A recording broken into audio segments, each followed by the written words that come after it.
Good evening, everyone. I hope you're all doing well. Welcome to another night of Star Force on the NES. Gonna see just how well we can do this time. Cult of the Glenda, about to get wrecked. But wait, never mind. For some reason it said Solomon's Key. We actually already beat Solomon's Key on this channel. It did take 2 separate streams where we beat the first 40 levels and like the first one, and I had to leave the NES on all night, and we came back and beat the last 10 levels-ish the next night.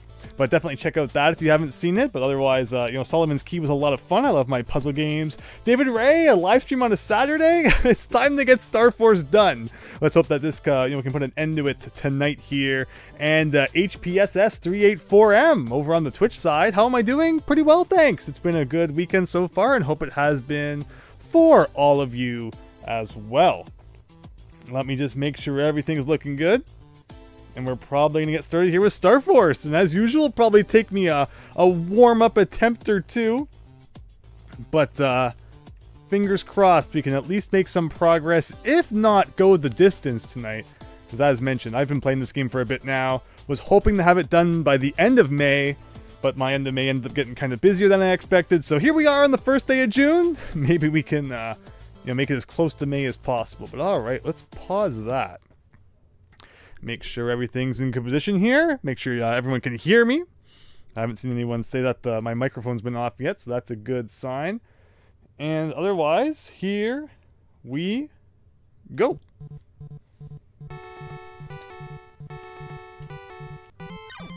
So yeah, it's Star Force again. We played this a few nights ago.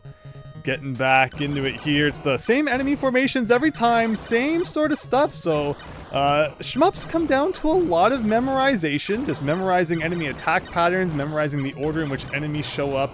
I'm trying to think of like any shmup I've played where the enemy patterns that show up are random, because it's normally like the same. Like every level in a shmup is the same like every single time.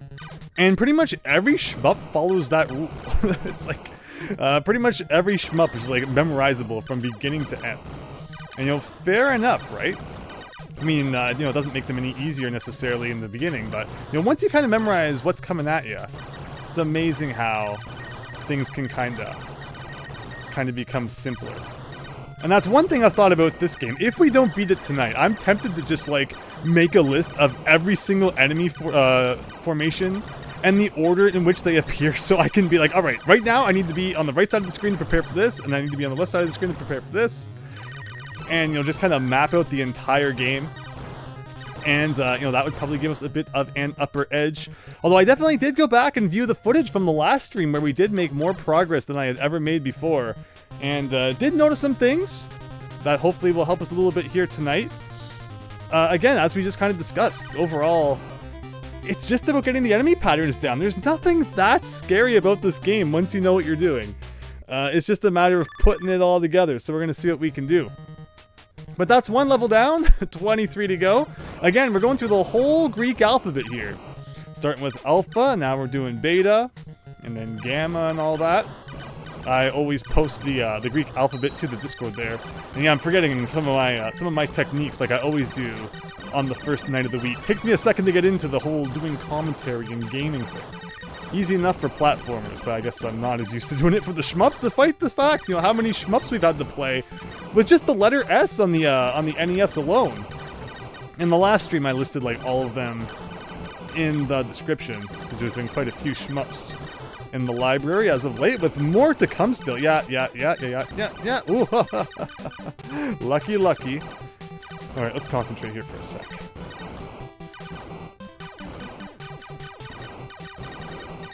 Something like that. And a thing that enemies in this game love to do is like shoot as they're leaving the screen. So you let your guard down thinking, all right, that enemy's gone. Just for them to fire off one more bullet, which will get you.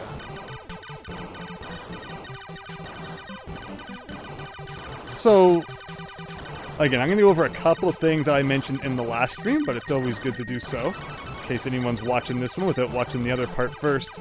Those question marks, one of them will be a happy face. It's random every time, but finding the happy face will give you a 1-up, so you always kind of want to do that. Also getting lucky like that and dodged a bunch of enemy bullets. Typically not something to complain about too much.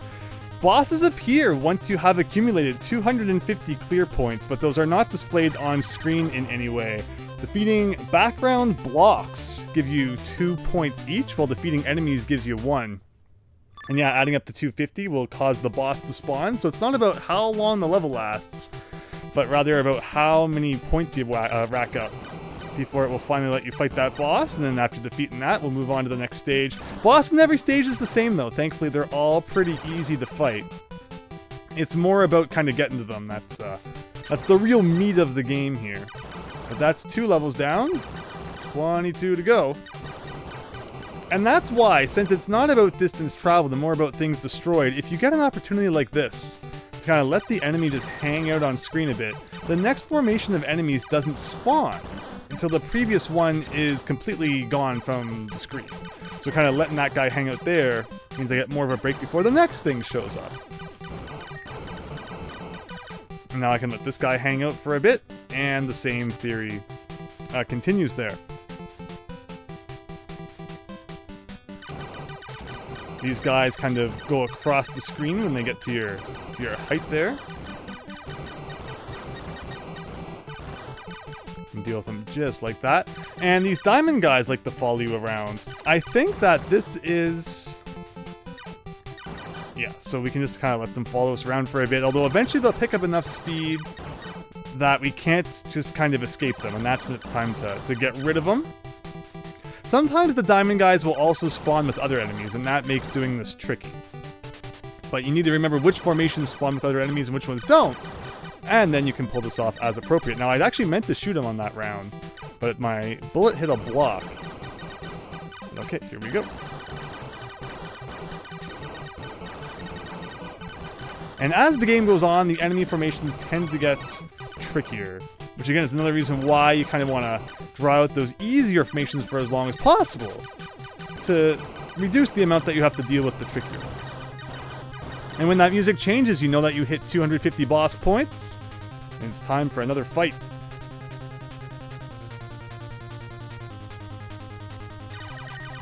And there you go.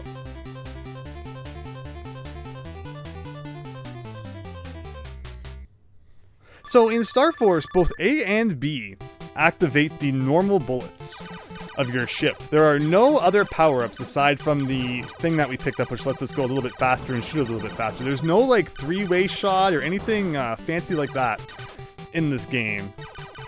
So you really just got to get good at like shooting straight forward.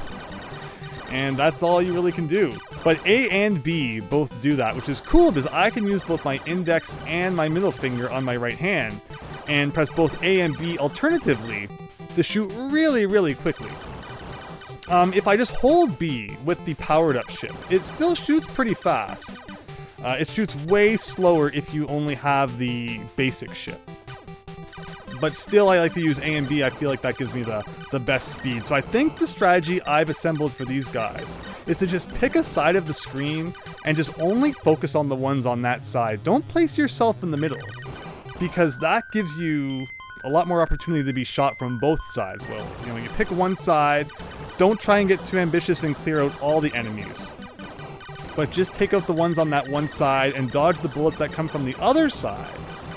And hopefully that will help us, because the worst part of the game so far has been those enemies, and later on when they show up much, much, much, much quicker and in greater numbers. So if I can survive that, that would give us a lot more lives to take into the later parts of the game. Of course, right now we do have the improved ship, which is very nice. But if you lose this, the power-up that gives it back to you is very few and far between. So it's not always fun trying to get that back. But again, hope you're all having a great night. Thanks for stopping by, just making sure everything is looking good here. All right, moving on to level E for Epsilon, I believe.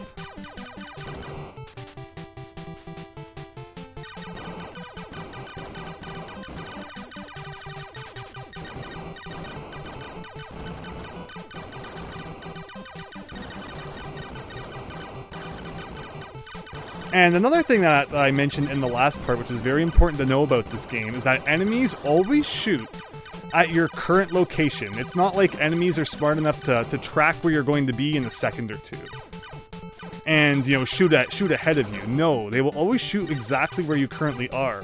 So use that to your advantage to know that, you know, as long as you move constantly, you know, if you see a bullet being shot at you, it shouldn't hit you.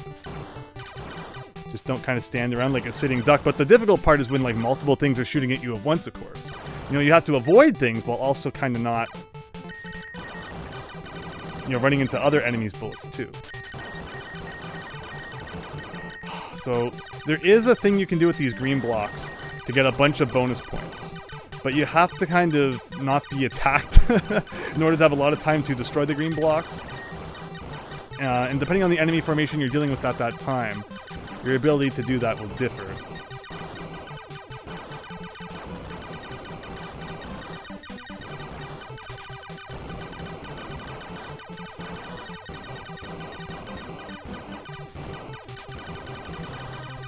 Alright, 5th boss coming up. Hello, Ruler Ray! Let me defeat this boss, and I will go over there and read your comments. Thanks everyone for stopping by. There you go. Andrew, Ruler is back. You're eating ice cream drumstick. Hey, those things are great. Powpuck. Am I receiving you? Just got your message, Powpuck. Hope all is doing well. What else have we got here? Extreme Wreck looks better than Slamscape on PS1. Just played it tonight, and that commentary gameplay will be on YouTube. But obviously this game is at least not cryptic, right? So yeah, that's one thing about, yeah, I don't think there's really any puzzle to solve here. Hopefully it doesn't like, oh, you can only access level 24 if you beat these exact enemies in this order or something silly like that. But I don't perceive that's what's going to happen here, but you know, maybe we shouldn't get too excited till we get to the end, because you never know what curveball an NES game's going to throw at you. Over on the Twitch side, HPSS, you're doing pretty good. So you're playing through all the NES games. That is correct, alphabetically. So if you, you know, see what letter we're at now, you know, ST, Star Force, anything pretty much before that, we're done. So feel free to, you know, inquire regarding my experiences regarding those games. There's been some pretty crazy ones. YouTube's better to check out in regards to VODs because it doesn't delete them. Not every game is on YouTube, but still there's a good chunk of them, especially some more difficult ones as well. If you want to go see my experience in dabbling through those. But yes, Star Force is currently on the menu here. Now, I began playing through all the NES games at the very end. Like, I hate saying November 2021, because it was like literally, I think, what was it, November 28th or 29th? I beat the, you know, the first NES game that kind of started the journey. And of course, I beat some NES games before that too. And I'm not replaying ones that I beat like years ago. Yeah, except in some situations, like we'll play the Marios again just for fun. I plan to play, you know, Star Tropics 1 and 2 when I get to them on the shelf in, you know, a couple of weeks or whatever. But yeah, so you definitely, you know, you can check out YouTube to see some of those streams and all that. But okay, Z for something. Z for Zeta. And then like Ada comes after. Alright, so for this one, remember, we stay on one side of the screen and just worry about the enemies that show up on the right. No! I hate those enemies so much. But okay. We're good. Like, that's the worst part. I feel like I've gotten like all the other enemy formations down. I mean, you know, I'm gonna say something snarky like that, and then probably die to the next enemy. But you know, I think they are probably my most trouble to deal with enemies.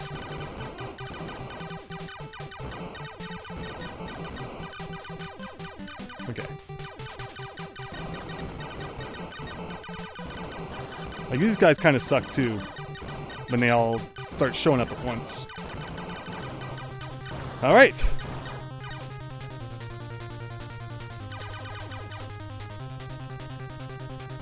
Alright, Zeta.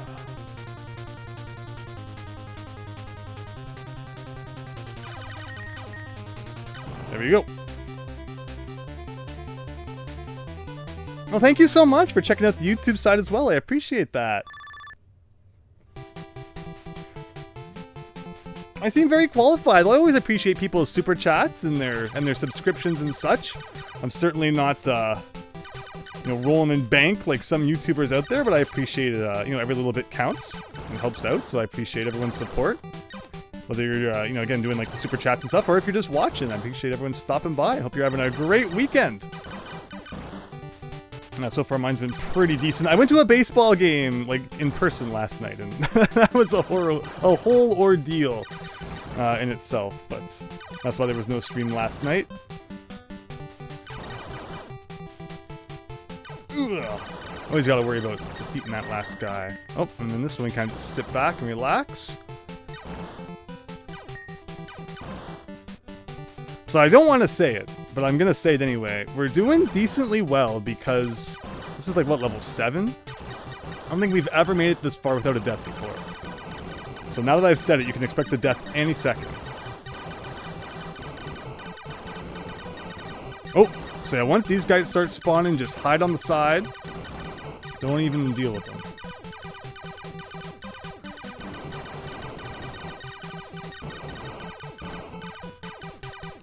I know they come back again at some point too, so I'm always kind of creeping over to the side now to try and get ready.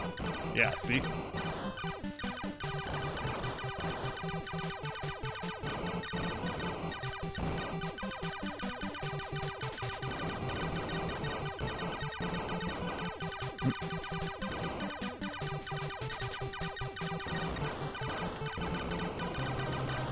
Alright, next boss. Ada.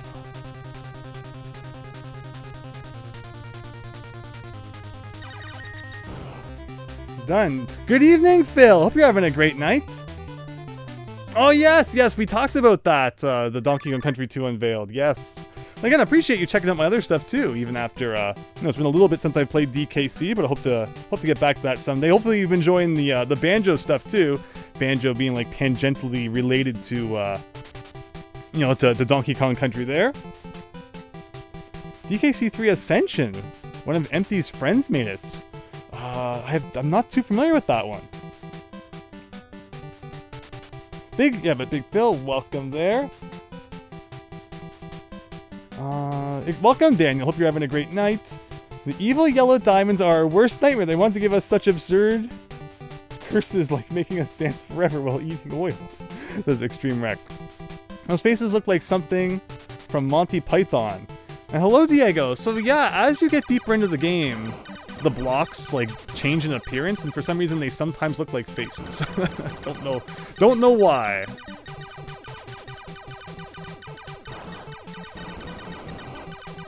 But again, it's just about like memorize. Okay, so this is when I don't like this enemy pattern.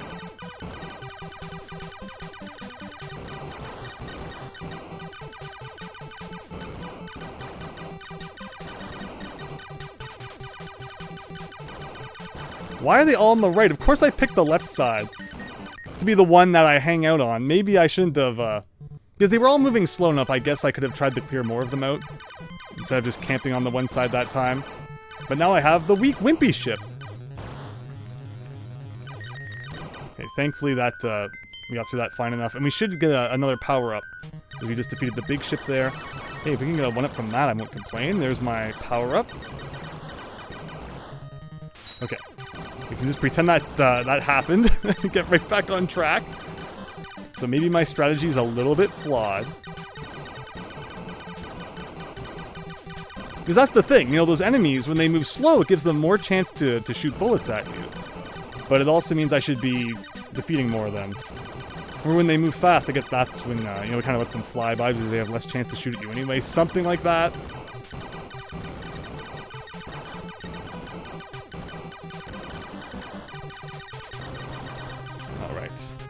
Alright, level T, everybody! T for Theta?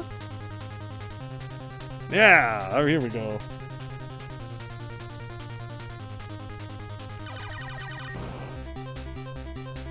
Good to hear you're doing great, Daniel. Excellent, excellent. I really appreciate that, Ruler Ray. Don't know why I don't have a check by my name. Hey, we're almost at 25,000 subscribers on the YouTube side. So, I appreciate everyone's support in that regard. And as I'm shilling the old subscriber button, that's what happens to you. Okay, back to the wimpy ship here. Hopefully we can survive until the next power-up. So these guys always show up in sets of 3. You get kind of 3 of the gem-looking guys, and then a set of diamonds, and then more of the gem guys, and then one last set of diamonds. But we can leave the last one to follow us around a bit, to kind of let the screen scroll. But there's nothing else to shoot right here. There's no blocks, no nothing to help build up our score. So let's just kind of... Oh, I'll take the one up. Yes! Yes! Because what happens is, when you die, it sends you back in the level a little bit. So if you get sent back to a point where there was a 1-up, like, you can just keep getting that 1-up.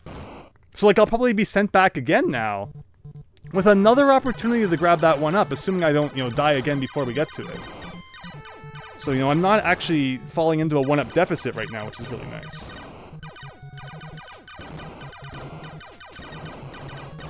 As long as I don't die again without getting another 1-up. And I've thought of ways to take advantage of that, but unless there's like, 2 1-ups by one, within one checkpoint area, there's not really any way to like get a, net positive number of 1-ups. Actually, it looks like I maybe missed the checkpoint. Or maybe the checkpoint went too far, so I'm not going to get my 1-up back. But oh well. We still got 6. I will be happy with that for the time being. But let's not fall apart now as we're getting a little bit deeper into the game. Oh. Ooh, okay. Oh! Yeah, when you have the smaller ship, you really can't dodge those fast enemies too easily.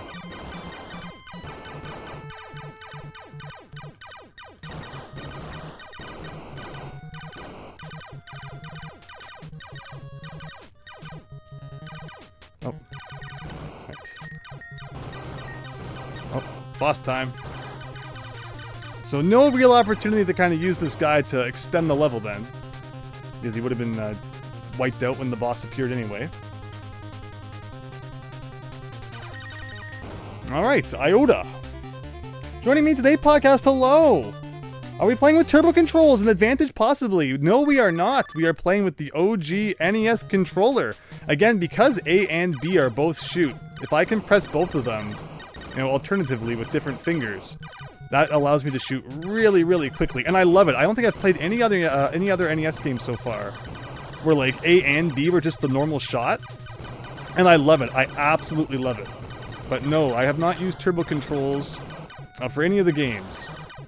It's all been just the OG NES controller, unless it's like the light gun or the power pad or something.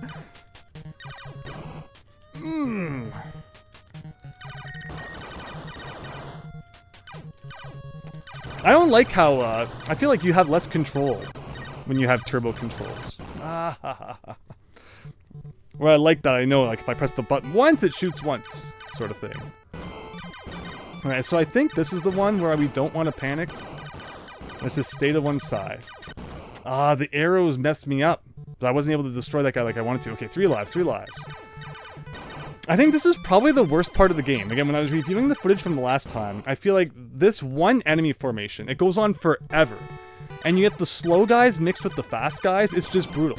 It's just absolutely brutal. I'm just gonna need some time to lock into this.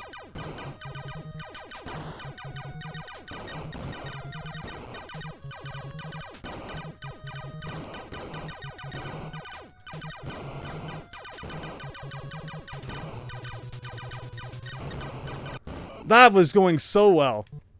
And I just like, you know what? Let's just lose one more life, because why not? And see, it just keeps going. Because when you die, it's not like the enemy formation starts over again. It actually continues, like, right at the last, enemy that appeared on screen. So that was just all one formation being sent at us that lasted, like, 5 hours. Okay. And as usual, that one formation wiped out like half of our lives. Oh, pain. So much pain. So it appears at level K. So that's going to be our goal from now on. When we get to level K, don't die 40 times to that one thing. And I feel like once we figure that out, we'll have a really good run. But in the meantime, that was our first run of the night. That was like our warm-up run. And we're already like halfway through the game, so I can't complain too much. How do you get verified, Joseph? You have to have 100,000 subscribers on YouTube. So again, well, I'm not playing and can't be smited for it. Don't be afraid to click the subscribe button. I appreciate everyone's support. Hope that everyone's enjoying the content. Afflicted, welcome. Good luck on this one tonight. Hopefully you can get through it. Yeah, I'd love to, because then we can play some other stuff. I've been stuck on this one for a little bit. Looking forward to sharing more NES games with everyone in the future. But yeah, hopefully we're on a roll here and we'll make it even further next time. Appreciate that. OG NES controller, yes. Okay, so that was a good warm-up. That was a good warm-up, I think. Let's do even better this time.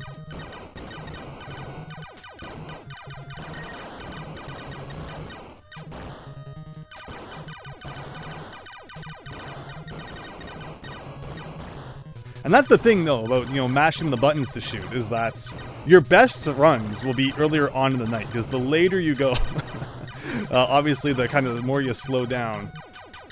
And that was kind of what happened the last time we played this, is, like 3 hours is kind of a good threshold before it gets to the point where you're probably going backwards instead of forwards.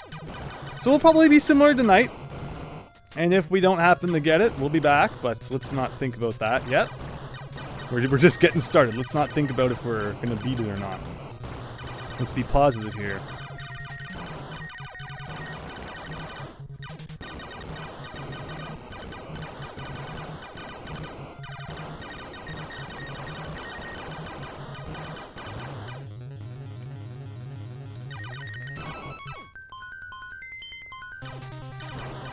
All right.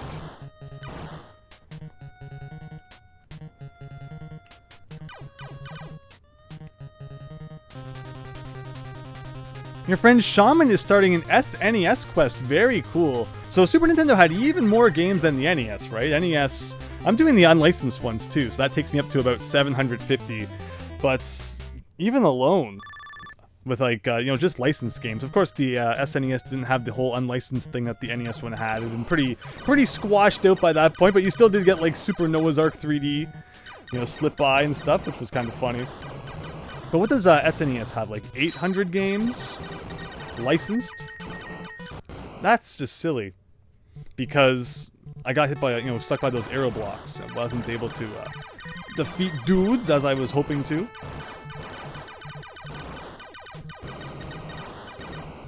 But we won't give up on it yet. We got the 1-up coming up, so we'll stay positive here. But yeah, you can see how it took us back in the level a bit. In fact, those question marks were just spawning as we died. And you can use that to compare, just how far back in the level we were kind of sent here. Why can I not deal with those guys right now? There we go, got the 1-up. So remember, you also get a 1-up at 50,000 points, at 200,000 points, and at 500,000 points.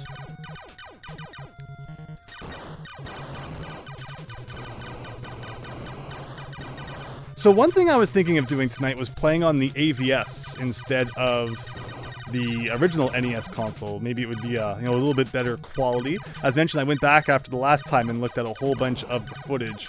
And I noticed it was a little bit, a little bit CRT quality. That's what we're playing this on right now. Being recorded from my AV Famicom.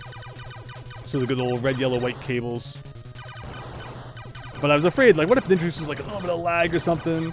I've been practicing it this way this whole time. We probably should keep it the same. Oh, just like that. Oh! There we go. Alright, 4 lives. Plus 0. I love this generation of gaming.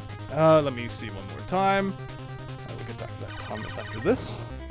How much of the Sega Master System have I played? Not as much, naturally. And I would love to play more of it. And it's definitely a console I'm up to exploring more, once I am done with the NES library. Will I probably try to beat every single Master System game like I'm doing with the NES? Probably not, but no, it still is a console I'd love to dive into a bit more. And I've played some of the bigger ones, like the Sonics and such. I have the the Master System versions of those, the ports from the Game Gear. Okay, here we go. He's shooting a lot more than I was expecting that to. Although maybe it was just kind of different ones shooting. It seemed like the same one shot multiple times, but Okay.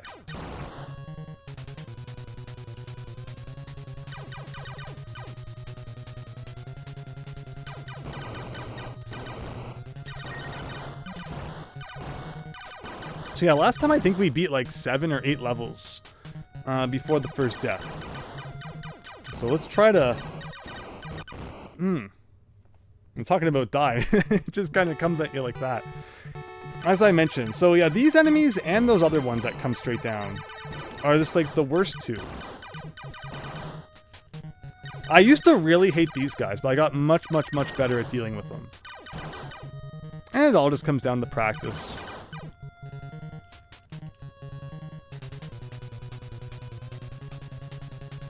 Would you be open to playing puzzle games on this channel? You suggest Queen. Is that what you said? Queen? Quern? If you're interested. I'm not familiar with that one, David Ray. I think the Master System has a much smaller library. I know the Master System was a lot more popular in PAL region compared to North America. And it was like Brazil, it was really popular too, right? Like, weren't they still selling Master Systems in Brazil in like the 2000s? Or am I confusing that with something else or somewhere else? But no, it's a neat console. And I always talk about how I want to play more Sega stuff and more PlayStation stuff, lots of different stuff. And we will certainly get to that in the future here.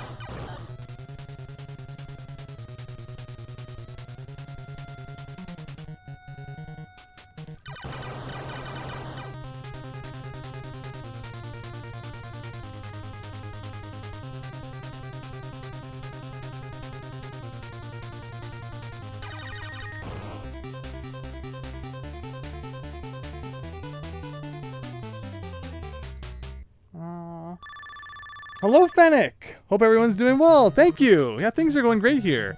Hope you're also having a great night.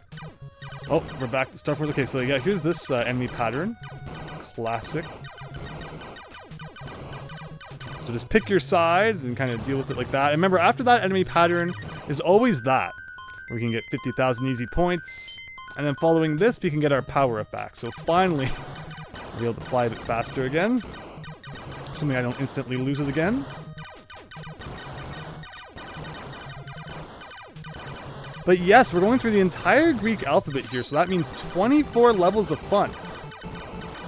And just before starting the stream, I did post the Greek alphabet in the Discord channel. So check that out if you're on the server. Otherwise, pull that up for yourself so you can see just what kind of progress we're making through the game.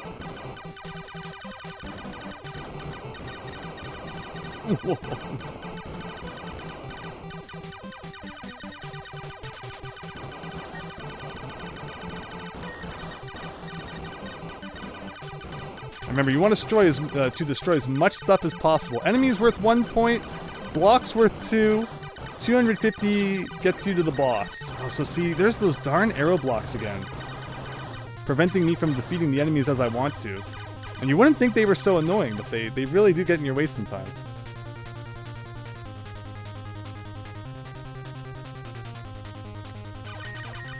Here we go.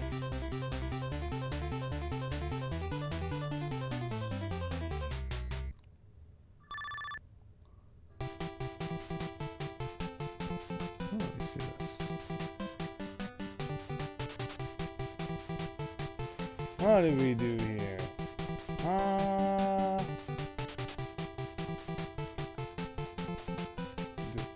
That. Like that. Like that. Okay, something like that. And we're back.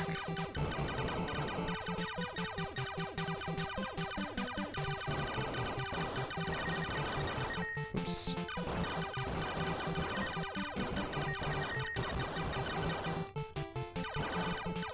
That was the second one, right? So one more of these guys.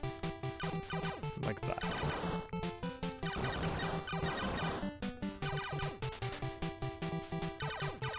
But otherwise, yeah, yesterday, again, I went downtown. I went to the Hockey Hall of Fame. It doesn't get much more Canadian than going to the Hockey Hall of Fame. But my favorite part of it was, of course, the spot where they had the old video game console set up. and they were showing some of the hockey games for various old consoles. I took a picture of those and posted them on the Discord server. But I totally demanded the refund because the Sega Genesis, the controller, was like an aftermarket controller.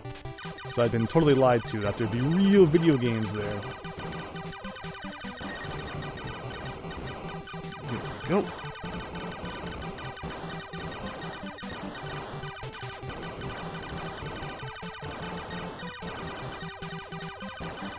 But yeah, they had like an NES with ice hockey and blades of steel. Oh, can I do this for once? No.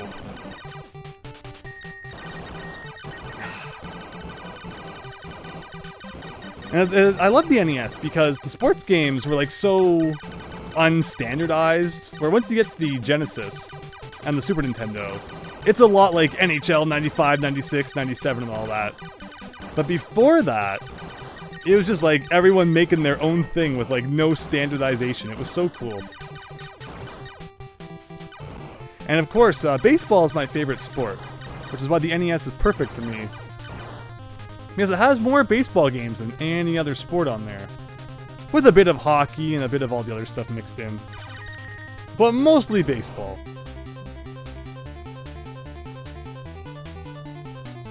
Even consoles like the ColecoVision get more attention, and that was a worse version of a console that was already pretty bad, Atari 2600. It depends. You know, like the ColecoVision had like better versions of like Donkey Kong and stuff than the Atari 2600 had, so saying, I'm not sure I would say it was worse necessarily than like the 2600. Certainly less, less widely adopted. Atari 2600 was in more households and such, but it's amazing that some games actually were like better quality on ColecoVision than on the 2600. But okay, alright. There's that formation I love.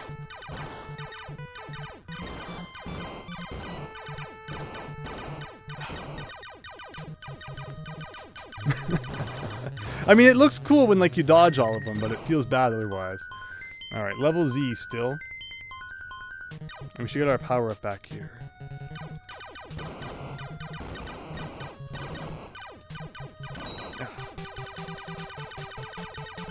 And I just wish that when you were powered up, it didn't play like the same song over and over again. Because I like the music a lot when you're not powered up. But obviously I like being powered up more than not being powered up, so this is the song you gotta listen to.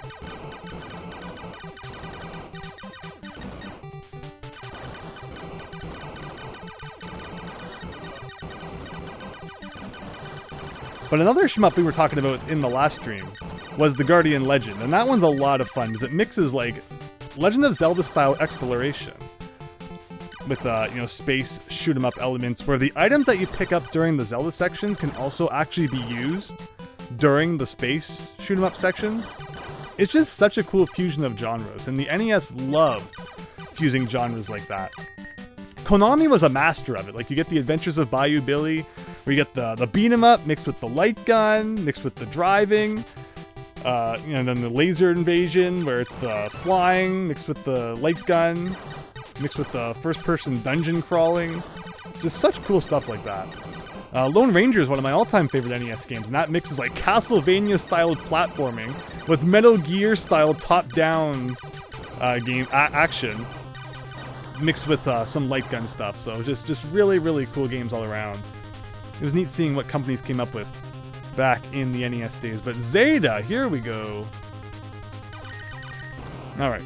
Not our best run so far, but can we save it? That's the question.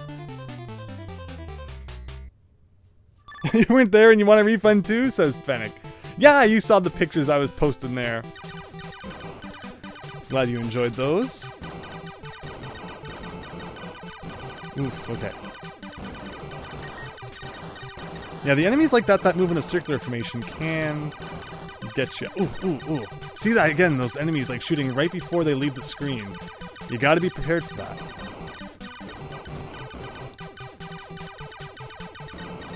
These guys get really annoying if you don't take care of them right away.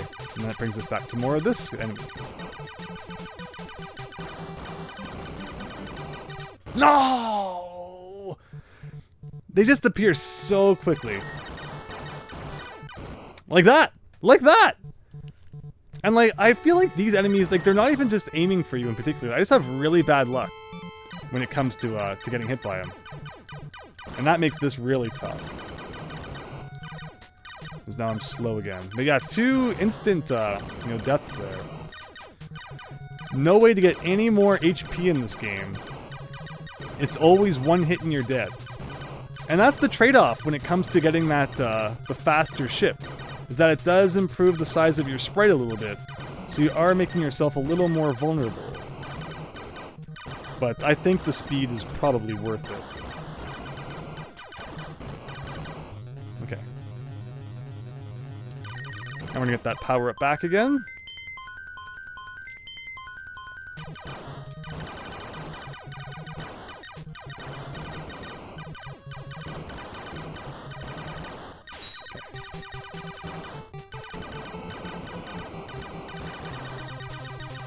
And that's another boss.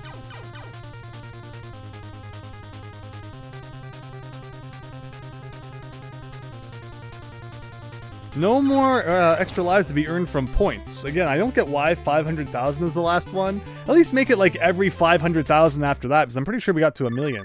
And there's like not even another one up after that. Palpak, the ColecoVision is 6 years younger than the 2600. So of course it's more advanced. Yes, yes. Quern, I'm gonna have to look into this puzzle game. It does not ring a bell.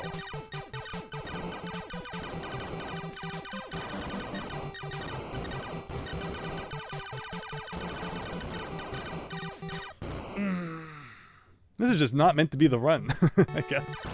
Again, as long as we're slowly improving.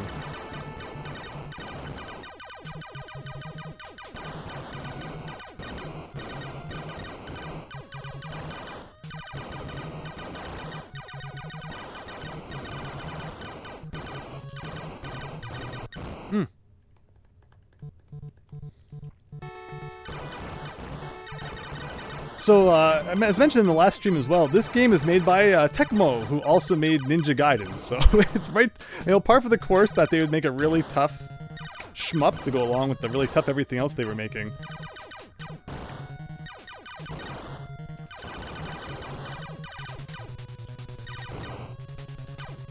Okay. Hopefully we can get another one up at some point. Otherwise, we're really in kind of the danger zone here. But maybe this will just motivate us to dodge even harder than we already were.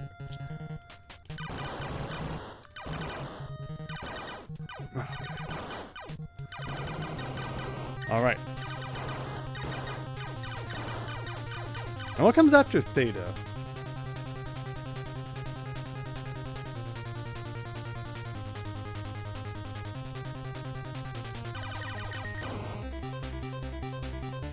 I think it's Iota next? Highway to the Danger Zone, says David Ray. Ninja Gaiden! Yeah, Iota, here we go. You really recommend The Guardian Legend, right? Yeah, it's a really cool game. It's made by Compile, right? I think Gunnak, which is a more expensive and rarer NES shmup, was also done by Compile. But I definitely noticed the similarities between the games and the sound effects that they use. But of course, Gunnak is like all shmup without the Zelda-style exploration. Where I think it's all about attacking vegetables. It was a pretty interesting game. Not my favorite shmup on the console, though. That would go to 1943, which is not as rare as Gunnak. And this is definitely up there as a game I really enjoy on the NES as well. But okay, so that was just a really weird kind of demo run. Let's actually make this a good one.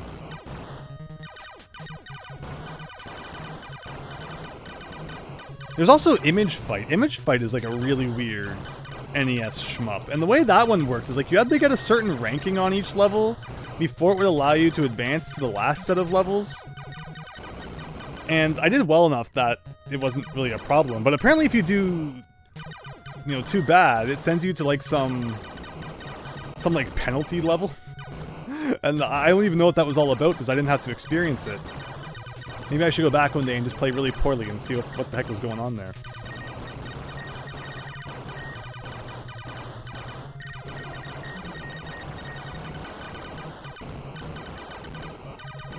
What other game said this to the penalty zone? It was Mighty Bomb Jack that one time, where if you got too greedy and collected too many coins, it would send you to the penalty zone. Mighty Bomb Jack had multiple endings. We did stream the ending that I ended up getting, but it might be fun to go back and try and get like the perfect ending or something. Christian, good evening. Hope you're doing well. Thanks for coming back to Star Force here, where we're gonna give it our all. You were wondering what game was similar to the Guardian Legend. Yeah, unfortunately, again, it doesn't include like the Zelda-styled parts. I have a Famicom game I need to play more of. It actually has a password system, so I could either try and dig up my old password or start from scratch. It's called Physical Fighter, and it mixes RPG overworld elements, where like you go to shops and stuff, with a shmup. So like you collect points or whatever during the shmup stages, and then in between them you like go to the RPG shops and like buy better guns and all that. It's really silly, but yeah, Physical Fighter, if you've ever heard of it. It's kind of a cool game, which I need to get back to.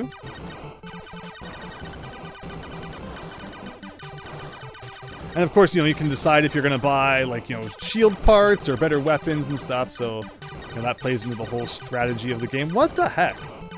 I don't remember ever having issue with this part. I feel like I'm getting worse at it.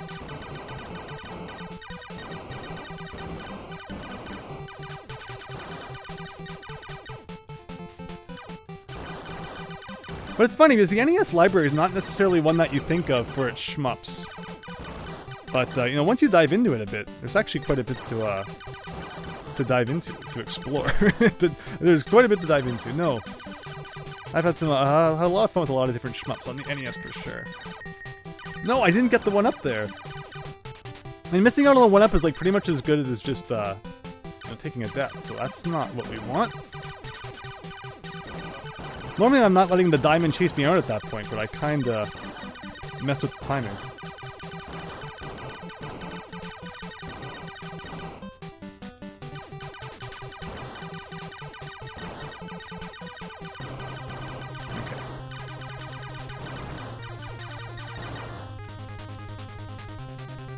The NES version of Star Force was made by Hudson, so if you notice the similarities with Star Soldier, that's why Powpuck. So it's funny because Star Soldier is next on the NES shelf.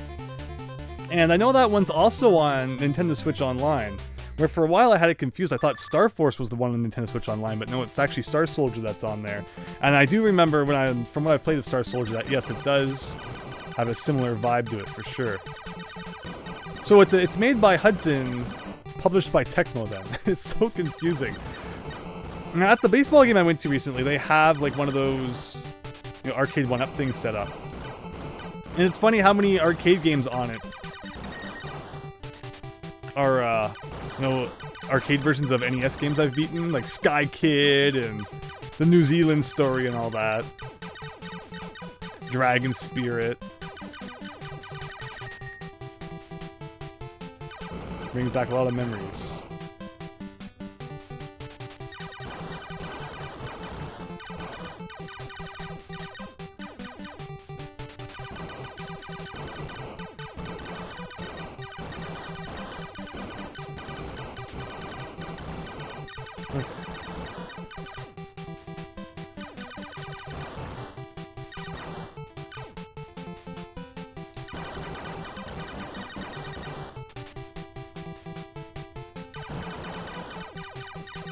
So I was looking more into the NES, the Nintendo World Championships NES edition that's coming out.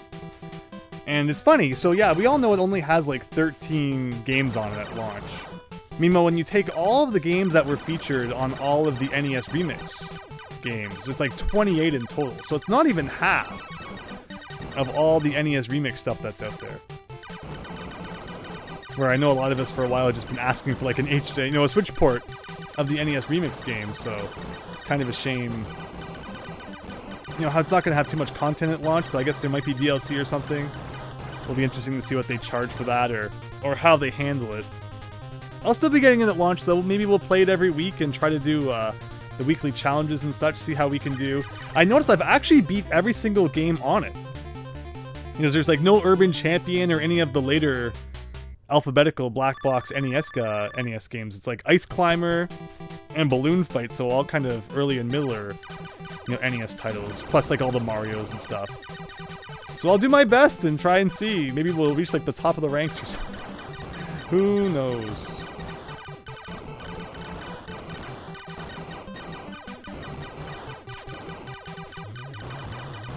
Dr. Mario will be the thorn in my side, though. I'm not a big Dr. Mario fan. And Nintendo includes them like freaking everything.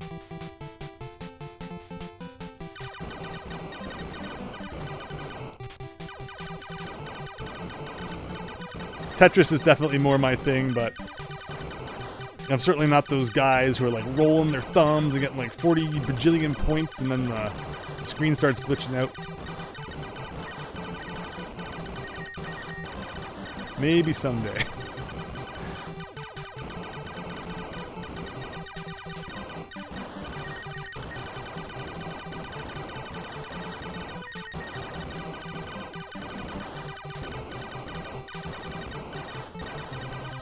Alright, that was a simple enough level. So I don't think we've died yet, but I did miss that one up, so it's a little bit disappointing. But it's still a no-death run, technically. You don't think Dr. Mario's in it, Palplex? Dr. Mario's not in the World Championships NES edition? I was sure I read it was, but maybe I screwed that one up. Possible. Xevious and Twinbee were famous in Japan. NES shoot-em-ups, I believe. Yes! Yeah, it's weird we never got Twinbee in the West. We did get Scramble, which I think... Not Scramble. I always say Scramble when I mean Stinger. Don't know why I do that. I think that was the second Twinbee, right? I have Twinbee and Twinbee 3 on the Famicom. I know there was also Moero Twinbee, which I think, again, was localized as Stinger. So that's kind of how that goes. And again, I think that's the second one. So I'm debating if before I beat Stinger, if I should beat the OG Twinbee, because I haven't done that. Again, even though I do have it on the old Famicom. And from what I've played of it, it's fun enough. And it's cool that they included it, on all regions of the Nintendo Switch Online, too. So if you have the NES app, you can play it, or of course if you have the Famicom one, you can check it out on there. I've talked before about how the NES Online app makes no sense. Where sometimes they'll put like Japanese exclusive games on the NES app, and then other times they won't. Like for Twinbee, they gave it like a localized looking cover to make it kind of fit with the rest of the NES games in the app. But then sometimes it'll be like, it'll just stick like the Japanese, box art on there. The game's not even translated, so it's tough to experience if you're, you don't know Japanese and such. It's just the whole way they handle NES Online makes no sense. Like, why not just put it all into a single app then and let people choose what region they want instead of making it, all separate? If they're just going to do something like that anyway. I guess that's Nintendo for you.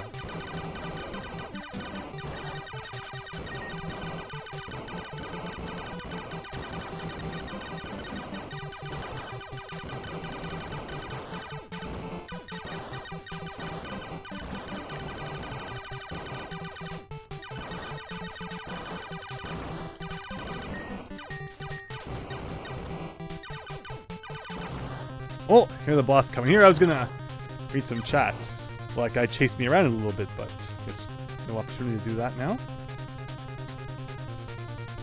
Epsilon, so that's only level 5. Oh man, I was hoping here. I thought we were hoping we were up to Ada. Because there's multiple level E's and other letters to get repeated.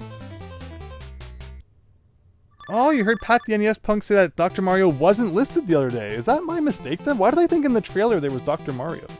Weird. I'm sure we'll hear more about that game in the Direct this month, right? I don't think there's any official date for it yet, but in the next couple weeks we'll probably see another Nintendo Direct, which is cool. You're scared what price it will be. I'm sure it's not more than $30. Well, for the whole special edition and all that, I think it's like 60 US, 80 Canadian, funny bucks. Or just for the digital. Yeah, probably 30 or something. Sounds about right.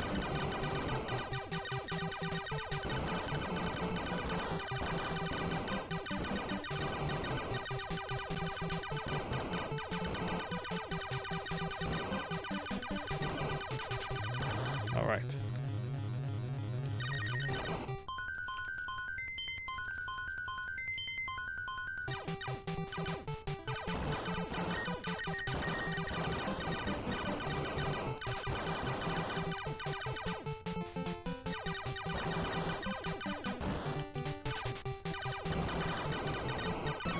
Oh, another one up. This is up to 6.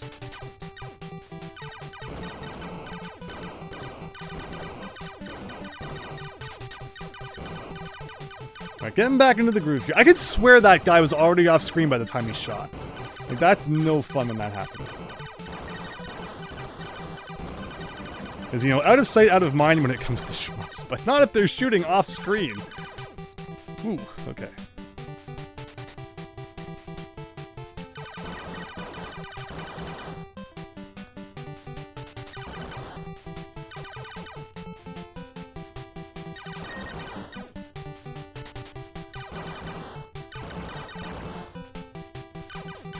So remember, this is as high as you can go on the screen. Some shmups let you go like right up into the HUD and fly around up there, but not this one. This one, like again, I like that the controls in this game feel pretty good, but there's a few quirks here and there for sure. Like this being able to, you know, as high as you can go. Also, I feel like you move faster left and right than you do vertically, and that can, you know, play mind tricks with you sometimes. When suddenly you slow down when you're moving up and down. Oh, boss time. Like, don't you agree, like, this looks faster than this? Maybe. Maybe it's just me. Sky Kid was the worst, dude. That was a really tough shmup that we beat a few weeks back. And that one, you definitely moved faster forward than you did backwards. I guess that was to encourage you to use the flip technique that was kind of prominent in that game to move back, but... Christian, prices have already been announced on Nintendo's website. It's $30 digitally US. Very nice. Thanks for confirming that. That was some awesome chaos. That was some chaos dodging. Thank you, Fennec. I get lucky every once in a while. Speaking of different regions of NSO, on the Game Boy tab, you can turn on the option to play European. Yeah, I think like N64 has that as well. So they've kind of mixed like the PAL stuff together with the American stuff. But then the Japanese stuff gets like its own app. And I think we've talked before about how in Japan, the N64 app has like an adult version. There's like the basic version, and then there's like the adult version, which also has GoldenEye, where the you know, it's the basic Japanese N64 app doesn't. You can't play GoldenEye. You have to download the adult one, which is kind of weird. Because I think that game was released in Japan before they ever had their rating system over there.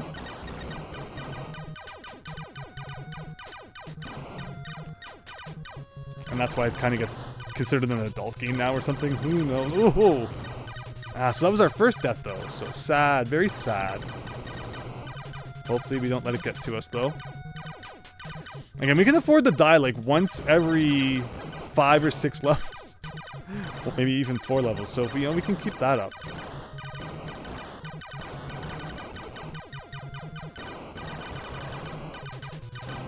Okay.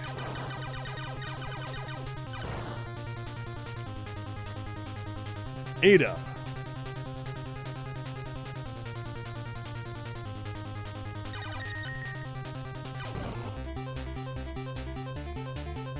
What game is the adult game? GoldenEye. Like, right? What's so big a deal about GoldenEye?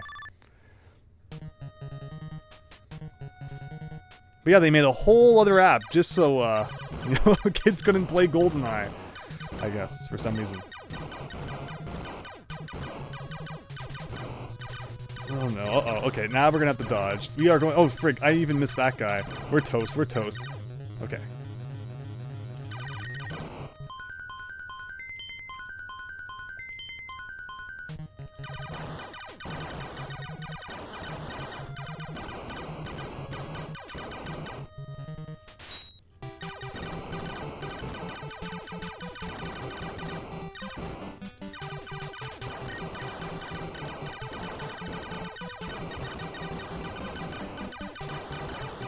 Remember, it all comes down to once we get to K, and we have to do that awful section that always drains like 3 of my lives. If we could just keep those, whoa, we would make so much more progress. I think there's also a 1-up coming up in this section, right? So let's keep our eyes peeled for that.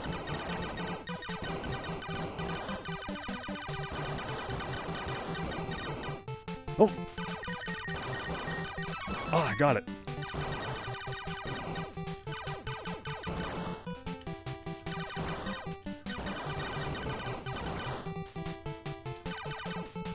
Alright.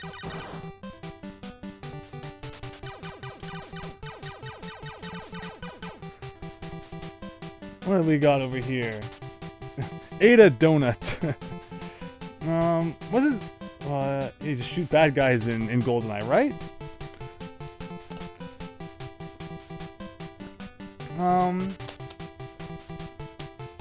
Yeah, GoldenEye didn't have anything like that big a deal in it. So I'm not sure. I mean, there's lots of guns, right? Probably makes it more of an adult game than most over in Japan. Oh. Okay.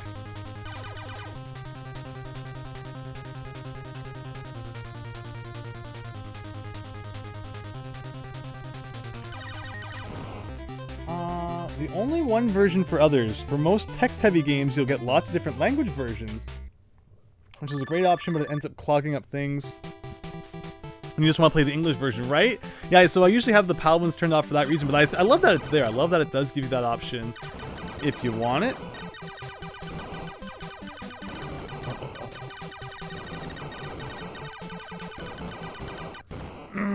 I think that's gotten me before. I'm just not used to the sudden pickup in speed of those guys. Like, it's so much more aggressive than like they've ever been. It's okay, it's okay. Oh, wow. Combining the diamond guys with those guys, okay. So we need to remember that once I get to level I, to prepare for that sort of thing. Like, I'm telling you, I tried to move backwards and it was so freaking slow that it didn't even work.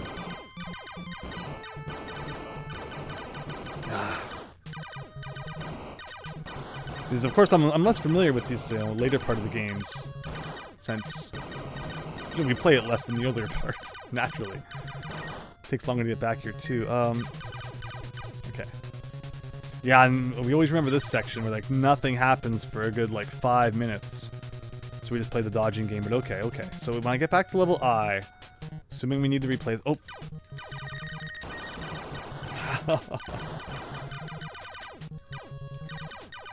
So I need to remember that going forward. There's a one up there, and to be prepared for those, yeah, for like these guys.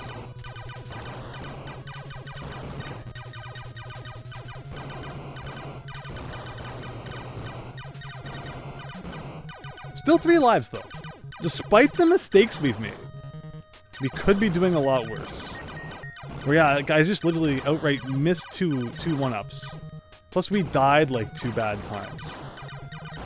So I could potentially have like 7 lives right now, if not for so many mistakes. So, you know, reaching that point will be our goal, assuming we need to do future runs in I. So I need to remember I. Oh, okay.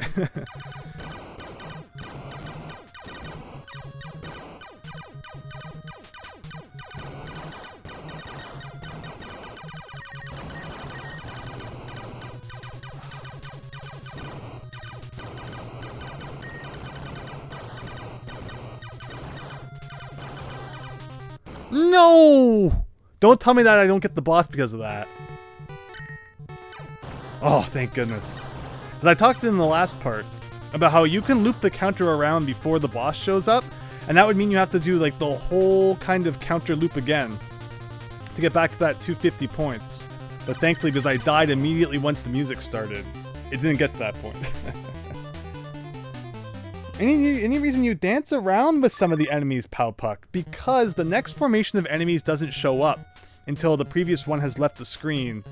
So by letting it kind of just drag for a bit, I can shoot the blocks while not having to deal with so many enemies. Look at that lag! Because the blocks are like what you want to destroy more than anything. Because they contribute more to making the boss show up than even just the normal enemies. Ah.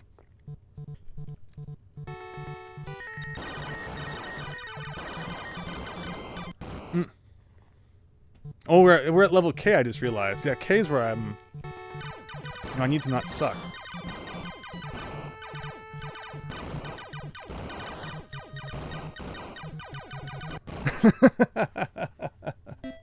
Oh. Now, K's definitely the bottleneck at this point. But the rest of it could have some improvement too.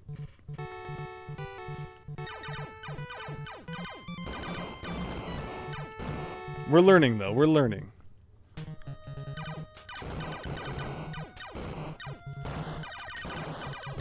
Remember, our record I think was P in the last part. So I think we'll get back there on this run. This feels like a good run to make some good progress.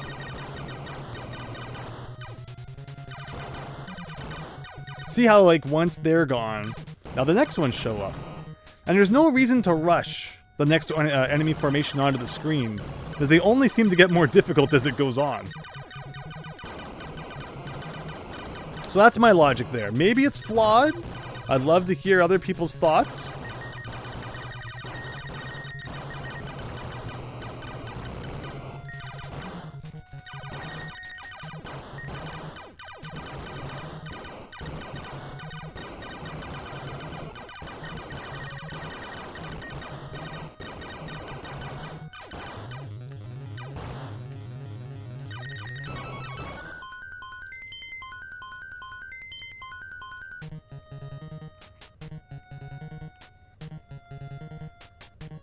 Joining me today, podcast. Thank you so much for stopping by. Hope you have a great night. But all right, this is it, everyone. The winning run. 1 down, 23 to go.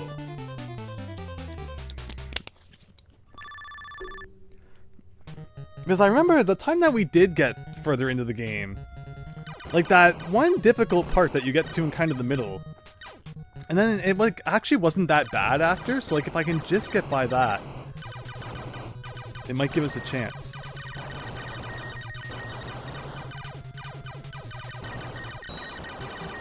Alright, there's the one. Goodness, no! It hurts the... Oh! But because I got the one up, we should have another chance to grab it. Which is nice. Because remember, the checkpoint sent us back on the map a little bit. I got the one up, and that those question marks will come back again, assuming I don't die again before we get to them.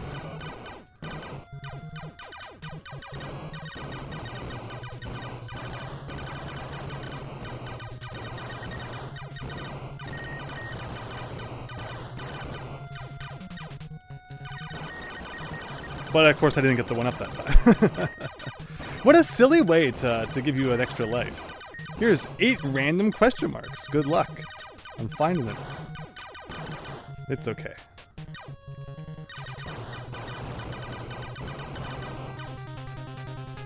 Alright, boss B.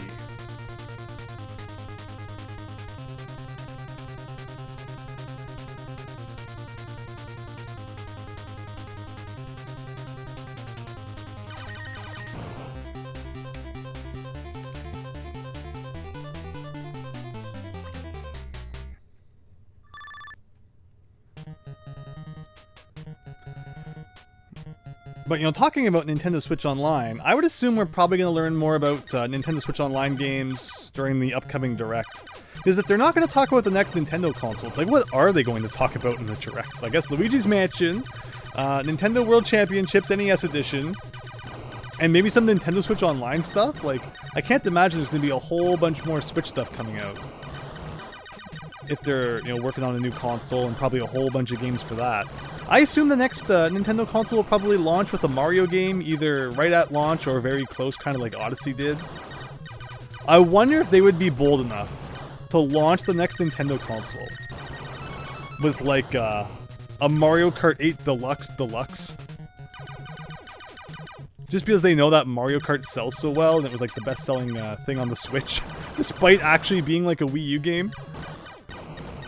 So it wouldn't surprise me if they tried to pull something like that off. Expect that. Would you buy Mario Kart 8 again? A version for the next Switch that included all of the DLC built in?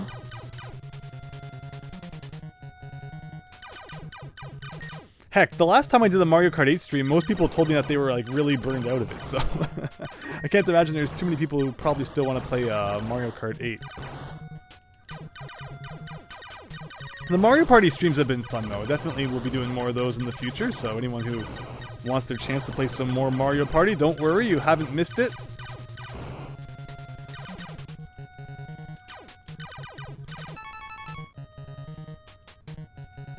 Alright, 5 lives.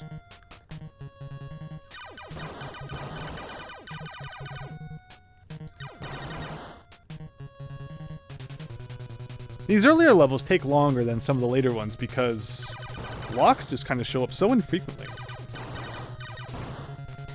Ugh. And blocks are where the real points are. There we go.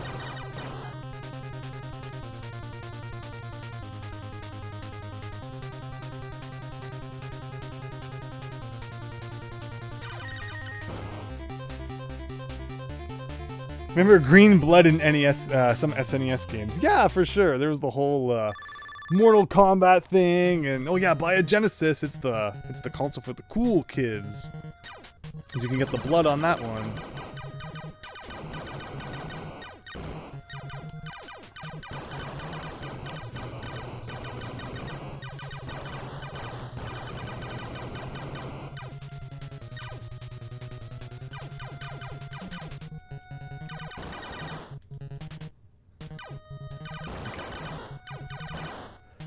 But yeah, see, dancing around with this guy, now it means that the other enemies aren't going to show up. And I can let the screen scroll a bit to get to that next set of blocks. Before really getting rid of this guy. Uh-oh. I might have let this guy hang around a little too long. No, we escaped them. Again, moving down into the right. No! Is the best way to do that. Took a bad death there.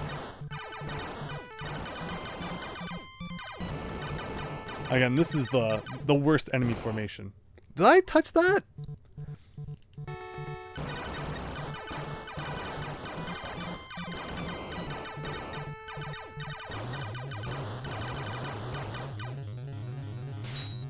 So that's what it looks like when I don't defeat that core right away and get the 50,000 point bonus.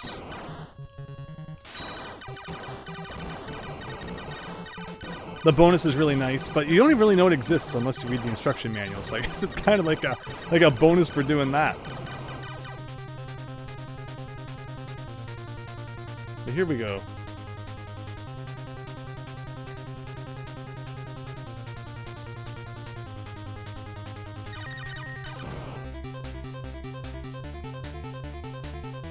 Get that new Mario Kart 8 Deluxe and Knuckles, says Fennec. Yeah, something like that, right? I'm curious on the next Nintendo console just how much they will try to port stuff. But I mean, if it is like, you know, backwards compatible with Switch games, they can't do too much of that. It can't be like the Wii U where they just bring everything over from their last console. That's what it felt like the first few years of the Switch were. Like all just ports almost.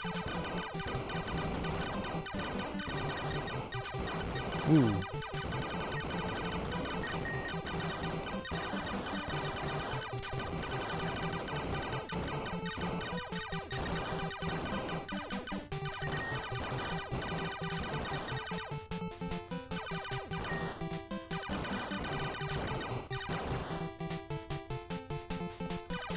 Alright, come on, we can do this.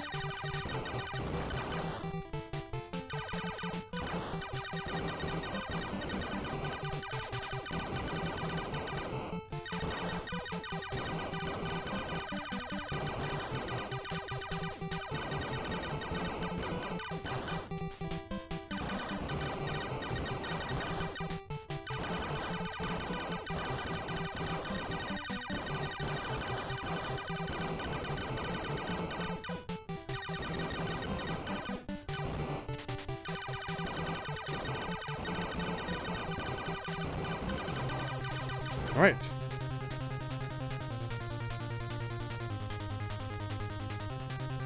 If we can get back up to 5 lives, I will be happy. So that would be, you know, an extra life from question marks, plus getting to 500,000 and getting a 1-up that way. Nora Inu G, I love how collecting the power-up makes the music go from eerie, creepy track to a happy, fun time track. Absolutely. I love the non-powered up track though. I think it, you know, it really fits the game. The Happy Fun Time track, I would be having more fun with the power-up if it meant that you got, like, an extra hit. Like, if it did that, that's really what the power-up should do. Like, if you get hit while you're powered up, you should just go back to being the basic ship instead of it being an outright death. But I guess that's a little too much to ask. So, instead, this is what you get. I didn't quite get to do it. Well, hope you're having a great night. Thanks for stopping by.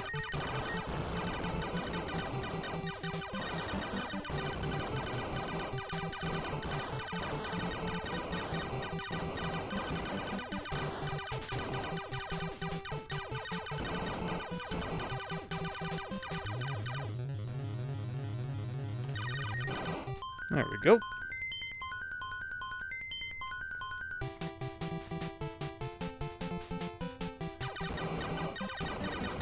It's like good luck dodging some things without the faster ship. Like losing the power-up just feels like suddenly the game turns into survival mode until the next one.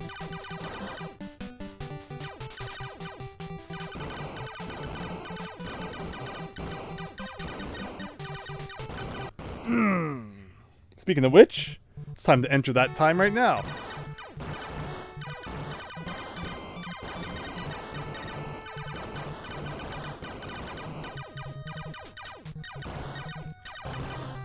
Alright. If I beat this game, will I go to the next one? Maybe. Depends on how quickly we beat it. And I mean, that's also if I beat it. We shall see. So is Zeta followed by Iota? No. Eta first, and then Theta, and then Iota. Ah! Yeah, still quite a bit to go. Why did the Greek alphabet have to be so long? Who asked for that thing to be so long? And I wonder what the arcade version of this is like. People have mentioned it. Certainly be something cool to check out after the fact. As mentioned, Sky Kid had an arcade version too. I didn't play through the entirety of it, but I think it's only like 11 levels compared to like the 26 that we had to beat in the NES version of Sky Kid. Oh, and the fact that we made it right to the end of that, and then botched the final boss and had to do the whole thing over again. Doesn't get much funnier than that. I don't know if this game will have like a more serious final boss or not, because as you can see, you know, beating the levels, that boss-ish thing that we have to fight at the end of each one isn't really too big of a deal. I could imagine them probably saving like a real boss for the very end. So I'm not going to celebrate till win. I don't know. Like I don't even know if this game actually has an end screen. Quite possibly just loops forever, and we will feel no sense of accomplishment getting through all 24 stages. But you know, we're just having fun, and that's the real accomplishment, I suppose.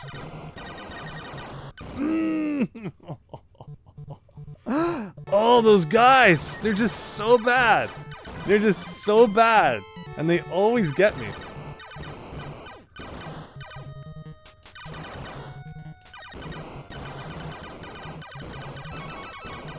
Okay.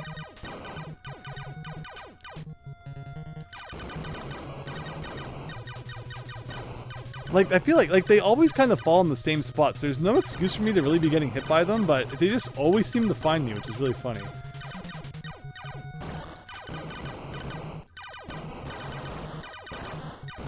Alright, we got this part again. Well, we're back up to 2 lives anyway. If I could still get the question marks now, we could at least get back up to 3, but oh. Not the run I was hoping we'd have. I mean, it's not that hard. It's not that hard. It's just, it's more an endurance than anything. Catherine Zeta-Jones. You hope it's a tentacle monster alien thing from a UFO for the final boss, says Daniel. I don't know if there's an NES game I want to talk about right now that ends, that has to do with aliens. I don't know if I want to talk about those. What if you play it in the future?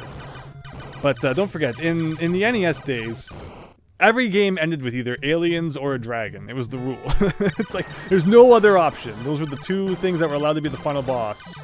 in NES games.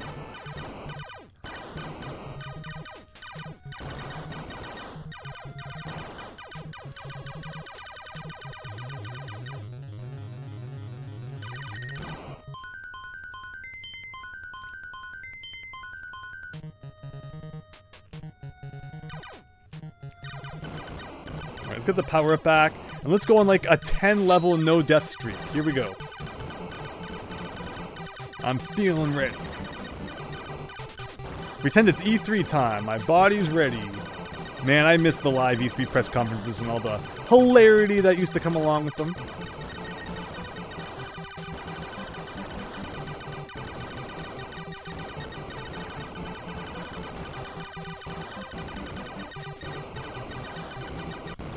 That was a really short-lived no death streak.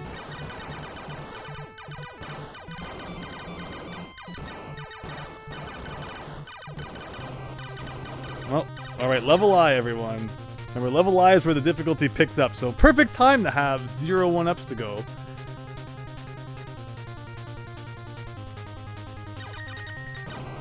Like, the patterns are all the same. It's just a matter of adjusting to the speed as they come at you. And of course, you know, they shoot more. As you get deeper into the game, the patterns shoot more at you, too.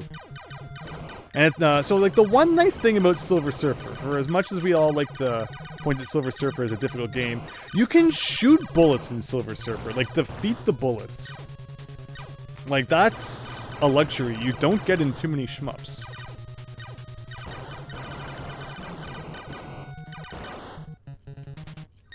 Okay. There's got to be a 1-up at some point, right? And I think it's coming up here.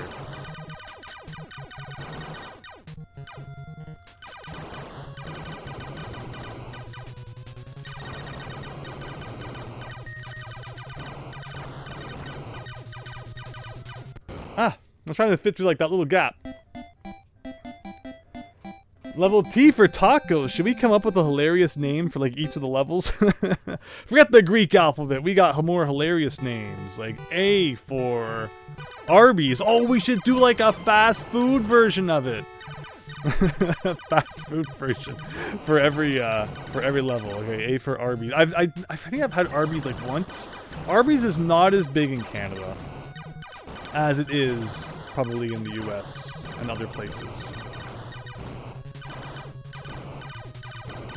But we did have one around here once, but it closed down. So I guess, yeah, not many people were eating at Arby's for whatever reason.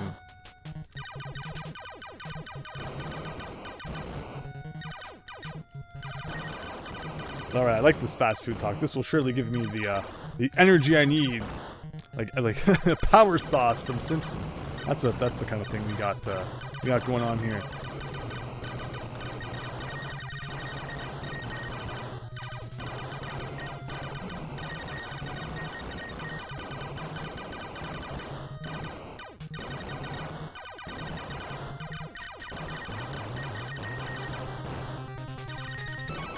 There we go.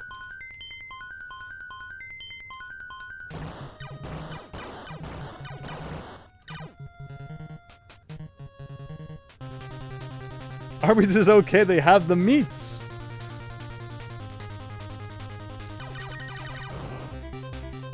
You had Frostbite Mountain Dew. You couldn't taste anything, says Daniel. Alright, B. What's a restaurant that starts with B? Burger King starts with B. Alright. Level Burger King. Perfect.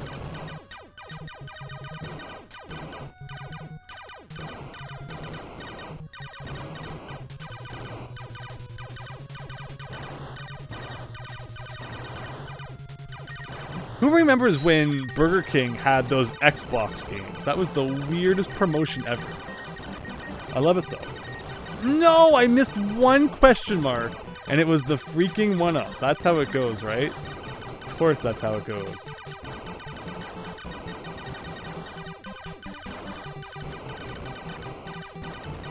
Who needs it anyway? This is a no-death run starting right now.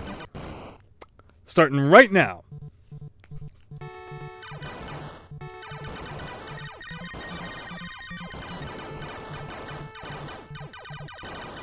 Like, there's no reason to be dying at such early levels. Our first run of the night, we made it to like level 7 without a death. And now we're just kind of fumbling. As long as I don't die anymore, we won't give up on this run yet. Actually, I might have another chance to get the 1-up. So considering that... Alright, well, we're really no further behind then. And there was a strat that I developed. Where we just replay. In fact, you know what? You know what? I will show you my funky strategy that I came up with. Because there's parts of the map that don't have many blocks to shoot at. And it's like, why? Like, why? The blocks are the best part in accumulating the points that you need to make the boss appear. So what I found is that if you find this place that has a 1-up, and then you get it, you die, and then you go back to before you got the 1-up, you can just keep re-getting it. If it's in an area with lots of blocks, then you can kind of keep accumulating points and get to the next boss quicker than if you kind of just play the map normally. So I'll show you something I came up with, and we'll see how it fares. It might not work so well, but at least we tried it. And I believe that's it's when the ground gets blue up here is when I usually do it. So yeah, like right here. Something I was experimenting with even before the last stream that I did. But I kind of gave up on it, but I'm like, nah, there's no way this makes any sense. But like, see how many blocks there are here to get points from? It's great. As long as you can get this 1-up. So see, now that we got the 1-up, we're good. So let's get a whole bunch of points from all these blocks. And as long as we don't go too far, if we die, we go back to before that 1-up. Like, see, these are all great for getting points and such. And now if I die here, we'll go back to before the extra life, get it again, and then we can get some more points and then die again.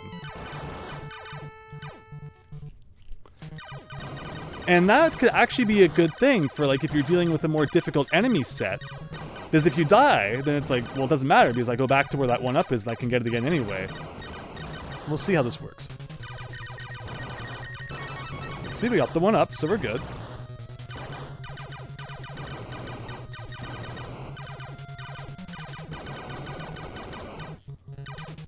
Get all these. Okay. Gotta fight the boss. I mean, you remember that after the boss, we need to die before we go too far so we can go back to where the 1-up was again.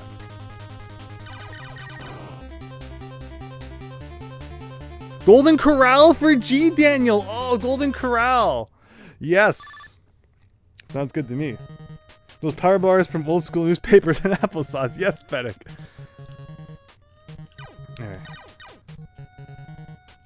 So the B should be coming up, right? Or did I already get the B? No, I already got the B. So I should just take the death then. And let's go back and do that again. So we'll see how this goes. We'll try this strat for one run. See just how far we can get with it. Well, that messes things up a bit. Because now we're kind of, down a life, right? Compared to where we were before. If only, see, if these enemies had showed up...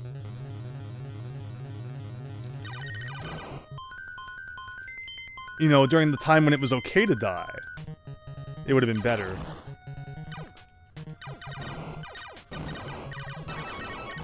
So I got the 1-up again.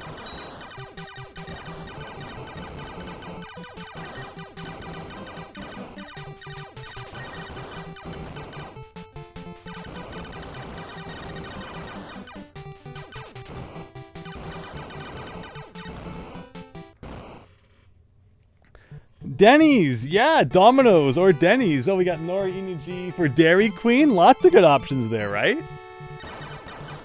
Yeah, it seems to be lots of restaurants that start with D then. Huh. Okay.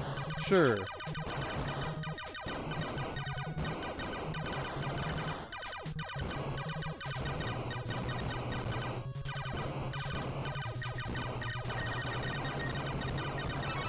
Perfect.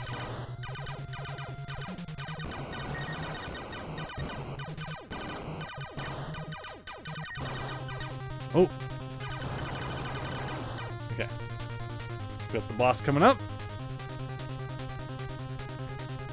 Next letter should be interesting though. What starts with E?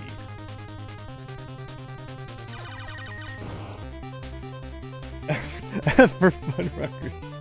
I think they used to have some of those in Canada, right? I don't think I've ever been to one. I think they were more out west from where I am. Maybe they were only like a Canadian thing. But yeah, I've never been to one, I don't think.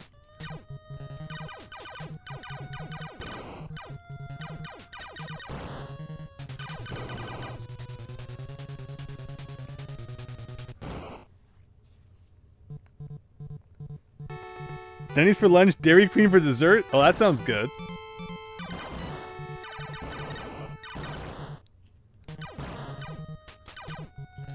Okay, so we got this.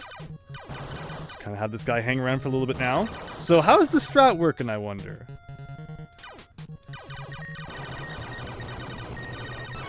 Alright. We seem to be making some progress. Again, this is the worst part right here, but there's not too many blocks for a couple of seconds. But then you get like all these bees. Remember, those are worth 2 points each in terms of making the boss appear, so that's good.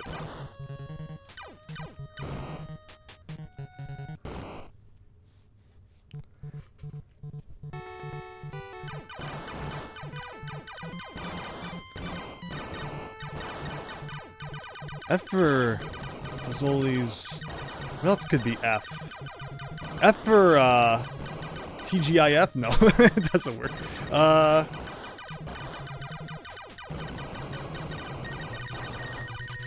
Right.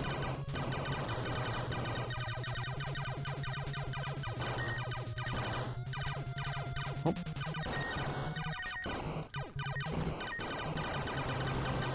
Oh. Okay.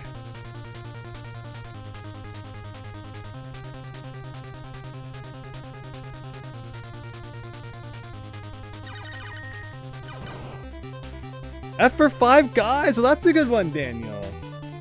El Polo Loco. For Z. Oh, good luck coming up with a restaurant for Z.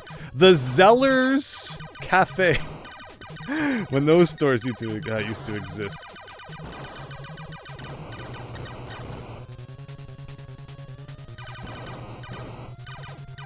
Alright, I gotta take a death like soon. There we go.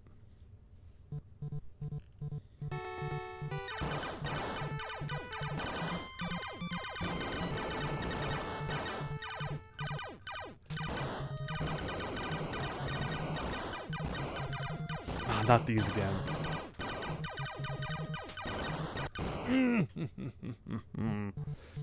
Again, always those enemies. I was looking at the ones on the left. Nah, this so maybe. This is here. So the one definite downside to this strategy is that you don't have much opportunity to be powered up, because if you die, you're obviously losing any power up that you might have. And you know, by just playing things normally, at least you do have more chance to play as the faster ship. So it's a toss-up. It's a toss-up whether or not it makes any sense trying to do this or not. With some ironing out, it might, but...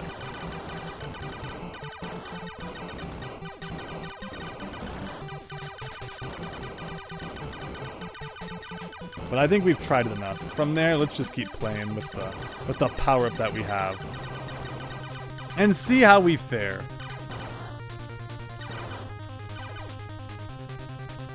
Z-Burger. There's no restaurant you know of that starts with Z unless there's a single local one somewhere. I'm sure there's some local restaurant somewhere that starts with Z.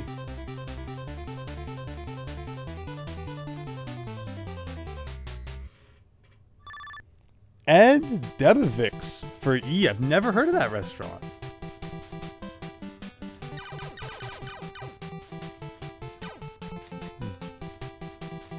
So despite how horribly we've played, we actually still have 3 lives, which is interesting. Yep, so now we've gone too far. So even if we died now, we wouldn't go back to the checkpoint where we can get the 1-up again. Like there's those 2 question marks near the beginning that give you 1-ups, and there's nothing else like that for quite a while. When I first played this, it gave me the impression from how quickly you gain 1-ups from extra lives. Sorry, extra lives from points, and how many of those question marks were around, that there was going to be a lot of opportunities for 1-ups, but those quickly seem to kind of disappear once you get into the game a bit.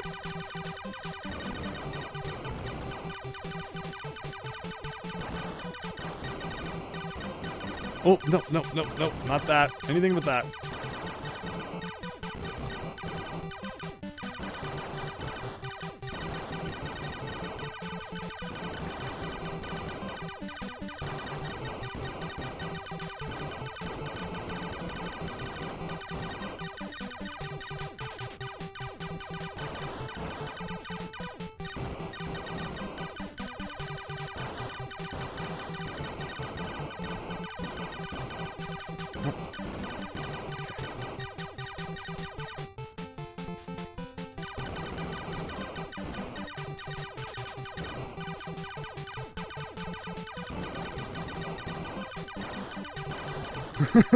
You try to inch out there to get some of the blocks, but you're playing with fire for sure.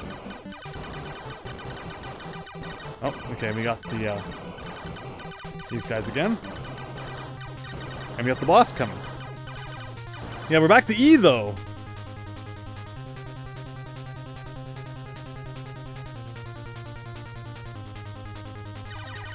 Alright, there we go.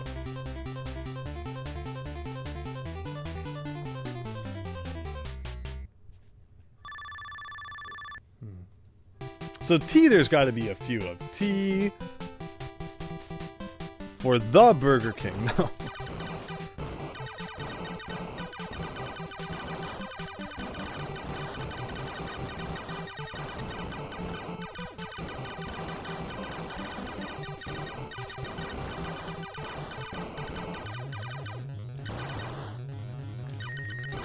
All right.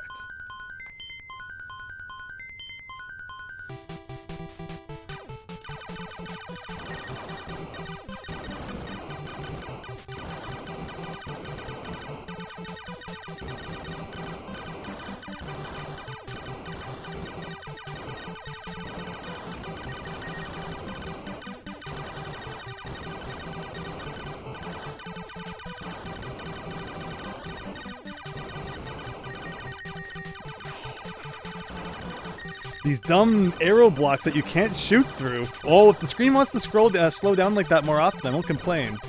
Give me a chance to actually like see what's going on. I can't die now or else we're definitely going to be messed up. Okay.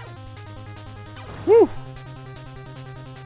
Tim Hortons! Laura Inoji, there you go. Used to be like a Canadian thing, but slowly popping up in other countries too. Max Howard, welcome. Hope you're doing well. Taco Bell Daniel, of course. Of course, the classic Taco Bell. Andrew is so cool. I wish Canadians were real. Whoa, right? Totally make believe. Hope you're having a great, I know you're on a trip right now, Max Howard. Hope it's all going well.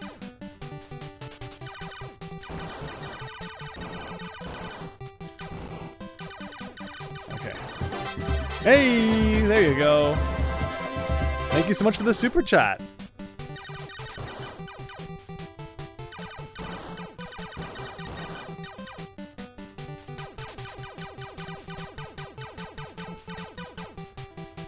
But wow, okay, level I. I, interesting, huh? What's a good I restaurant?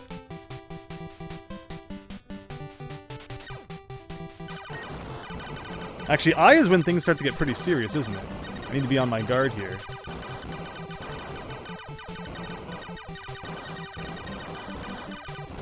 No! No! Yes! Yes! No! Oh, I was doing so well.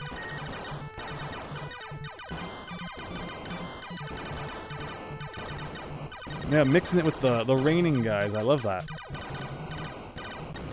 Wait, what? I didn't even see a bullet there. I have a really tough time seeing the bullets over top of the gray background sometimes. I don't know, they just blend in for me for whatever reason.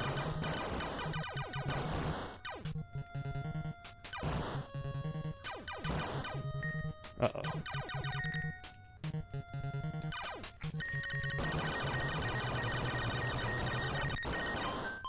There we go. Come on. Keep going. Keep going. Well, we're over 1,000,000 points. Not that it means anything. But yeah, that's a trick you can do with that green block formation. Oh, boss. Okay. But it's tough sometimes.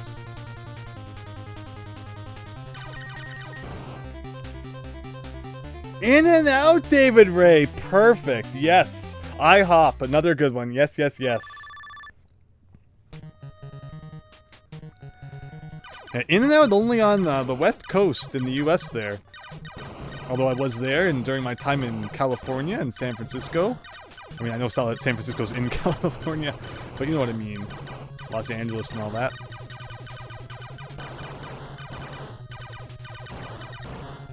Okay. K though, I haven't been to K in a while. This is where the game really starts to pick up.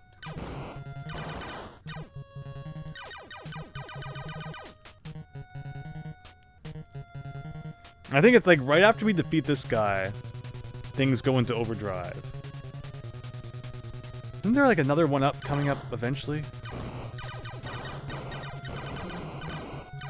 Hmm.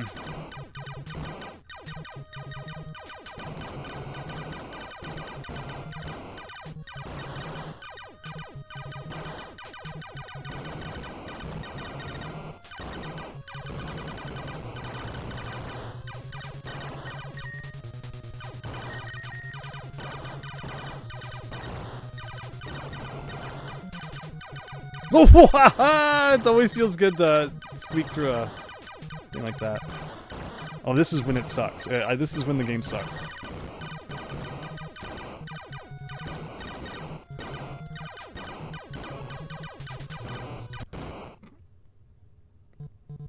Fudge.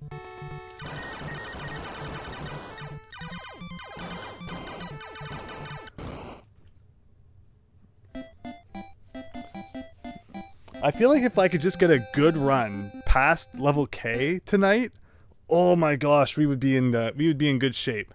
I'm feeling like I can do it if I can just get by K with like a nice chunk of lives left and not 0. What if they pulled a Pokemon Soul Silver and re-released Star Force with a question mark and an exclamation mark level?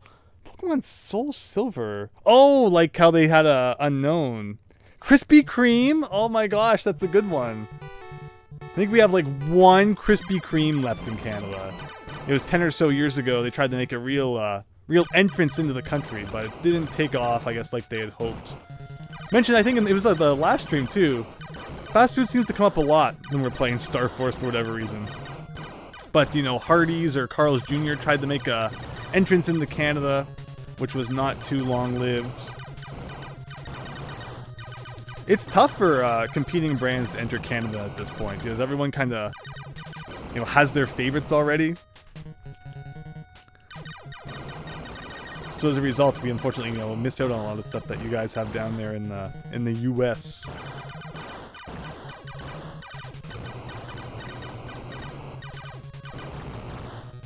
But this is the one. This is the one. No more fooling around. If I die like any earlier than level 5, I'm just going to smash that reset button. But it's not going to happen. It's not going to happen anyway. This is going to be a very serious run for very serious gamers, so pay attention.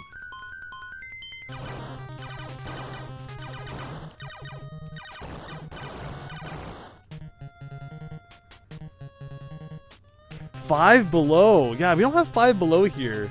So what does that mean? Like everything costs $5 or less? D is for Dunkin', which used to be Dunkin' Donuts. Yeah, we don't have Dunkin' Donuts here. You know, they're like the donut shop. Like Tim Hortons kind of is here. Tim Hortons used to have a lot more donuts, but they've really gotten more into the trying to be like a, you know, coffee lunch shop sort of thing with less emphasis on donuts these days. They have freaking pizza now, but it's just like some freaking toaster oven pizza that they're trying to pass off as like real pizza. I mean, I don't mind the toaster oven pizza every now and then, but like Tim Hortons treating it like it's a big deal is kind of funny.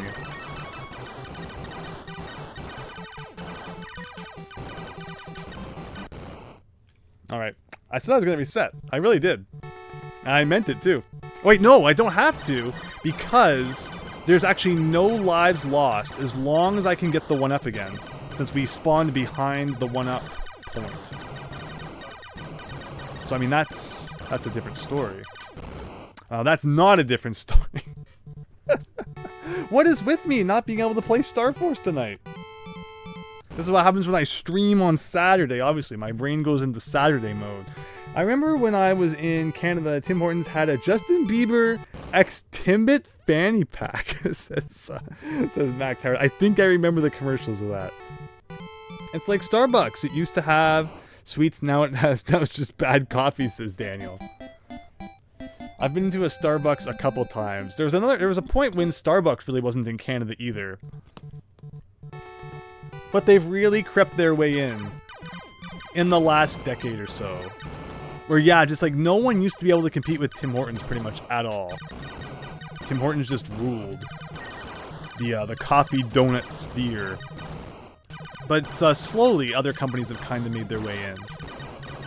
A lot of people kind of go to McDonald's even for coffee now, instead of Tim Hortons.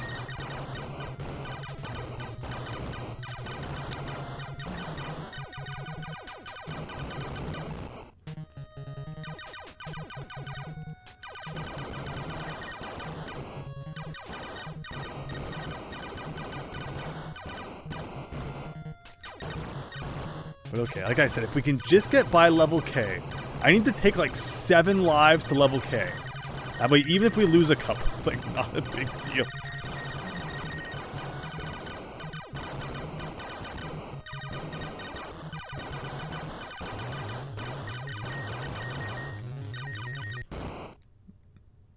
That's just sad.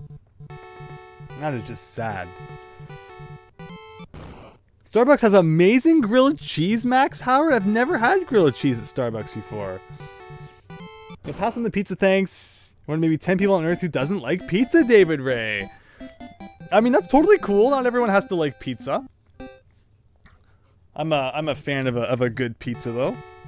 Dunkin' Donuts brands themselves as America runs on Dunkin'. It doesn't feel global friendly, says Fennec. Fair enough, right?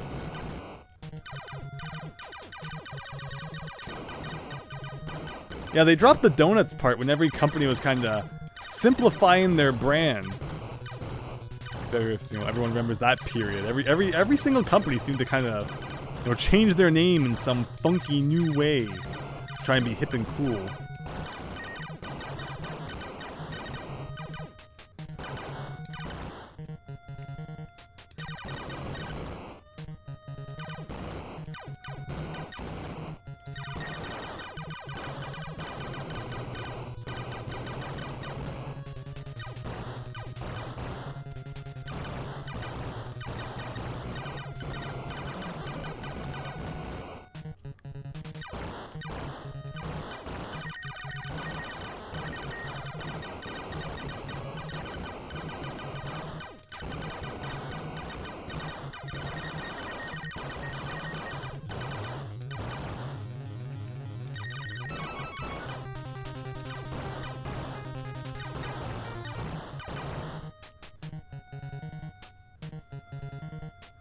You're not the only people who didn't like pizza.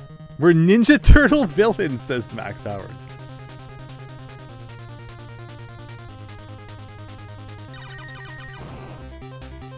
You like cheese pizza, but some pizza can be bad. Like the last time I had Domino's, says Daniel. And we have Domino's in Canada. Where I am, we have the brand, the most popular brand is probably like Pizza Pizza, which I know is kind of more of a regional thing. I don't think you have that in the US.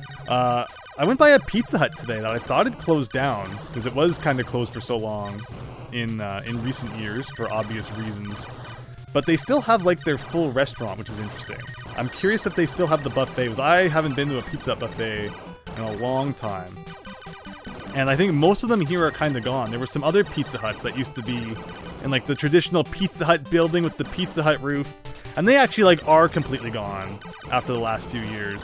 Moved into smaller kind of mall units where you can just do takeout now. But yeah, you know, a Pizza Hut buffet, I'd be so down for that. After quite a while not being the one. They're always a good time. Alright, so you guys can go away.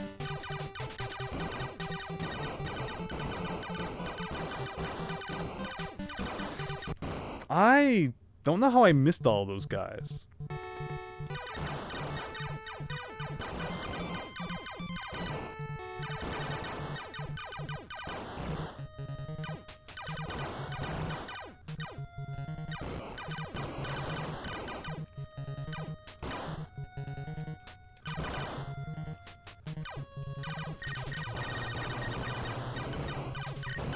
Oh my gosh, didn't even get that one up either. You don't remember Pizza Hut around? You're gonna have buffet. Pizza Hut. Right? Alright, you know what? I want a really good run. Like, I'm not happy with any of these runs. So I'll be back in 1 sec.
Alright.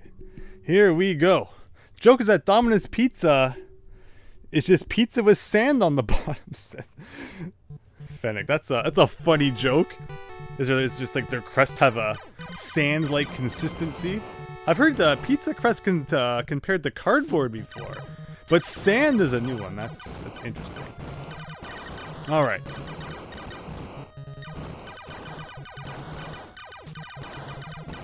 You know, do like the Virtual Boy says, take a break every 20 minutes. For every 20 minutes of video games you play, take a 1 hour break. That's what I always say.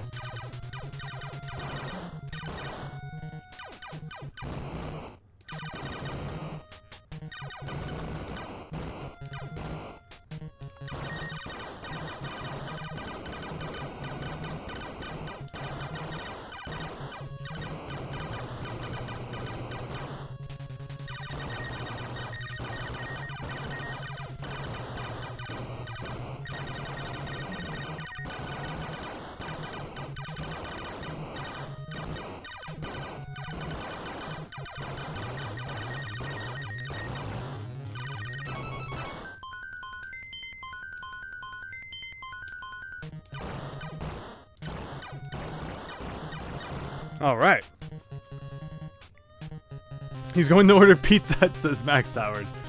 Well, that's tempting. Tempting idea. Like I say, I always miss the, that was part of the sleepover experience back in the day, was like the 2 a.m. pizza order. And having to figure that out, how to split, paying the delivery guy who showed up at the door like 4 ways or whatever. Good times.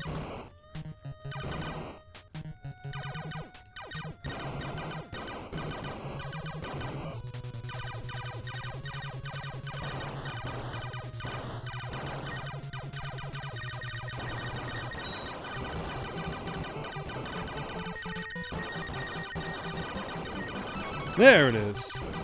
Okay, alright.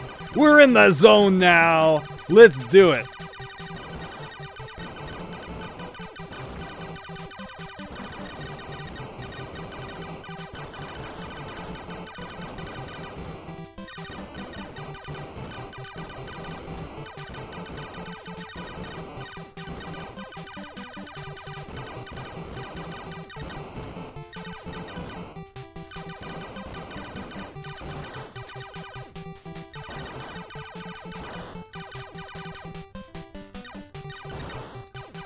Oh no. Ow. Here I was in such a good mood. And it ruined it. My mistake there was that I thought those diamond guys were going to be the alone type, because usually when they appear in such great numbers, that means that those are the ones that don't have other enemies that come along, but no, was I wrong about that? Okay, well we got the one up here. We'll pretend that death didn't happen, I guess. And proceed on. You got this, Fennec. Thank you. Thank you. I want to show you all what happens. I don't know what happens. Like, I want to know what the end of the game looks like. That's why we're here, right? We're not here to see the freaking first 5 levels of the game. We're here to see the end of the game. If it does ever end. Which, again, is another thing you always got to wonder about. Again, considering it's a port of an arcade game,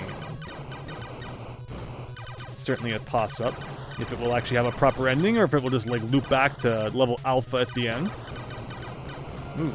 Again, I almost didn't see that blending in with the gray background.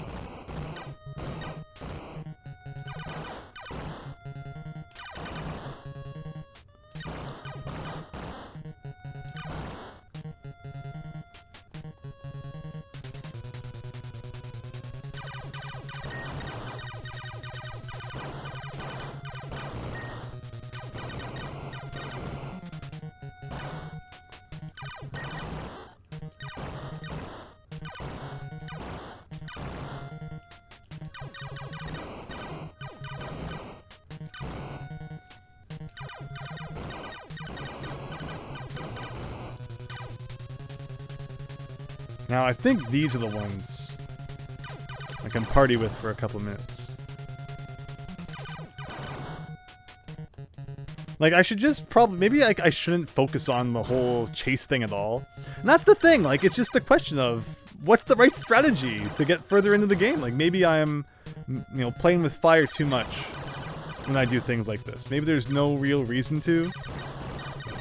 Or maybe I am doing the right thing by delaying, you know, when those more difficult enemy sets show up. Like, I really don't know. This will be a fun one to look up what other people think about once I've beaten it. But I've had a lot of fun trying to, like, you know, develop my own strategies and such, and it's just kind of the way I do it. I never take the easy way. Much to my demise. I make everything harder for myself than it has to be.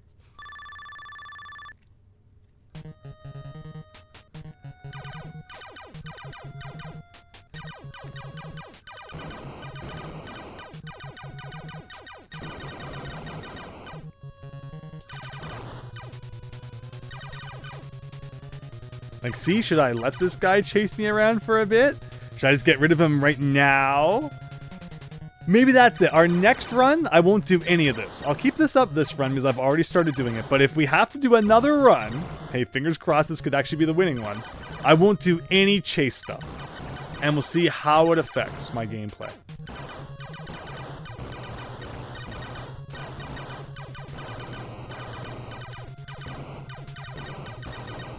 Alright, that was good.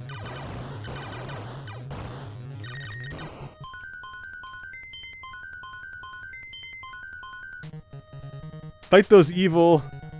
what is this, right? The evil shapes of you know, Space Doom.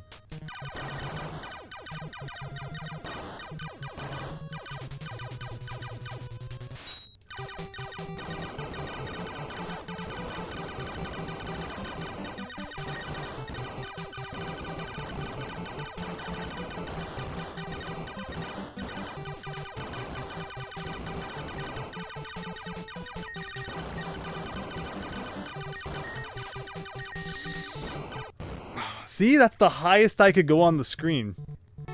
And just the whole screen real estate was taken up. The arrow guys got in the way, which stopped me from defeating the enemies that I wanted to. And only level 4. Like, we need to get further than that before we start dying. That's the key to victory, is getting, like, all the way to level Kappa before you start burning through those lives.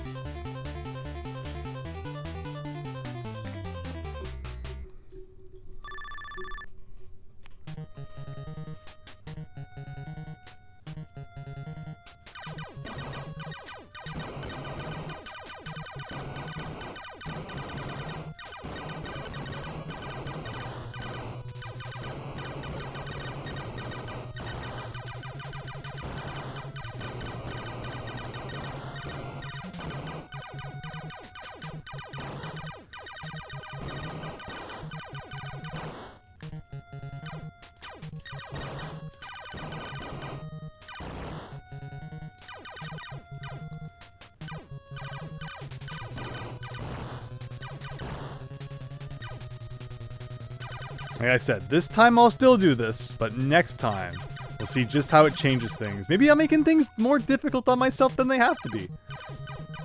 But how is my logic not sound? You know, delaying the later enemy formations. You know, I think that logic makes some sense, but who knows? Maybe for some crazy reason it makes more sense to just get things over with faster.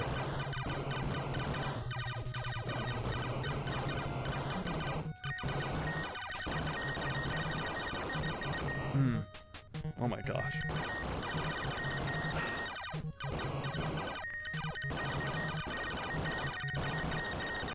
Yeah, take that. Okay. Well, we're almost at 500,000. Is always good. There you go. Gotta get past level Krispy Kreme. Exactly, right? Exactly. That's why we're here.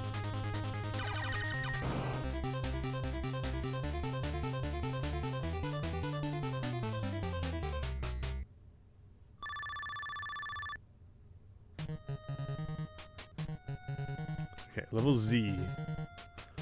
Z for Zellers. Although I guess since Zellers was Canadian, it would actually be Zed. the mascot of Zellers was named Zeddy of all things. You know it's Canadian, win. But yeah, Zellers was a lot like Kmart, which now also doesn't exist, so hilarious enough.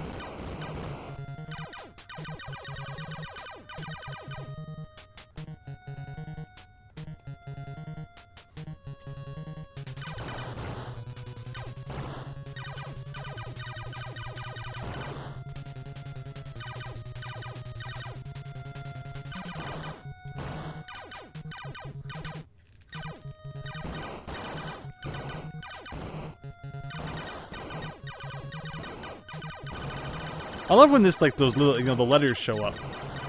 So many free points. Did you see this, the speed that guy shot me? And that's one kind of question that's still up in the air. I don't quite know about this game. Is the speed that enemies' bullets move. Because sometimes it seems like they're really fast, and other times it's like they're, rather slower. And like with these guys, like I guess they're moving faster, so the bullets move faster? Is the logic there? But then sometimes I feel like you'll have like a slower enemy, and just out of nowhere they'll shoot like a fast bullet at you. Maybe it's a glitch. Maybe it's just really bad luck.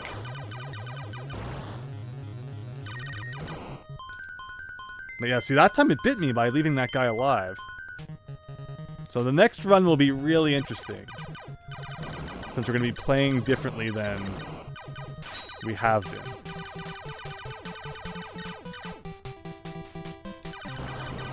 Oh, lost time. Toys R Us is dead in the US. Yeah, that's a weird one that like we still have, but you don't. But I did that short a few months back. That was kind of a joke. But Toys R Us is like a shell of its former self, so don't lament the loss of Toys R Us too much if you're in America. It's nothing like it used to be. It's very sad now.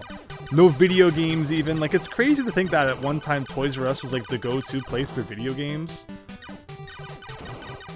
Before there was like Electronic Boutique and all that stuff. It was like Toys R Us or bust. Of course there was like Funko Land and stuff. Ah.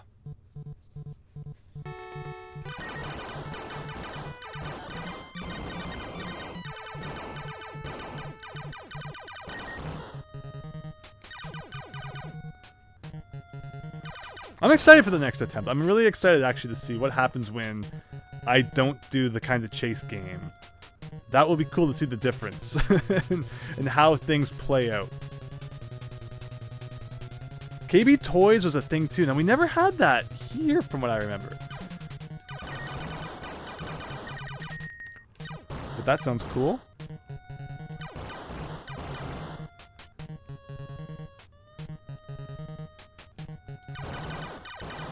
Like, see, yeah, if I was doing this the way we're going to do it next time, like, I would actually defeat those guys.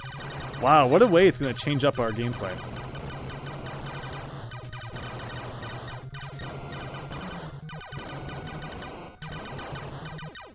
That means that we'll be dealing with these raining guys a lot sooner then, too. As we, rotate through the enemy formations quicker. What the heck? Alright. E for Eta, and then Theta, and then Iota, right? And then after Iota, I think it's Kappa? And that's kind of been our bottleneck tonight. Seeing a 2004 video of Walmart. We don't have a bike rack anymore. Oh, interesting. Yeah, who is it? Vampire Robot, right? I get their videos recommended to me a lot. Like old, news stock footage that would be filmed back in the day and used for news reports and such. Somehow making their way into the public sphere now. And he uploads them, and it's so cool seeing what Walmart and Toys R Us and malls used to look like. 20 years ago. Remember when malls had fountains? Oh, I love the fountains in malls. You can't even put those in anymore.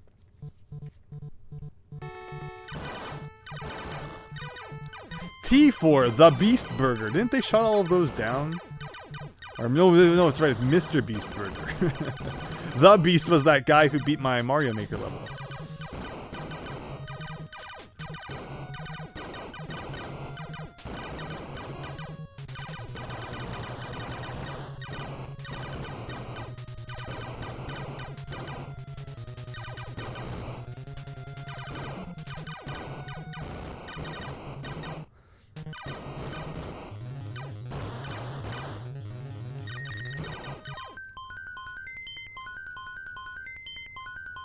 Your mall had a food court. Yeah, mall food courts were always cool.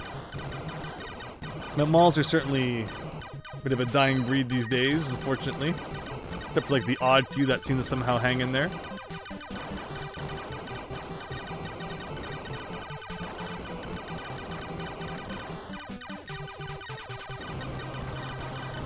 Alright. T and then I and then K. But just see how there's been no question mark blocks for a long time? But I think there's a whole bunch that show up. like coming up again. But they really have a big gap without any of them. The Beast is the guy who's beating every N64 game too, ET7313. Hope you're having a great night. Yes, that's true. How's that been going? Anyone keeping up with that? Lots of sports and stuff on the N64. But I'm sure there's lots of other good games mixed into. Like, yeah, here we go. Now I found the Happy Face first try. You're definitely excited to play more 64 games in the future. All right, we're getting our groove back. I feel like the next run's going to be a really good one. Not to give up on this one yet, but I'm excited for the next run.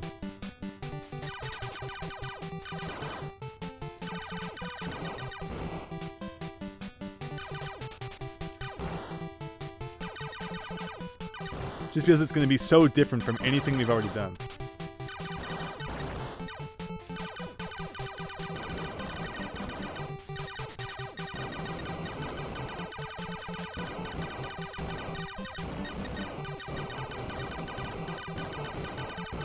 Sometimes you get lucky. That was one of those times. Oh. Yeah. Well, the question mark showed up. There was absolutely zero chance of getting any of them at the time it showed up, but we know they're coming anyway. And see, this is what I'm talking about. Like, once you get far enough in, eventually some extra lives come back. But good luck getting them.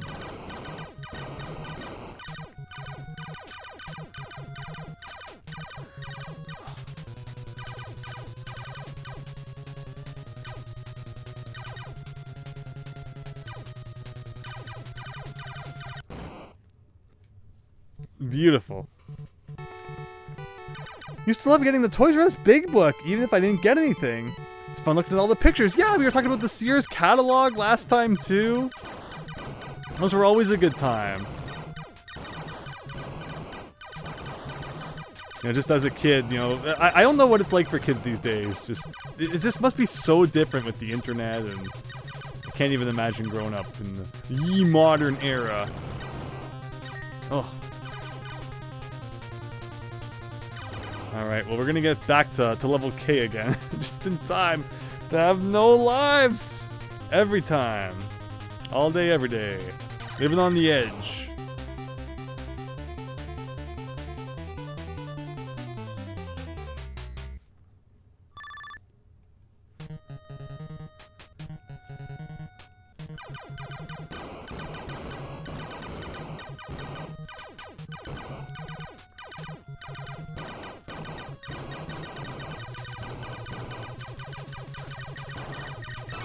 There we go. All right.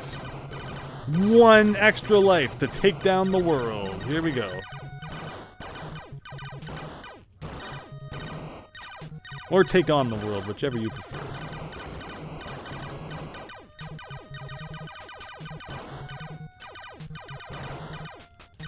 So this is where it gets fun.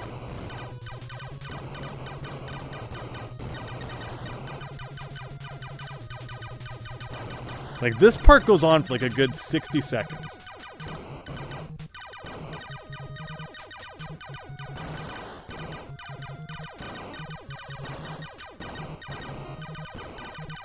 But I feel like this is the key. Like, once you beat this, the game cuts you a bit of slack for a little bit.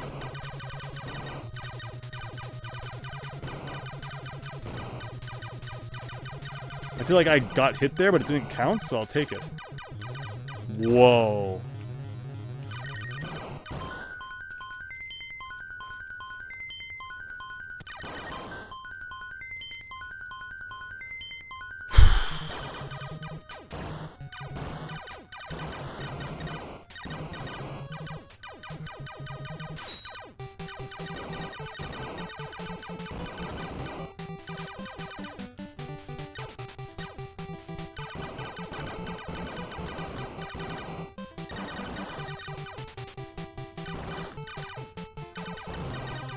Okay.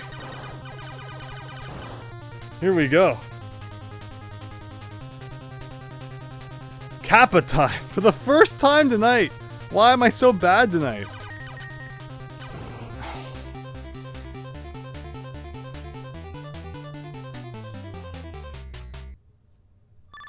Back in the day, if you told someone you were getting a PS5, they would laugh at you. I already have the Nintendo 65. My uncle who worked at Nintendo gave it to me. Alright.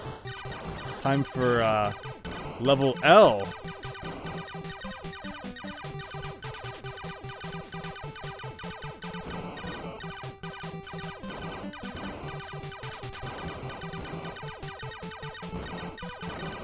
I want that bee! I want the big bee!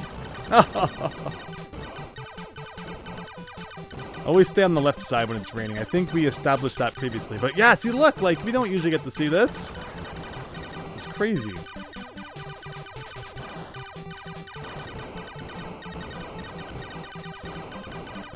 And I'm telling you, like, that part in level K, or that tends to appear around level K, but of course, that's because of the way that we draw out some enemy formations. If we do it differently next time, it will probably appear much sooner. You know, once I get by that, and that was a perfect run of it. I don't think I died once during it. So if only I hadn't, you know, flubbed up so much prior, it could have been a really good attempt. But we can't have nice things.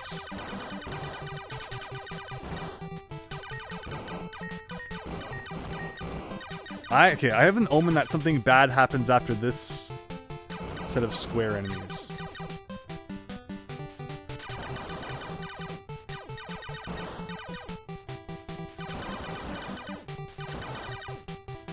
But in terms of restaurants that start with L, what do we got?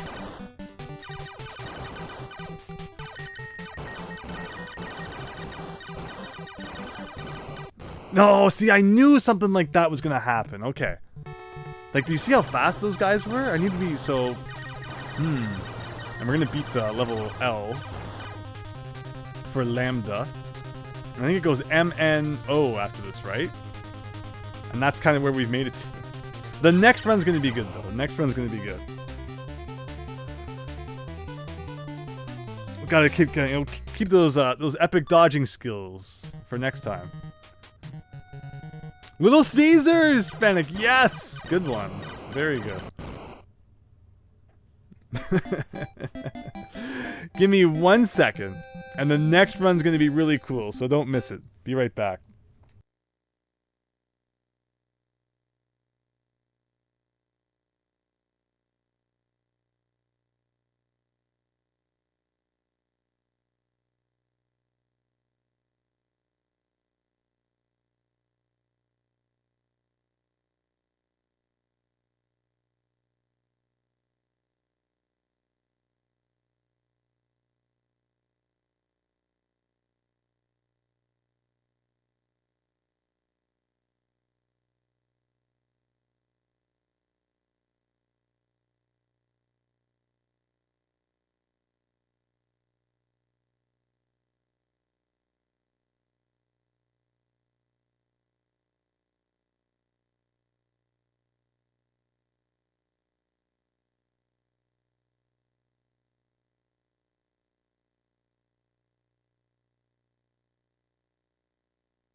Alright everyone, how are you holding up tonight? We've officially passed the 1 a.m. Eastern mark. But this is going to be cool. This is going to be cool. Because this run's going to be different than anything we've done before. As I just take out everything on sight. Not leaving them around to try and delay the inevitable arrival of the difficult enemies. If I see ya, you're done. That's the new rule. Hopefully I unmuted the audio, the microphone. Yes, we did. Okie dokie. A&W! Okay, yeah, here you go. Daniel, this is the serious run this time, so get your best jokes ready. As we get very serious here. So I did some really epic dodging last time of that really tough enemy formation, which was really cool. But unfortunately, the rest of my run had been really bad. So it was all for naught.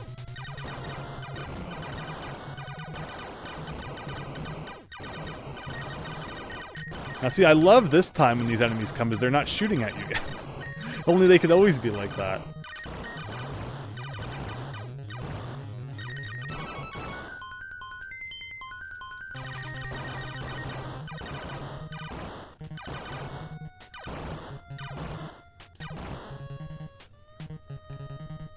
Make those shapes unalive, says Fennec. Yeah, take that, shapes.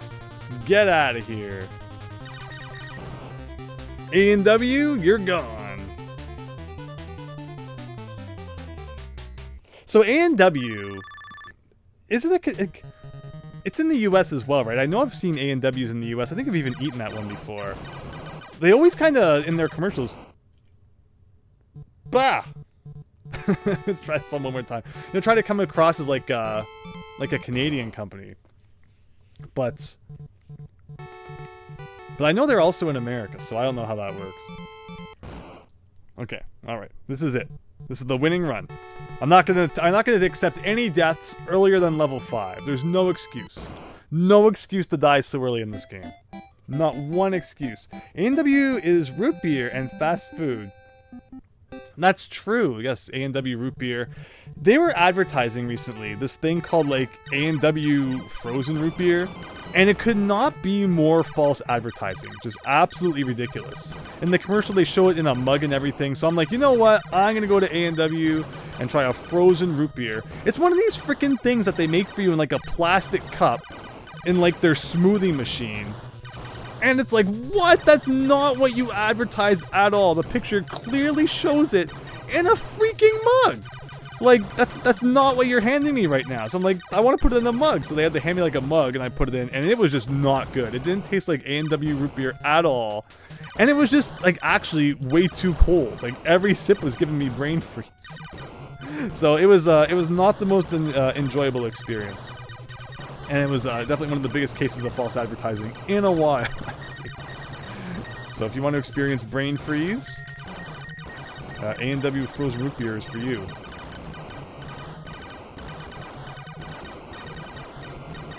In the US, do you have the commercials with like that A&W spokesperson guy? Is he even doing like a crossover advertisement campaign with like the Toronto Blue Jays right now? So this is why I always get this impression that A&W's a Canadian thing. Maybe you have like your own spokesperson down there. The American A&W guy. Yeah, see, that's exactly what it kind of is, Daniel. Yeah, right, Fennec? That's too bad. Because it's something I thought could be kind of neat to try, but ended up being a little bit disappointing there.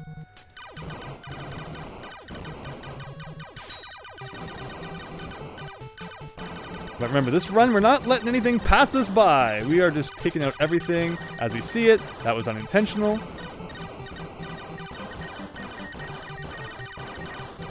Yeah, we almost didn't get the one up, but we did.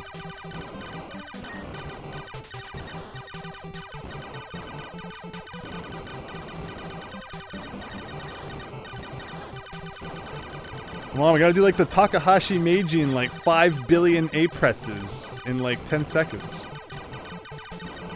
I can feel my A presses per minute dipping a little bit. My APM.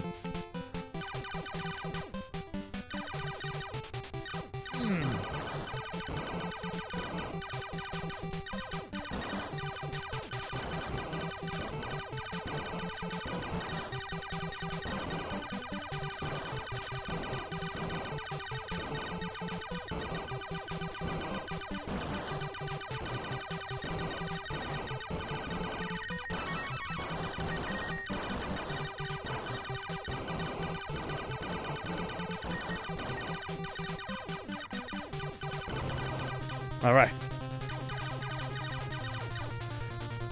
So, yeah, the new strat. Destroy everything immediately.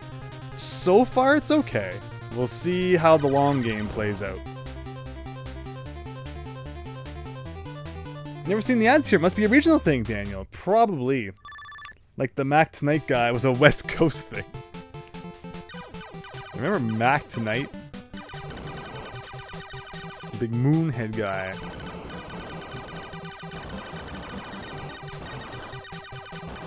Yeah, mascots have definitely died out over the years. I can't think of too many companies right now that really rely much on like a mascot for advertising.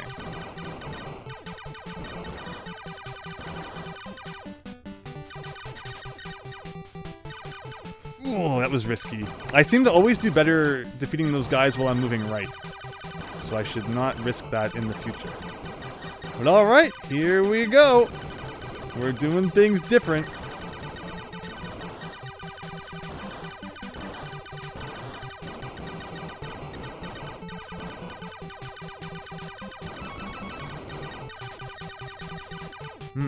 Okay. When you defeat a whole bunch of those diamonds at once, they, they don't explode as much, which seems to be nice. Okay, good.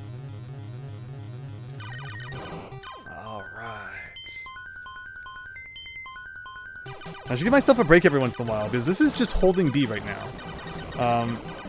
So you can tell, like, holding B, mashing B.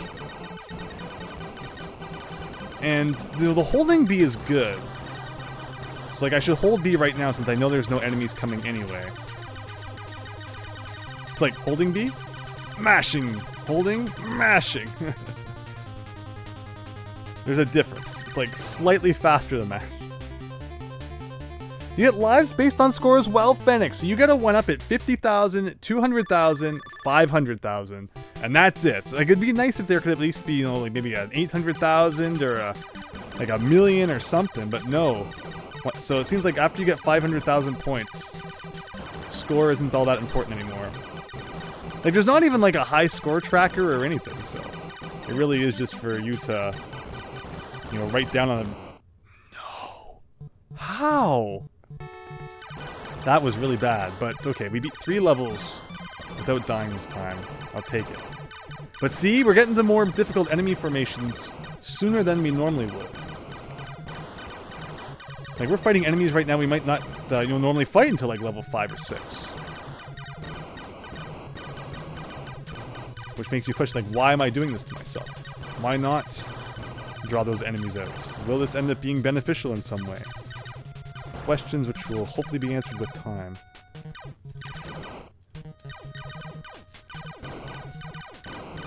Okay. Like, see, normally I would let one of these guys chase me around a bit, but not today.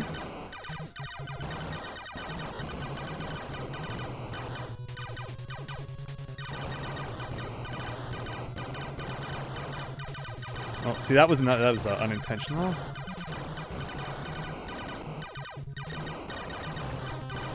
Okay. Level 4. Almost done.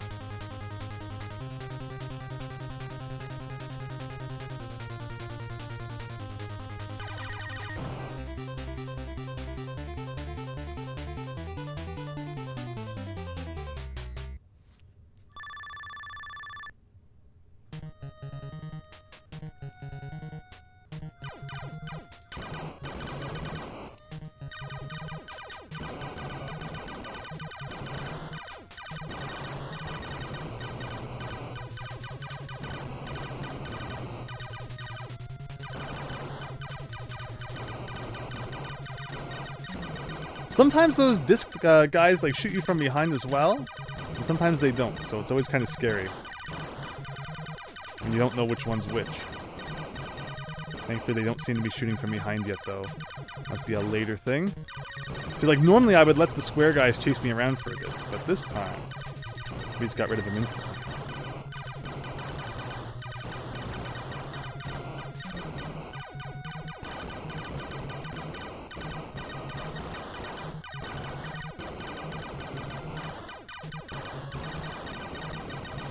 Ooh, see that?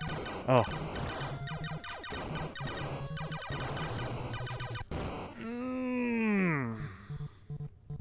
Very frustrating. Like, no, so is this the formation that I always get to at, like, I? Showing up already? No, it didn't seem to last as long. That was like an earlier one, and I was already sucking at it. Very sad.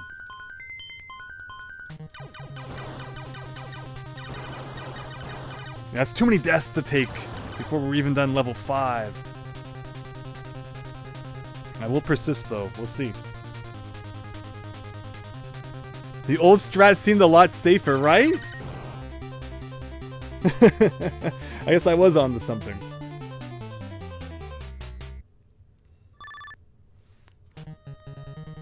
But we'll see. Who knows, maybe it will turn around. Maybe it's like, you know, short-term pain for long-term gain sort of thing. Oh, that's right, I'm supposed to grab this. Okay. Alright, now that we're powered up again, maybe our luck will turn around.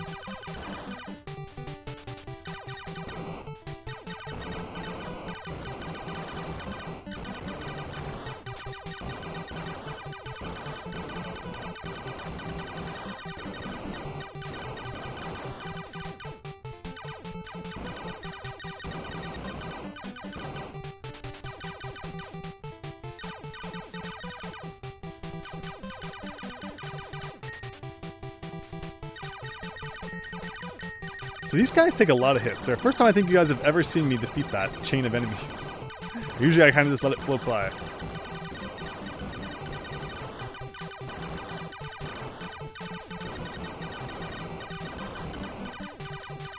Oh.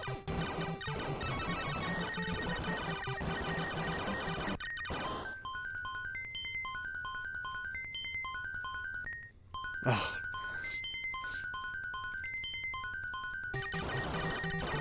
Oh, okay. Oh, I still got...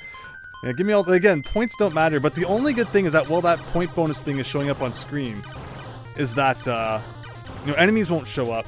Plus, each of those green blocks that you destroy gives you 2 boss points, so it is worth destroying as many of them as you can. So, I mean, that worked out really well, all things considered. Ugh. Okay.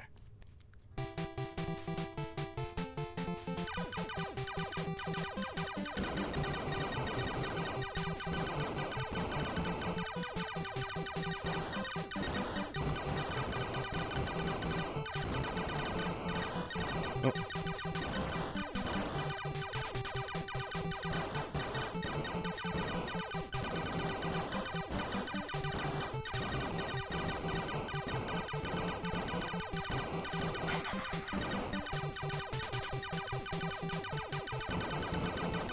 Remember, those enemies will always show up on the opposite side to which one you're on. So it's like you can never really prepare. I mean, enemies in general are like that.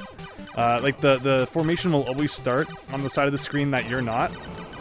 So you can't really position yourself to be prepared for them ahead of time. Okay, this formation.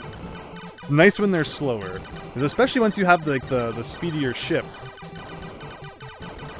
you can really kind of take care of them before they get too close and cause you a whole ton of trouble. Or when they're faster, you know, they're tougher to deal with. As I get slower in the shooting department, pulling that trick off becomes riskier.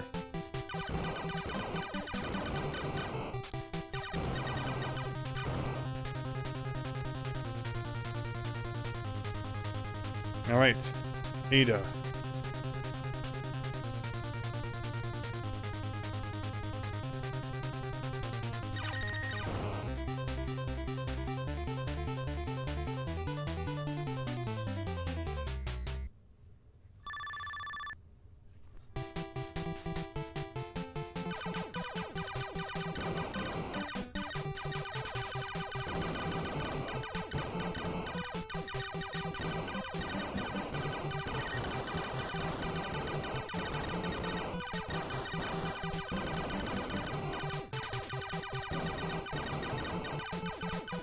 Oh, and these are the ones that don't stop shooting. They do shoot from behind. So yeah, those are the ones you really want to destroy ASAP. But, you know, when there's blocks and stuff in the way, it's easier said than done.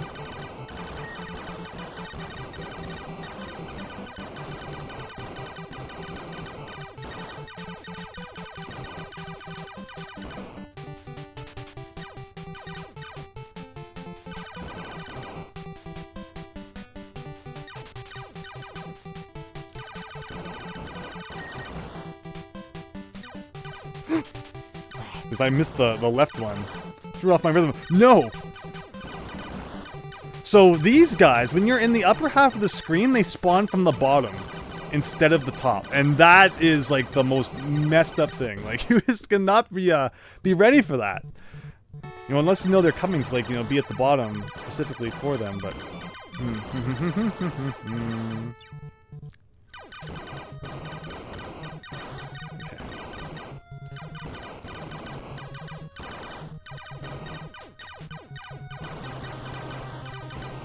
Okay. Level T.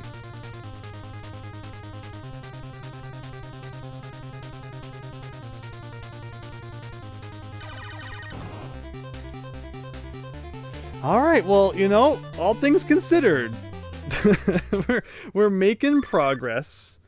Here we have I, and then K comes after this. I'm surprised we haven't seen that really bad formation yet, even though I've kind of sped up the enemy cycle here. I see those ones shoot from behind. Oh, they're nasty. Now, this is not an intentional chase. This is kind of just how it ends up. I think this is when the things start, right?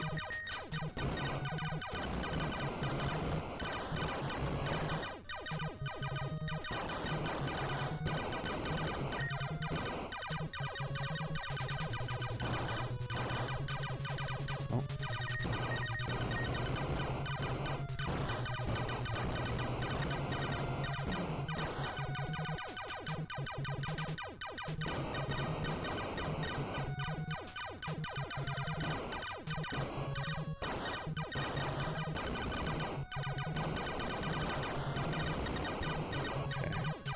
We're already over 1,000,000 points, which is kind of cool. Oh my god, you can't combine those enemies together. That's really mean.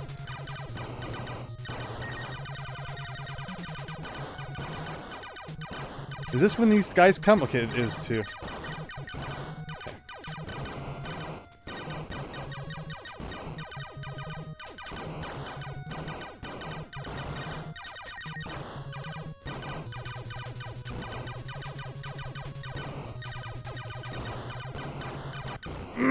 One death during this part, and it messes up my whole rhythm. That was good, though. We got rid of a lot of those guys.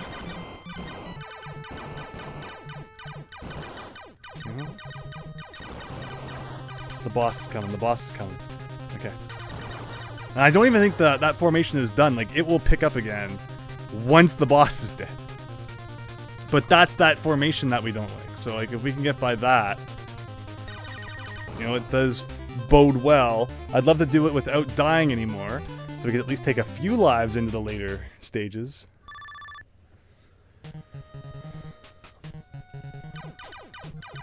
Like, see, they're still freaking coming. Like, this formation goes on so long. No.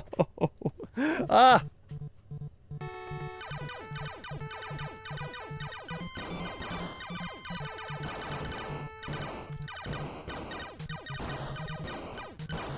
Like, it's interesting how this is just such a hurdle, and then last time I was so good at it too.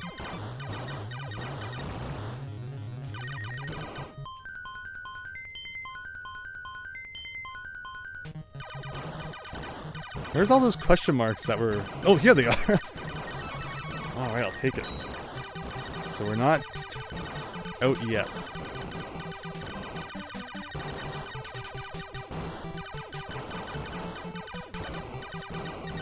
Hey, maybe we'll get lucky. Maybe at like 1.5 million we'll get one up or something. Maybe points aren't useless now. Oh, oh, oh, oh, oh.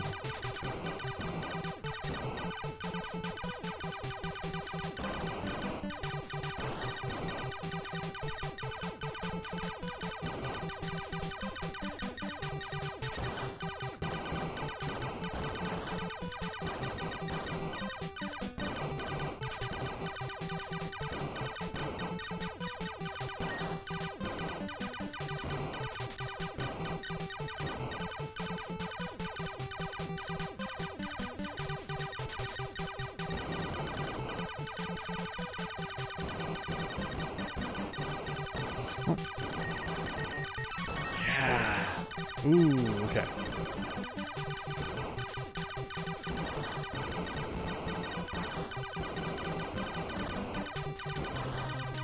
And already another boss. Okay, Kappa time, everybody. Seems annoying to keep track of the bullets with the gray background. See, that's what I'm telling you. Exactly. They blend in with the background a little bit. On the gray background. Like, if on the black background, everything's much easier to see. Much, much easier to see. Okay. Well, come on, let's do it. Lambda time. Here we go.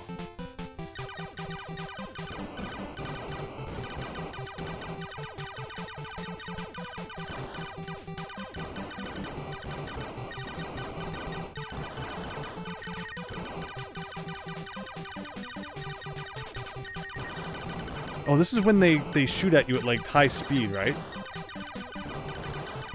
Yes. Okay. That got me last time, but it didn't this time, so that's a good sign.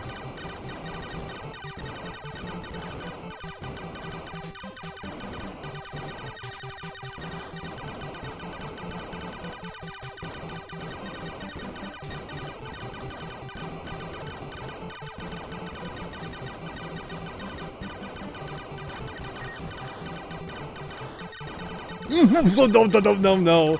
I did not deserve that one bit.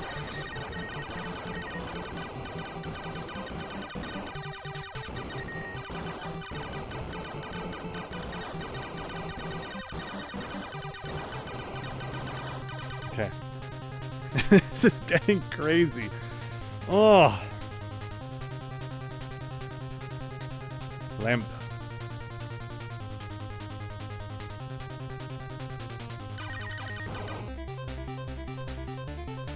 Oh.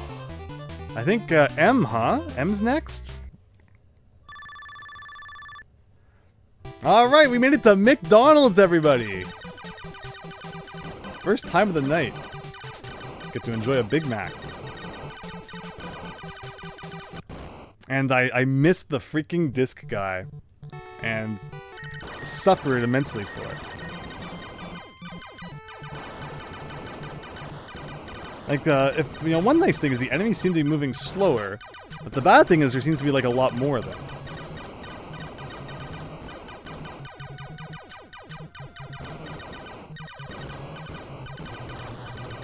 Like, this is nice. Keep this up.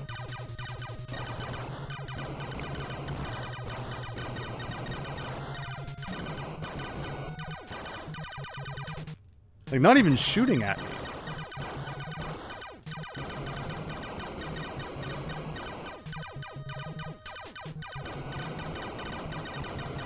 I do have a 1-up still. Oh wow, my favorite enemies. Oh wait, no, these aren't the ones I like. Like in quotation marks. Oh, boss time. Gotta get those nuggets! Yes, Fennec. Moo! Here we go.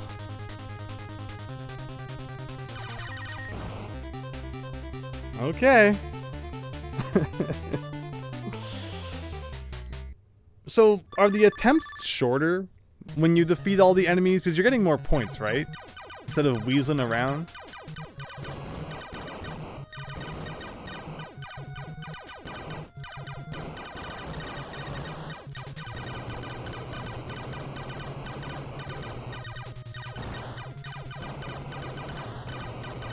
Like, I do remember a point during one of our runs last stream.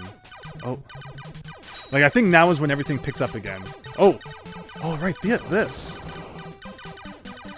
We get this weird enemy that spawns from behind, which is very rare. Again, enemies don't typically come from behind, so... Always great when that surprises you. And now I think is when things start to pick up again, after it gives you a little bit of a break.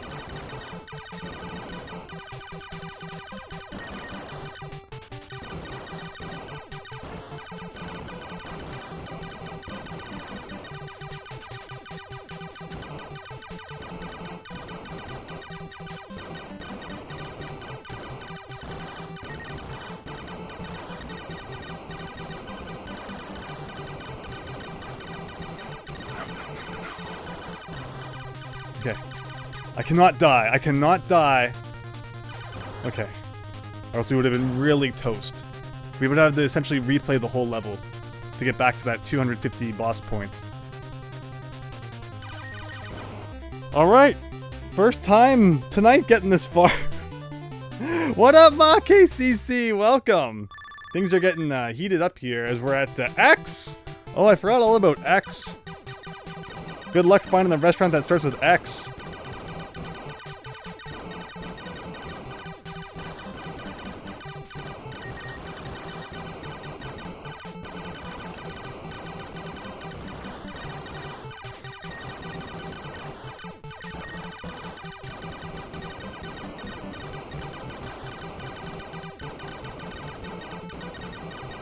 Look at that.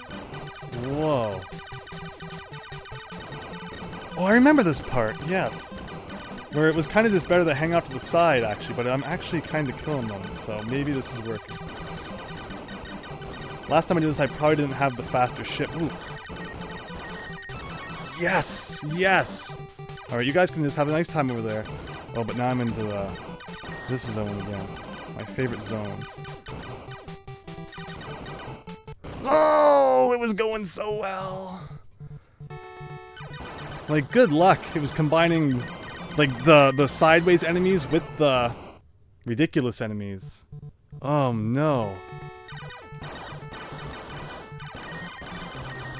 Oh, boss. Okay. Well, our first time seeing She tonight.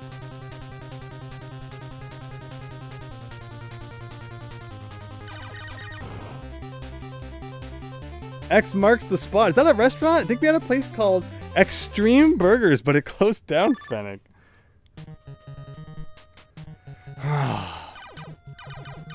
Like, I'm guessing, yeah, this formation's not done. It's just that it cut off because of the boss. Best run of the night. I think that was fun, though. I think it was fun defeating the enemies as they appear. I'm up to try that one more time. And just not make as many mistakes.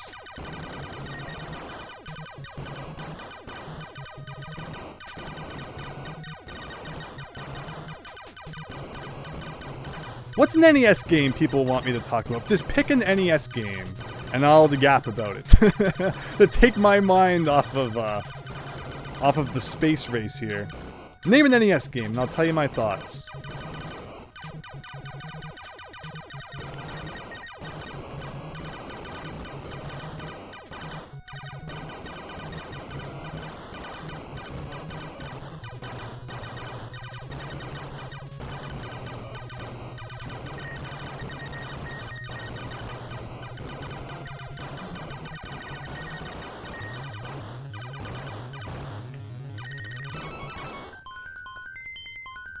Millipede? Millipede is like one of the most bare bones NES games.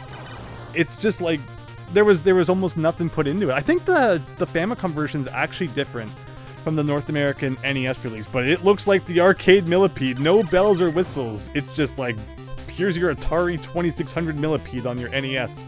And I think it was like 15-ish stages before it loops. So that was kind of what I did to say that I had beaten it. But Millipede's generally, you know, not too tough of a game. I think I've had it explained to me before, but I also, unfortunately, have forgotten, I suppose. What is the difference between Millipede and Centipede again? Growing up, I had the Centipede PlayStation 1 game, which included, like, the arcade game, which is much like Millipede. And then it also had, like, the 3D adventure added in, which was cool. But yeah, I always forget what the difference between Centipede and Millipede is. So if anyone wants to remind me, that'd be cool. But yeah, hey, you know, cool game to ask about. Was not expecting a Millipede to show up as a result of that question. And feel free to keep asking. I can talk about NES all day. Yoshi! So Yoshi, known as Mario and Yoshi, over in PAL region, is a puzzle game where Mario at the bottom flips around blocks with enemy characters on top to try and create matching columns. You can also get the 2 eggs to kind of, pieces of the egg to match to score some bonus points there. I don't know what clearing Yoshi is considered to be. Like what level you have to reach or whatever. I haven't really hit it on the shelf yet to take like a deep dive, but I've played it a bit. But again, I don't know if it has like an actual ending or anything like that yet, because it's a little bit ahead compared to where I'm at now. But yeah, good questions though, thank you. Okay.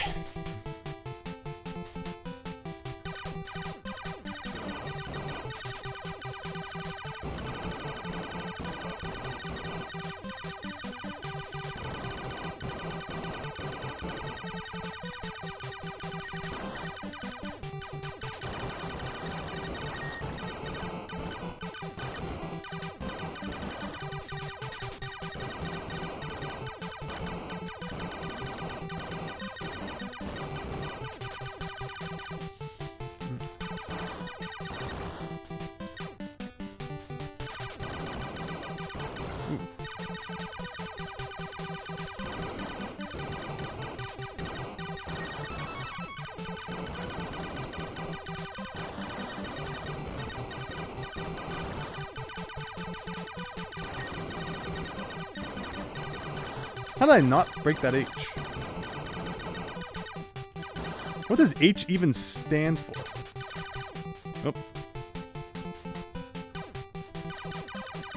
Oh, not these guys.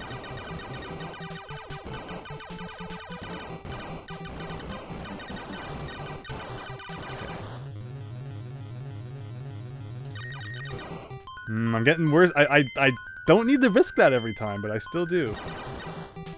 Like, again, points don't matter past 500k, it seems, so...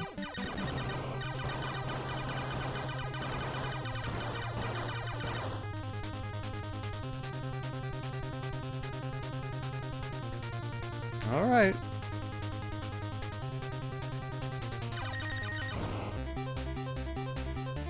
Mario is missing! I used to have that one on SNES, but it is also on NES. Yes, we streamed Mario is Missing. And Mario's Time Machine. And it was like almost a year ago now. And interesting games for sure. I like the NES rendition of Bowser's Super Mario World Castle theme. But the funny part was when you beat it, it tried to play like, a rendition of the Mario 1-1 theme, and it was really bad. It was like off key. It wasn't even right. So it was just terrible. It's like, how do you screw up 1-1 Mario music? But they found a way. Software Toolworks found a way. Also the same people who made the Miracle Piano game, which was kind of cool. I always say if I learned an instrument, I'd love to learn the piano. So, I messed with the lessons in that. And actually did learn a bit, but have not, not touched the piano in quite some time now, so I've also forgotten most of it, unfortunately. That piano's cool. Go away.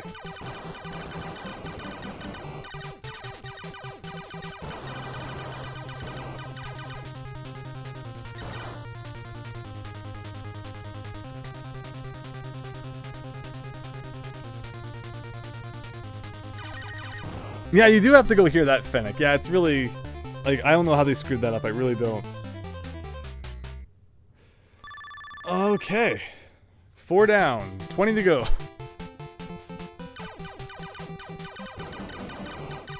Uh-oh.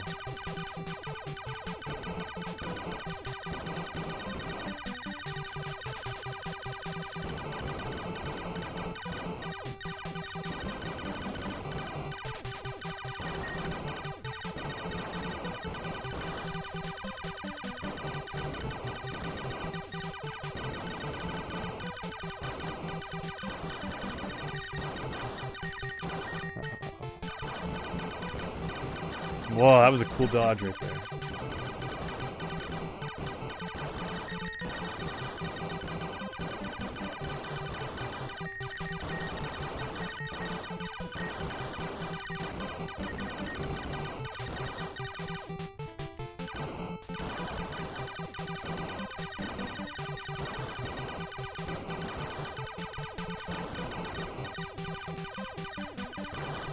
I did not mean to leave these guys alive, but it was an accident.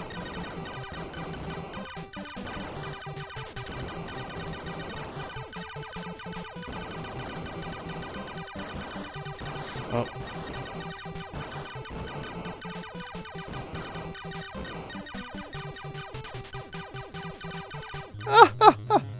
Wow. Okay.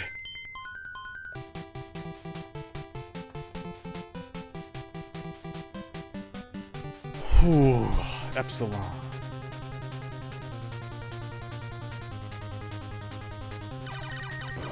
So Mega Man 5, you got, I was thinking about the NES games and their Famicom subtitles today.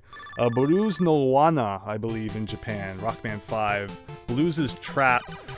An interesting one. I always say I like the even number Mega Man NES games more for whatever reason. They just resonate more with me or whatever. I guess the bosses and the levels and the music. But Mega Man 5 is fine.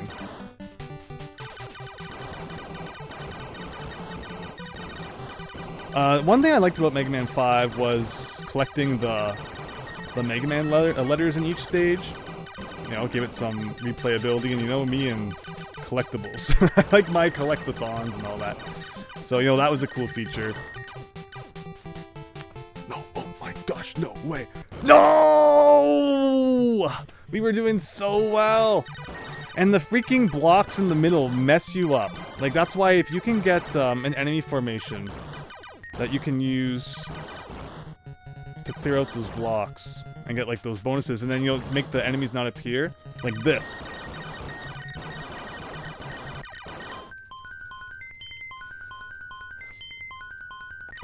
Like, this is great if you can just do this, because see how nothing's appearing?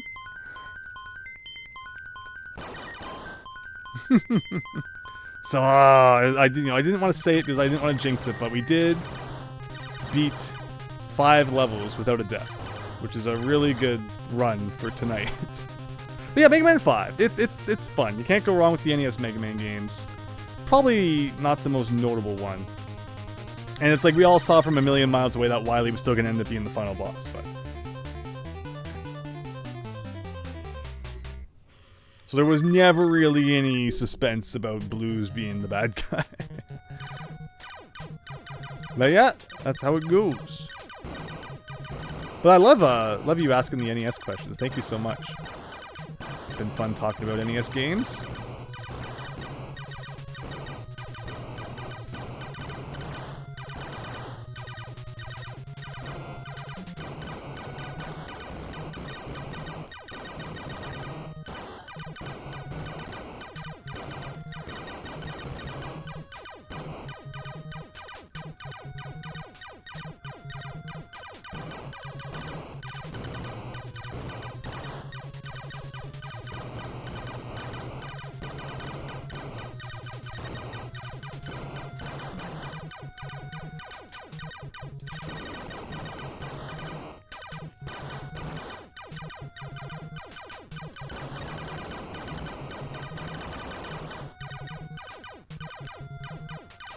Oh no, look at those darn arrow blocks messing me up, as always. Oh, here we go. This means the power-up's coming, if we can survive it.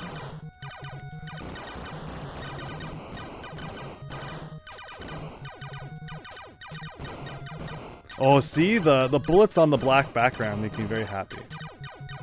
Compared to the gray.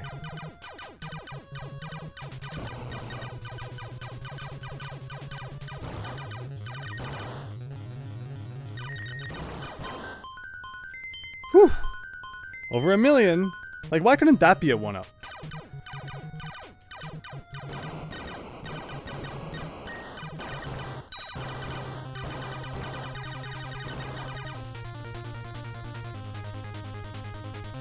Oh, we had Daniel asking about Mega Man 5 as well on the side. Wow, I think I was answering that because Fennec asked it.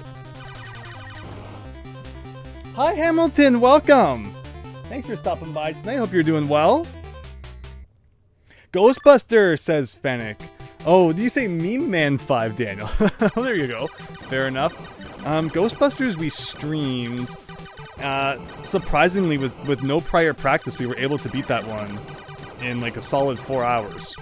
It came down to saving up enough money. I think it was like $100,000 to buy the sound machine, which slows down the ghost a bit, I think it was. And of course, you also need like the better radioactive suit, so we could take a few extra hits. Climbing up that tower, definitely the worst part of the game. It took us a few tries for sure.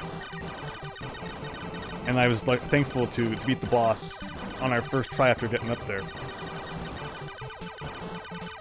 But, you know, not as bad as people say, but also, you know, not the most exciting game. It's very dull. Everything is just white and gray.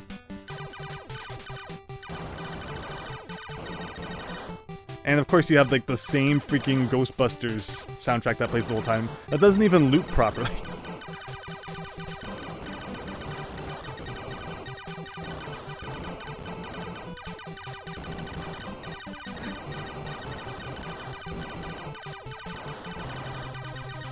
All right.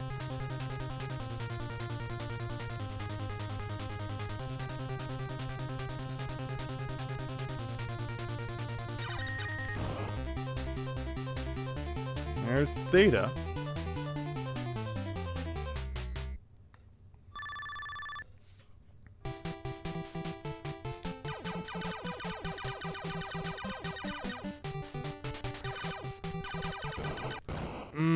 I was not expecting the diamonds mixed with other enemies.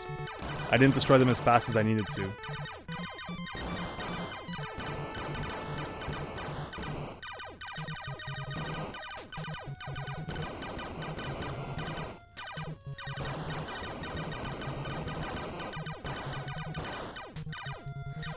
So when you see the diamonds, destroy them quick because you just never know what else is going to come.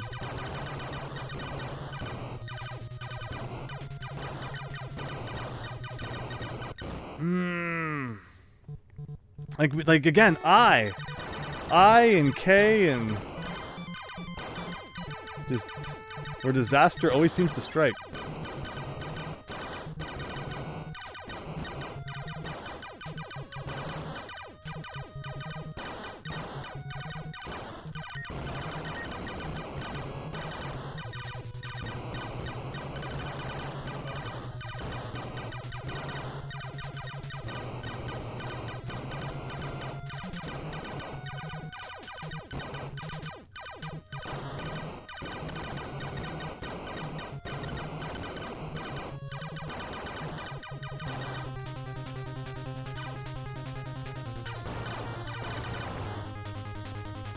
Alright, here we go.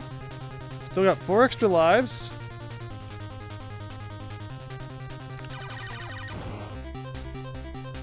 I think we have some 1-ups coming up as long as we can grab them, too.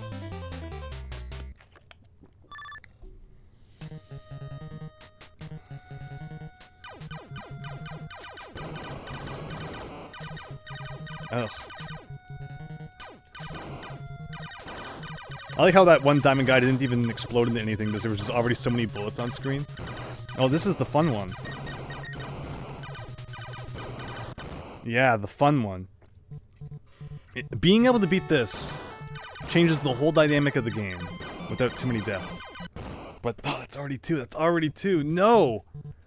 Like, I can have a good run up to this point and then die a million times on this. Or I can have a bad run up to this point and then not die on it. But I can't have both.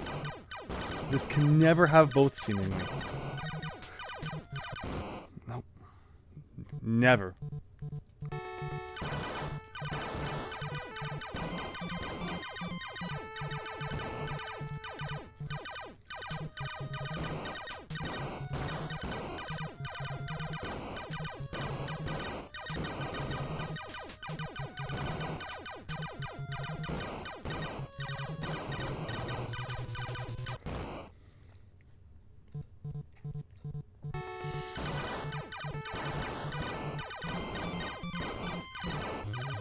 Wow.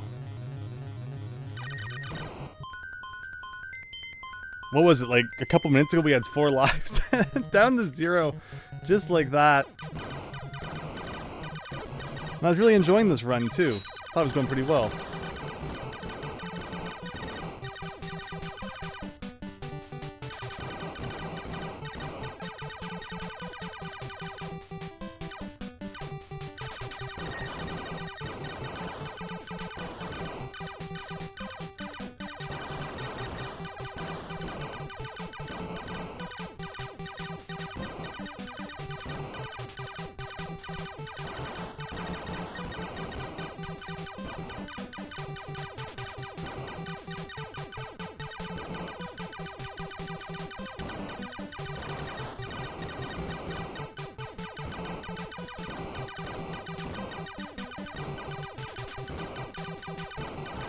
There's my 1-up.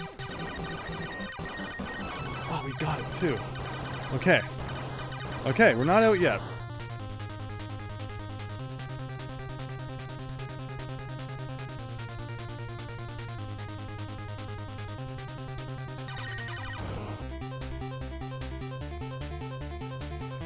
Alright, it's Kappa time. I like the fact that I'm doing better now than I was earlier, despite the fact I definitely feel like the game has worn on me a bit compared to earlier. Like, that's the problem. Like, you can feel it wearing on your thumb and stuff the more you play, but also the more I play, the more I understand the enemy patterns, so it's like a trade-off. Again, the whole theme of this game seems to be like you can have one thing out of two, but you can't have both at the same time.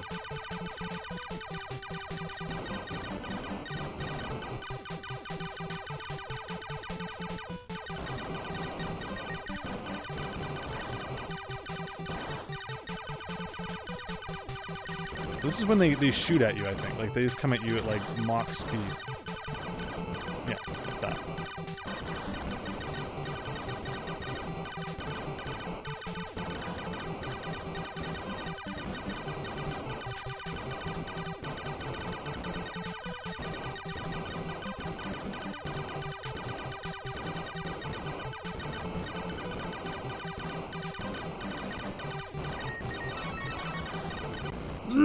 I just got the 1-up too, but because we died and got sent back a bit, if I cannot die, I might have a chance to get that 1-up again.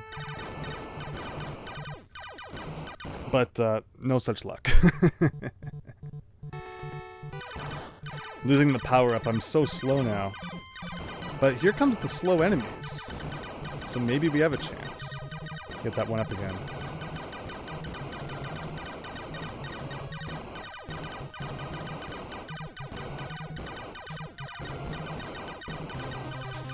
Oh. Come on, where's the 1-ups? Where's the 1-up? Oh, the boss spawned before it happened. Right? Yeah, see, I'm getting a better understanding of the enemy layouts and stuff, and I feel like we get more done when I defeat the enemies as they appear, because the whole dragging the enemy around seems to, you know, prolong each attempt, which just makes things seem longer. Whoa! Wonderful. Let me guess, I'm gonna miss the 1-up because of these guys.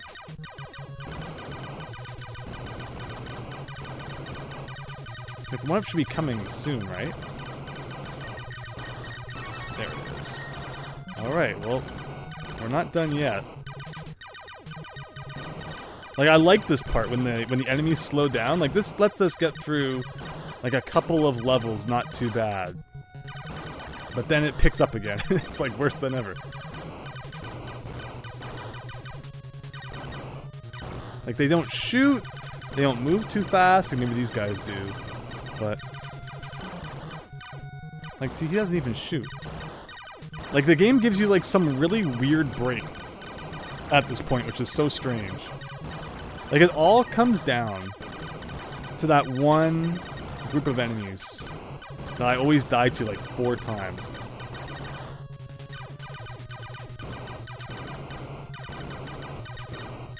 And just being able to get by them more consistently.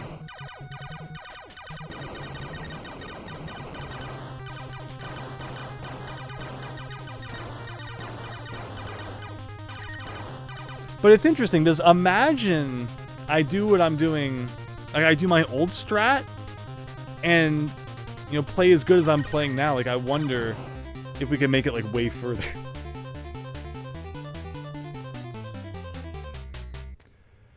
It's been an interesting night of Star Force, though. Very interesting. We've learned some things. We appear to have forgotten some things. Big mixed bag, for sure.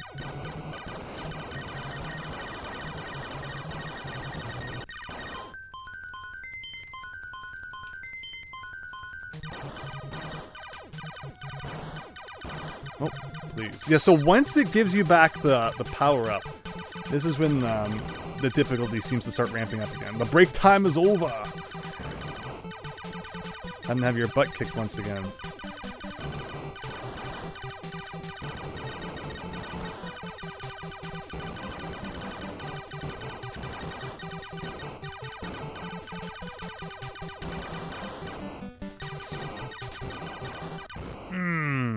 There's only so much you can do when they start throwing stuff like that at you. But last life of this attempt, it would appear.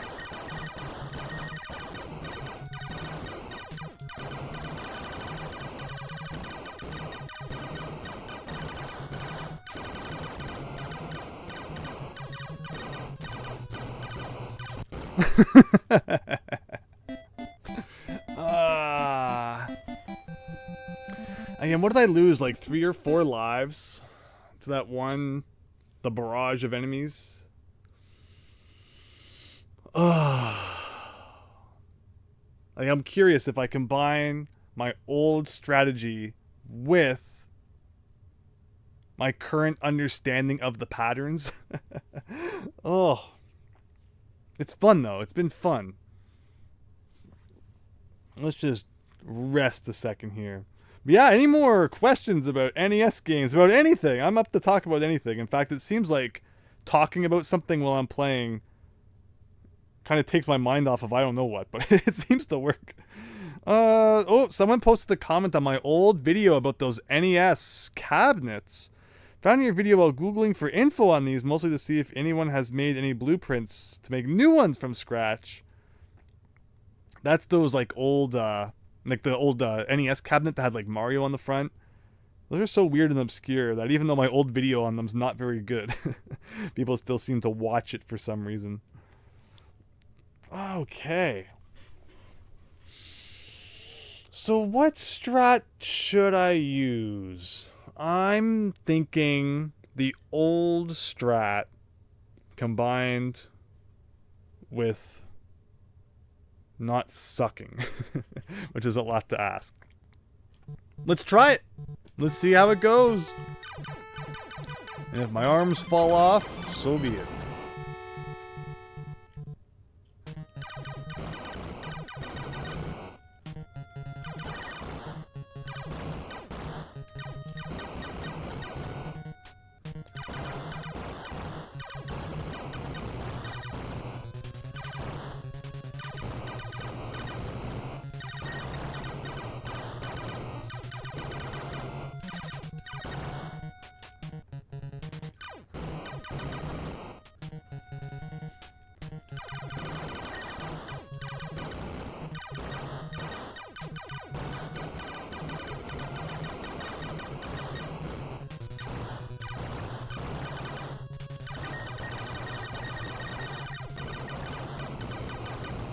I didn't mean to shoot that guy.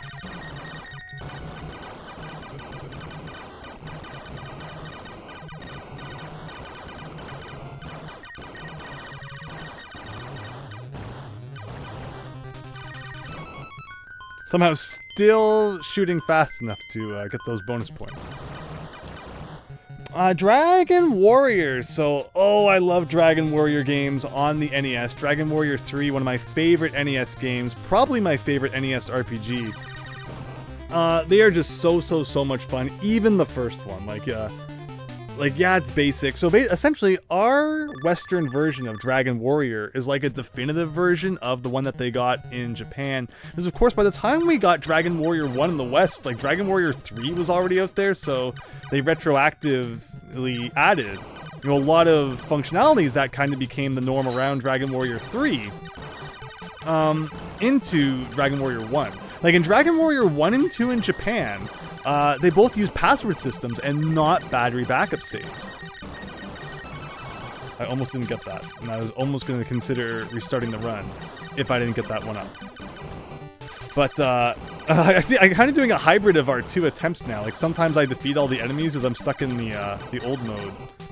So yeah, hybrid sounds good. Oh, because it sent me back far enough, I can probably get that one up again. We'll see if that works. But yeah, the Dragon Warrior games were great, and it's just like pure RPG fun. Even if it is a little basic. Like, I don't see the problem with that. I think they look fine. Again, Dragon Warrior, Dragon Quest 1 on the Famicom's a lot rougher because like your character doesn't even look different directions as you move, and when to talk to different NPCs, like you have to select You have to stand beside the NPC, and then when you select talk, you have to select if you want to talk to the NPC that's up, down, left, or right of you.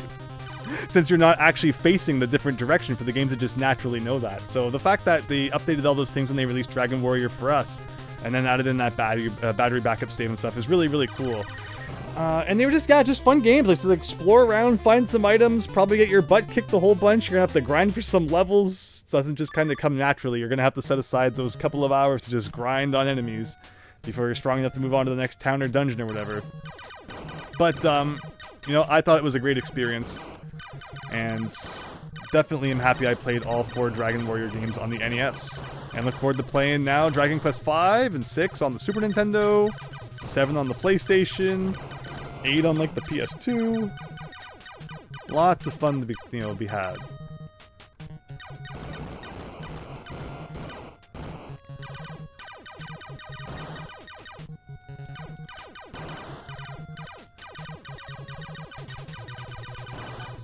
But yeah, so I think with my current strategy, I'm supposed to be letting guys live a little longer.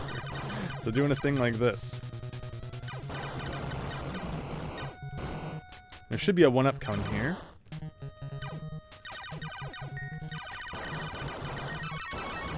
Perfect. And once you get the 1-up, you know that the rest aren't, so you don't have to get them all. It's not like there's a second 1-up or something.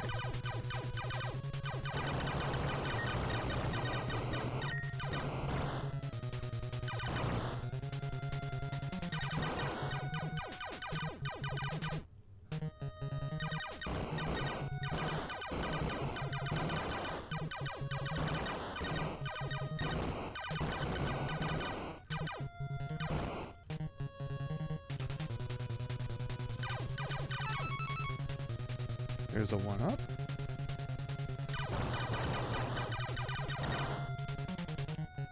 So yeah, we did die, but I was able to get another 1-up to make up for it. So technically it's like a no death run so far.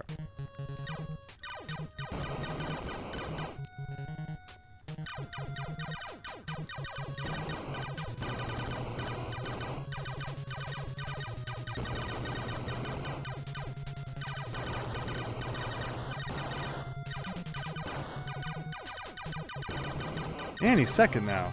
There we go.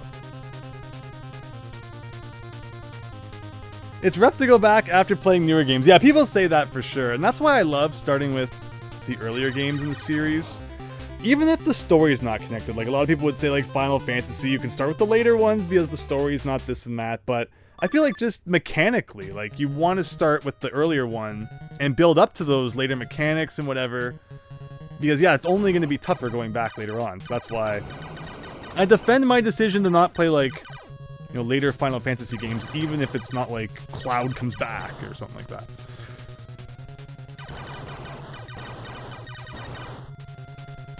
Okie dokie. So how do all the Final Fantasy VII movies work? There's a lot of Final Fantasy VII spin-off stuff, right? Like, where does that all come in?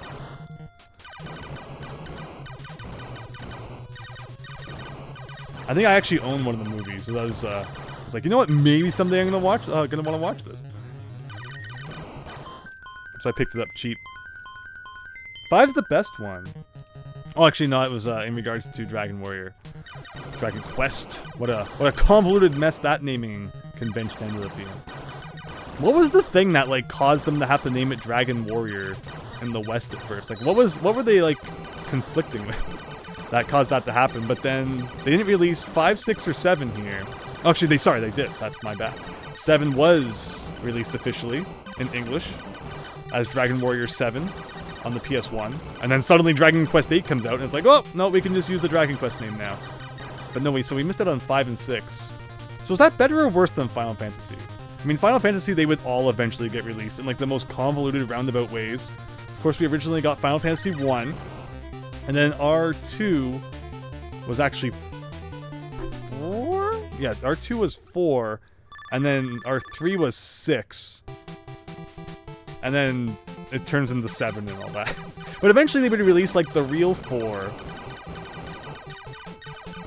This is a moment I need to concentrate here. You know, like there was like the Chronicles one. I think it was like a combo with Chrono Trigger, right?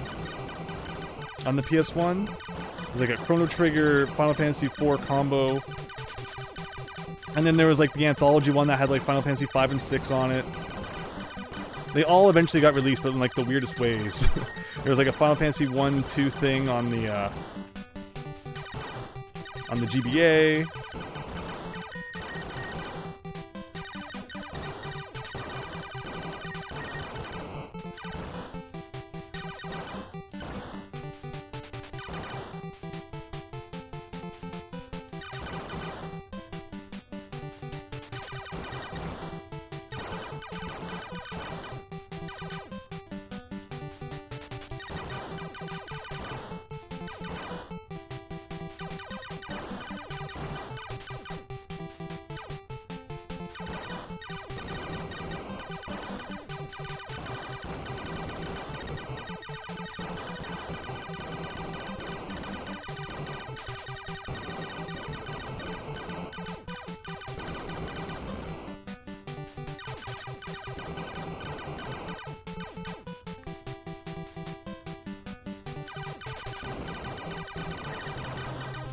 Go. Okie dokie. Level 5. If we can do the boss successfully. There you go. I mean, it's easy, but after doing it so many times, it's it's also easy to screw up a little bit.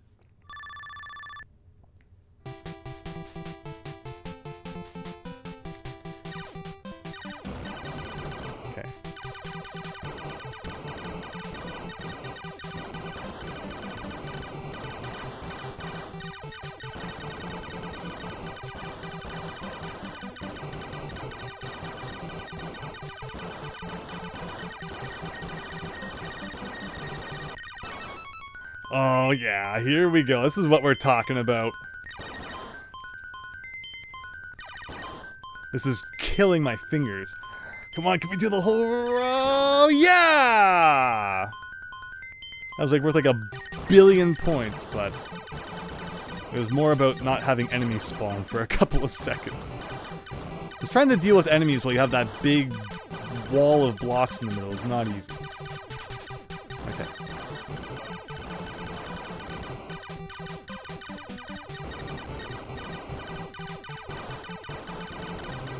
Alright.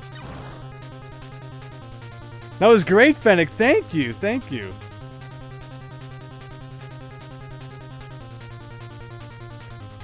A rare display of 7 lives in the top right there. All can be erased in an instant. At that one part that I either seem to get really lucky at or fail miserably at.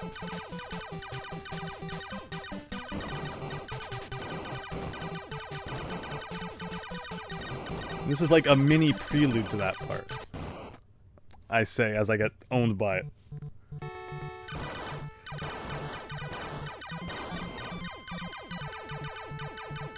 Okay.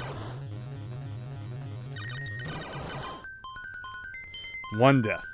One death so far.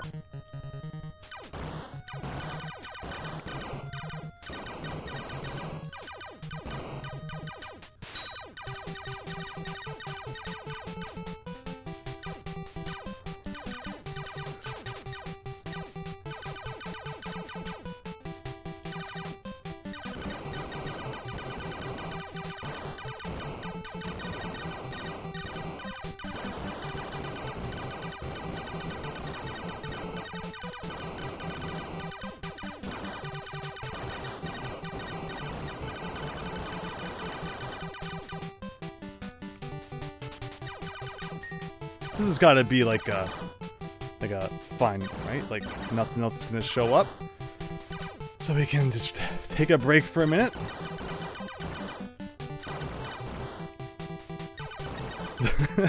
Exhausting, very. Like that was intense there for a bit. One mistake, but could be worse, I guess.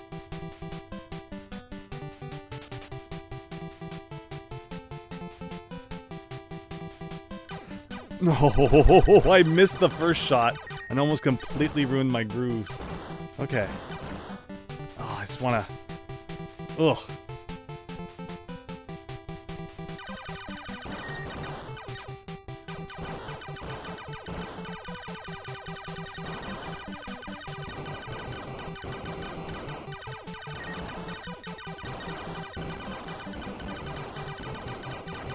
Alright, we're starting to see these guys.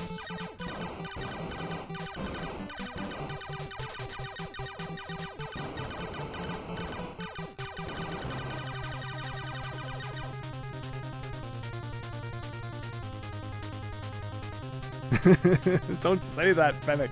Don't say that. Uh-oh. Okay. But I hope you're right.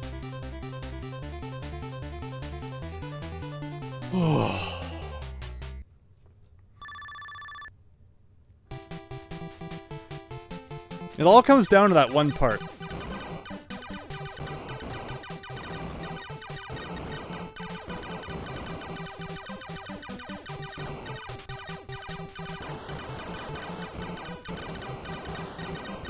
That seems to be the deciding factor right now.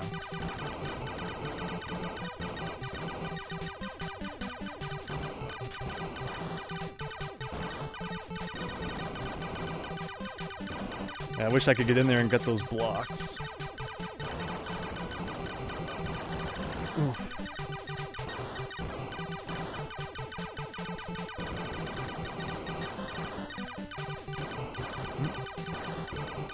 Ooh, that was really bad, almost.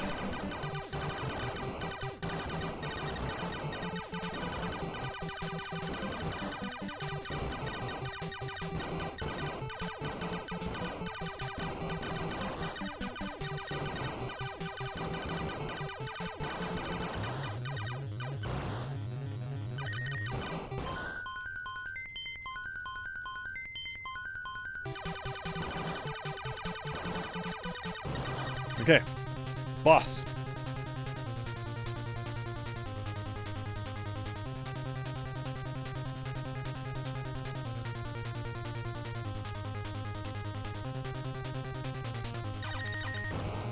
All right, that's level T, Theta. But I's next, right? This is when crap hits the fan.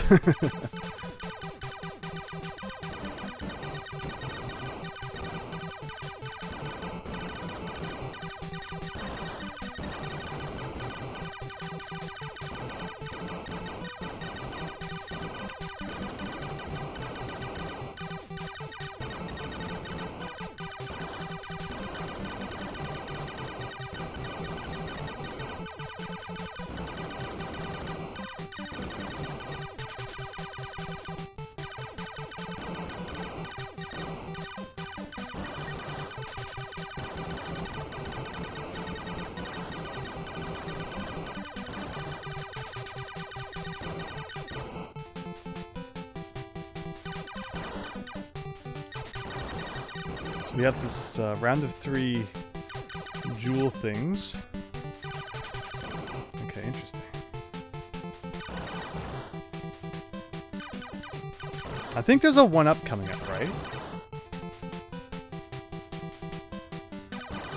So I don't... Yeah. Oh, I didn't get it. No! I even knew it was coming, too. I wasn't ready for it, but you know what? I'll take it. Take what I can get.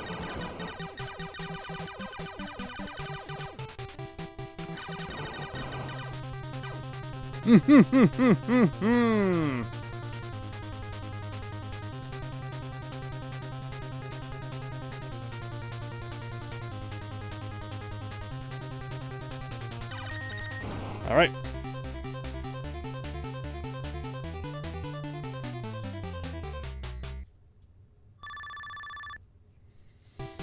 K for Cap. Oh, that's right. No, this is when things get really bad.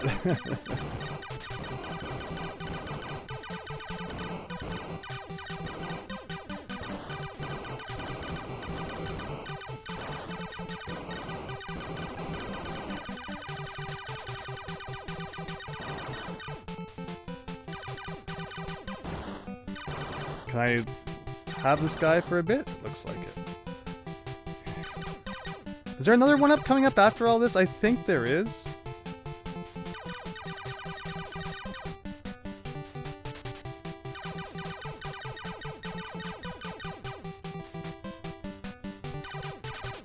Yeah. There we go.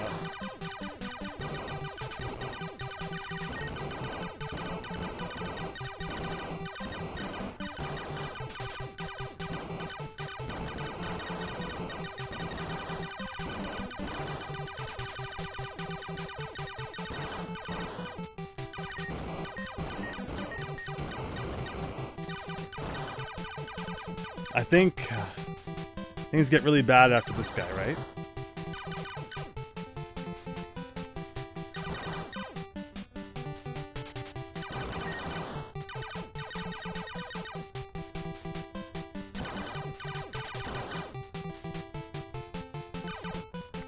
And then the great nothingness for a bit, but maybe that's when we want to deal with those enemies.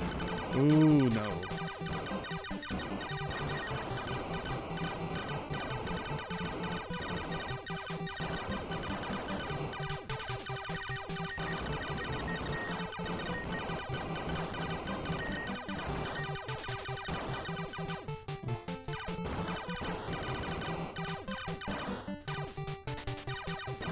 No! So much to look at once. Now I lost my speed, which is so important. I'm going in weak, but we're gonna be past Kappa here.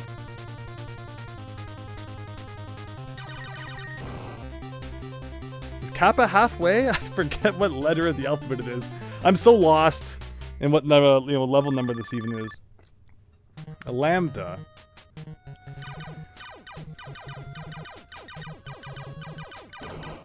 Alright. No. And that takes me back to where these guys are, which is not fun.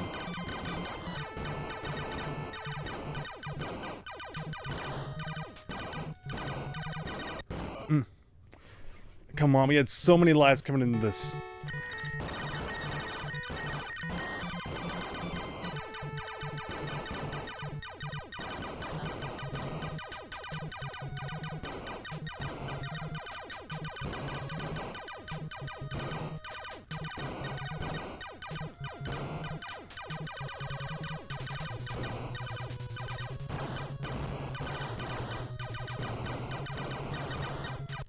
Okay. It has to be almost over. It has to be almost over. Okay. 3 lives. That was not my best performance. I would have loved to have not wasted like 3 or 4 lives there.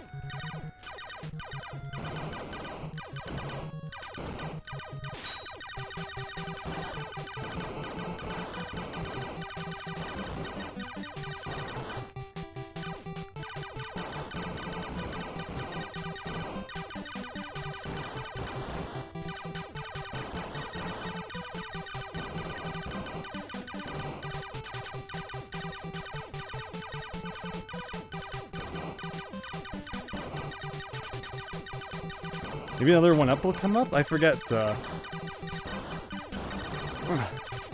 this point. It's not worth jumping out there for like 2 blocks if I lose my power for my life. Yep. Bye-bye, B. There's nothing I can do about that.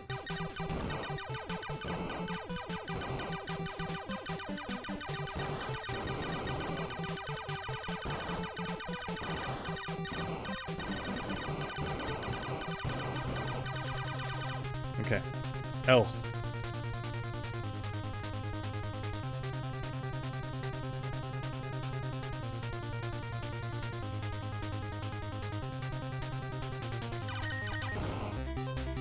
Almost halfway. Not even halfway, Fennec. No. No. I'm not even done 12 levels yet?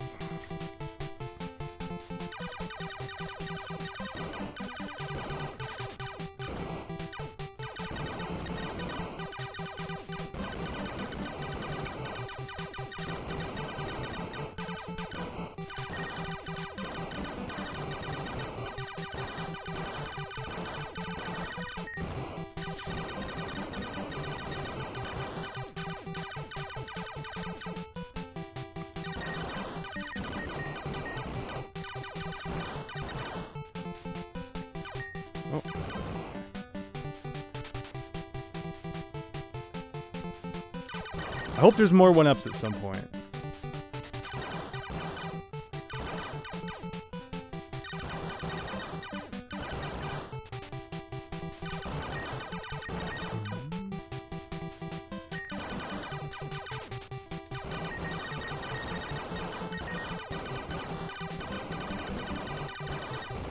No!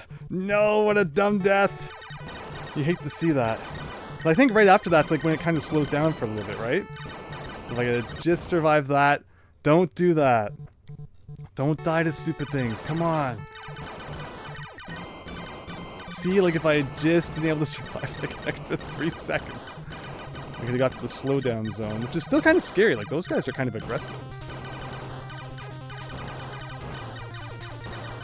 Hopefully there's 1-ups coming. Like there's more 1-ups, right? More question marks somewhere. And hopefully the slowdown zone lasts for a couple of levels. And we can make some real progress here. I think she was the last way we beat. N was halfway. Wait, N is now. This is only half?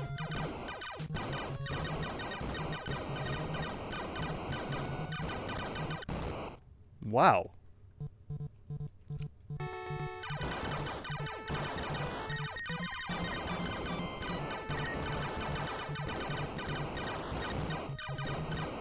Where's the slow part? Where's the part where everything's slowed down? I don't get it. I don't get why... Like that run was going really well. Until that one part. The one predictable part.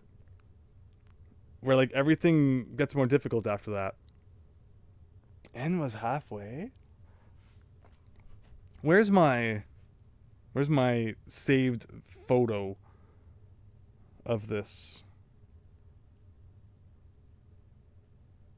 M is halfway. Oh, so like starting level N, that's only half?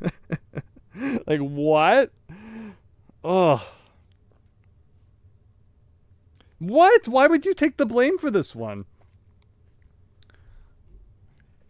You were doing great, thank you. Oh, man.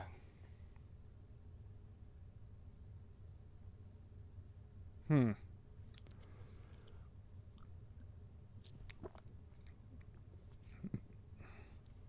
I don't want to stop. I don't.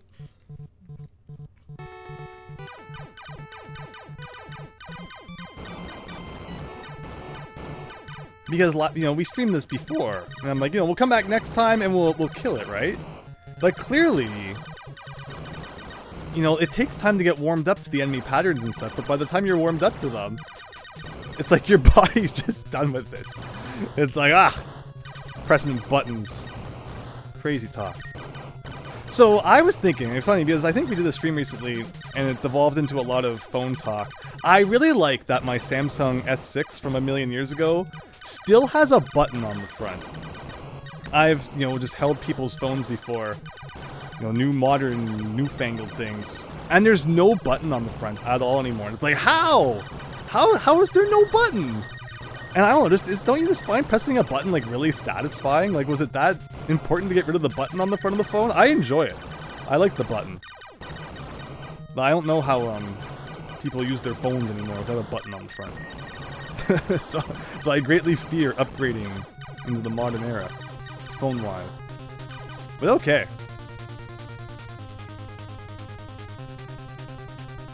Oh, that was jinxing it? No. Again, so we've only made it like about halfway. I can't believe it. I can't believe we're not further than that. So what strat would you think was better, Fennec? Do you think the destroy everything strat? Or the take it slow strat? Because it didn't really seem to matter either way in the end, which is kind of funny.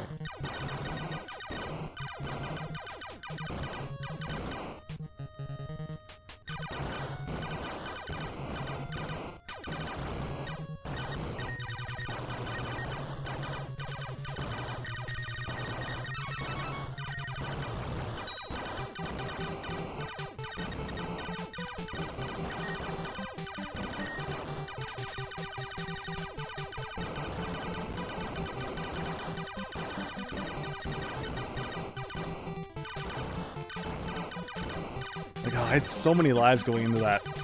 The evil part, too. But I lost so many over dumb things.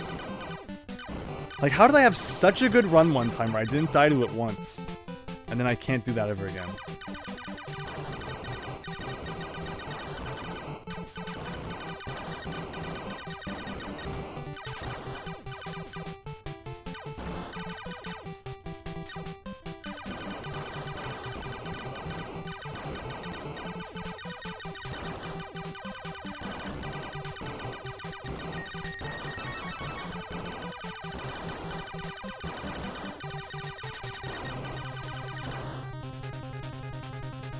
So close, Daniela. Thank you.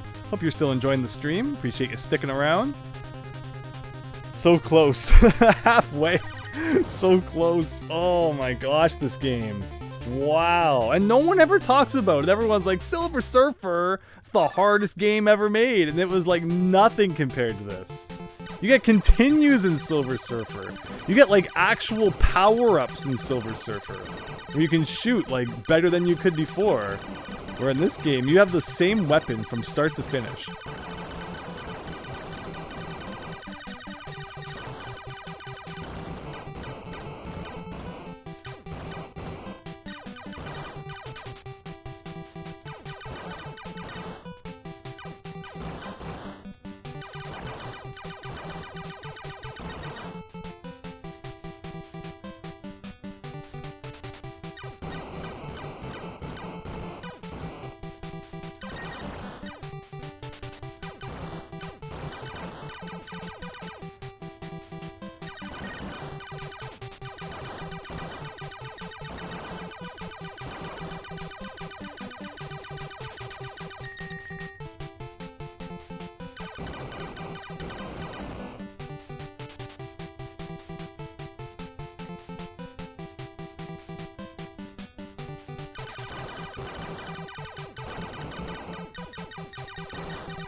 Exactly 200,000.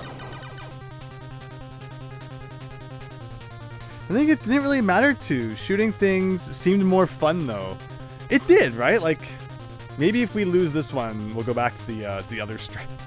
Just keep switching back and forth. I mean, yeah, obviously the shooting stuff more frequently, you know, it keeps things moving a bit more.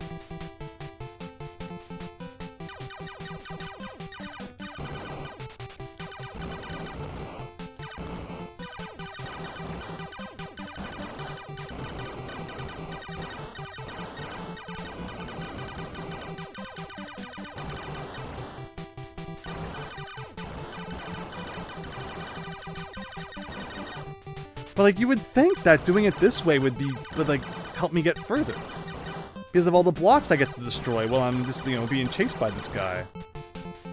It just didn't seem to transfer over for whatever reason.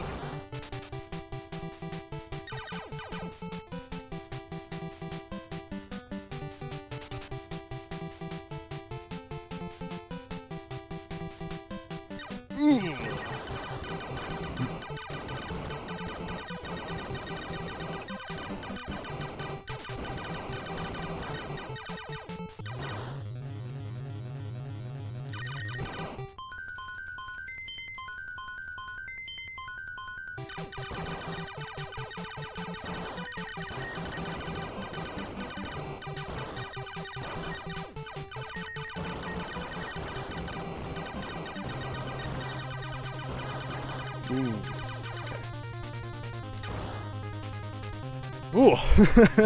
And then that nice 5-second break before a quick easy boss. And then another 5-second break. Okay, that's 4 down. 20 to go.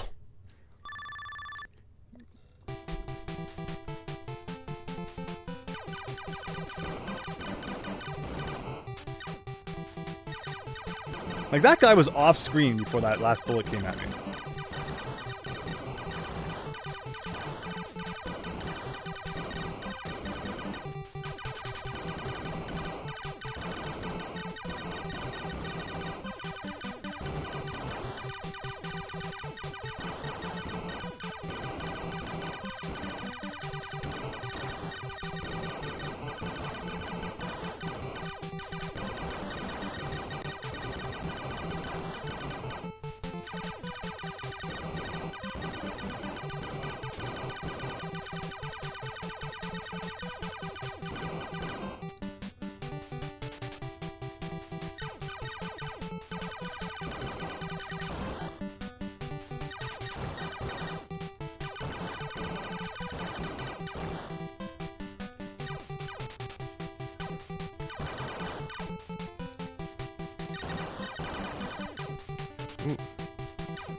But no, it never works. So how did I get a proper formation that last time? I think because I died. And the mistake was corrected because I was able to get a 1-up. That, it kind of canceled out that death. And that changed what enemy I was fighting at that point. Which allowed me to get all of those arrow blocks and the bonuses associated. Where yeah, usually I don't get that. Like if I play too well, then I actually don't end up getting the bonus, which is funny. But okay.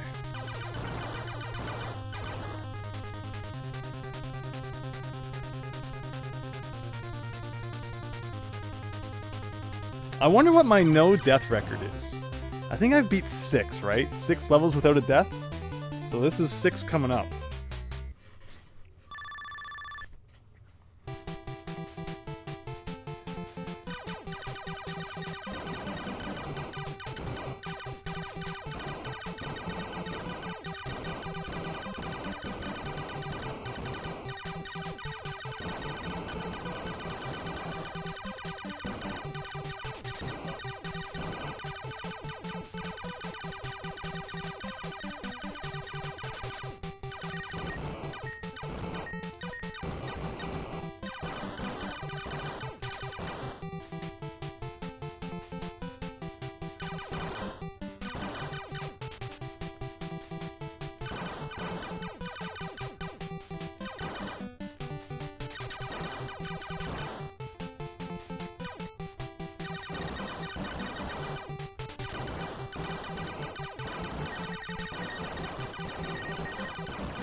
Oh, so close. So close. Now you know why I could never beat level 6 without a death.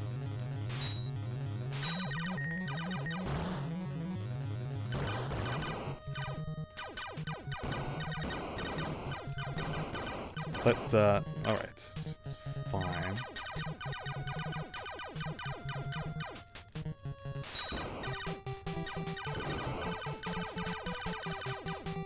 We'll make up for it.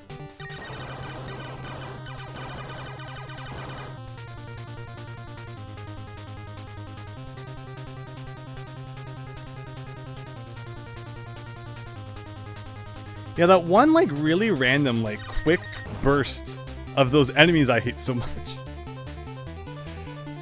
I always thought the diamonds would be my least favorite enemy, but it's amazing how I've actually learned quite well how to deal with them. And instead it's those... I don't even know what you call them. I think the instruction manual actually gives names to all these enemies, but good luck. Good luck remembering all that.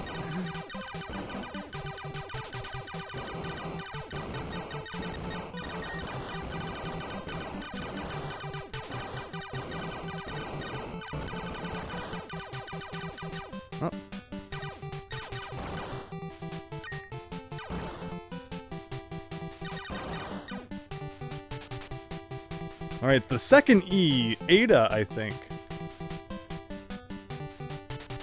Again, you think you're making so much progress in this game. It's like, oh yeah, you're only like a quarter of the way through. Darn Greek alphabet.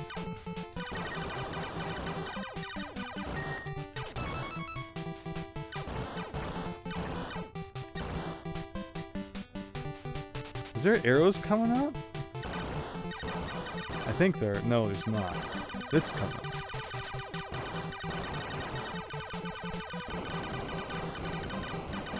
Alright, well, we're at 6 lives.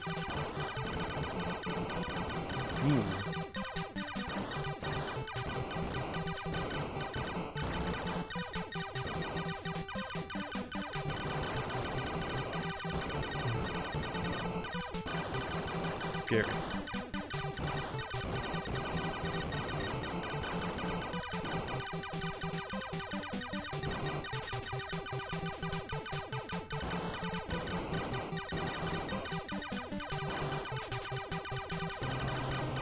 All right.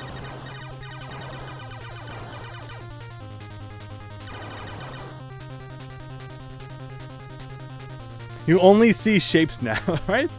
It's easier just to say, oh, that diamond guy and that circle guy. Imagine remembering all the names. If you're a true Star Force nerd, you will know the names of all the enemies. I mean, I'm already enough of a nerd, I think, for knowing all their attack patterns and, like, when they appear one after another. I think that's bad enough.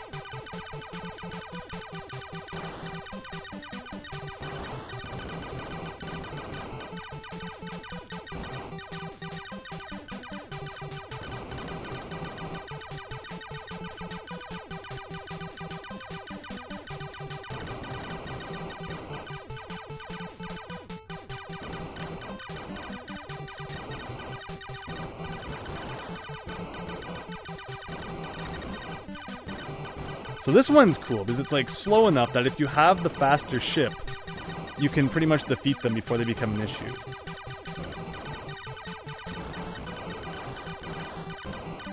And the attack pattern is simple enough too. Because it's like every second or so. It is periodic.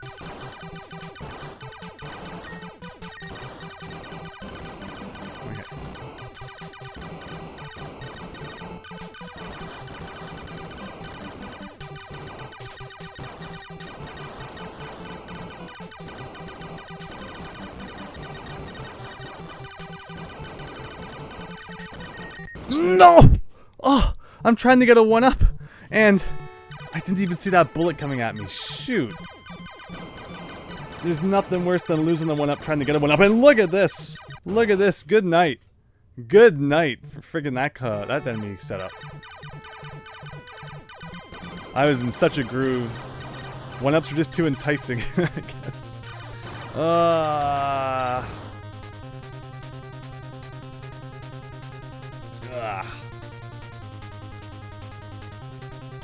The good news, a little bit of good news, is that those question marks will come back because we were sent behind where they were. So hopefully I can get the 1-up on the next pass by, take us back up to 5. But obviously not an ideal situation, losing like 2 lives like that. Ooh. And I have the slower ship now, which isn't very fun. Oh, I got it. Okay, good. Ooh. Okay.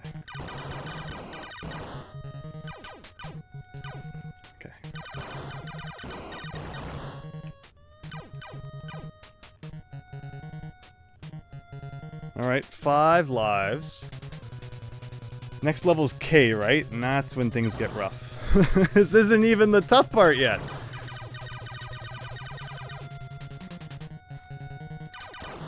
I should get rid of this guy before he becomes too much of a hassle. There you go.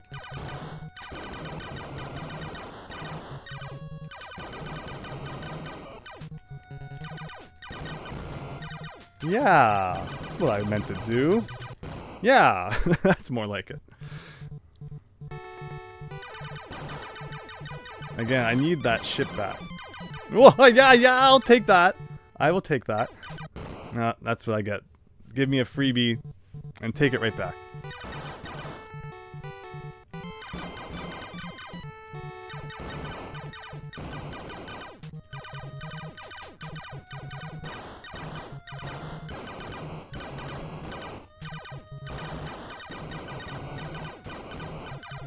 I think we have another one-up coming up.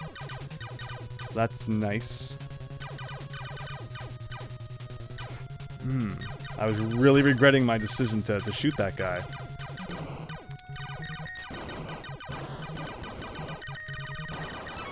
There it is.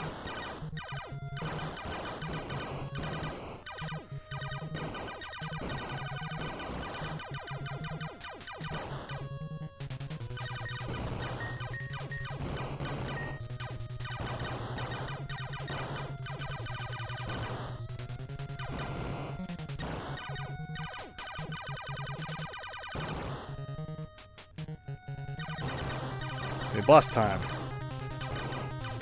That will take us to K! Back to K with 4 lives, but no speed.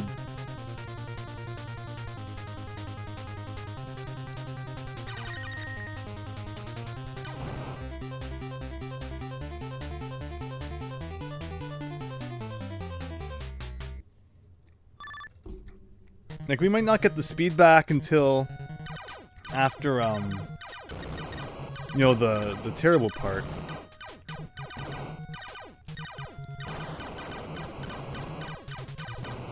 Which will be really scary. Oh, I don't know how I dodge those sometimes.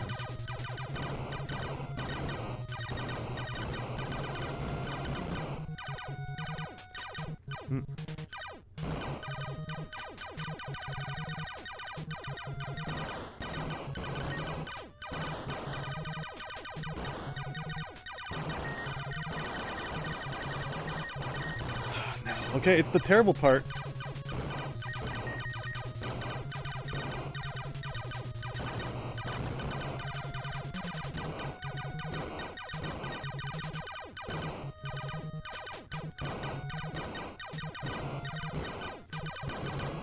Oh, running into it myself?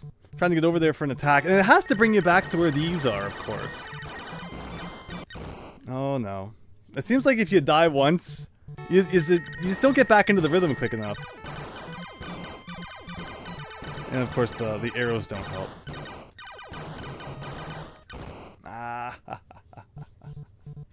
So it's almost bad doing it my way because it brings me right to where these arrows are to deal with these guys.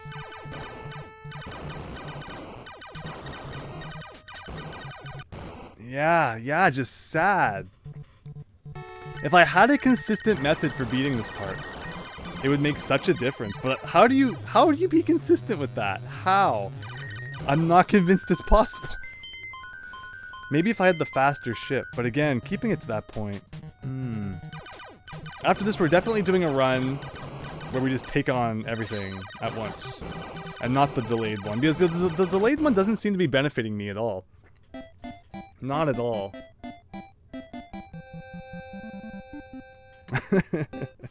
Okay, try it again. And this time, holding nothing back.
Remember, if you have any questions about any NES games, feel free to ask.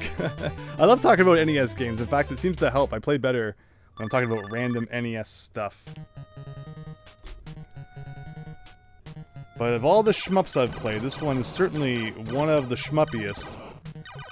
Again, so the NES, I never used to realize how many shmups the NES had, but I really enjoyed learning more about it. Oh, I was supposed to grab that. That's right. In the mode I'm doing now, I'm supposed to grab these as they appear.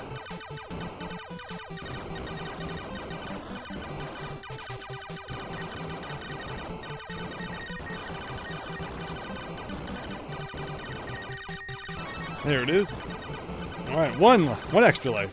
Again, see how you can build up so many lives in the early game, and then it's like you're on your own. It's like, hope you stocked up. You're not getting any later.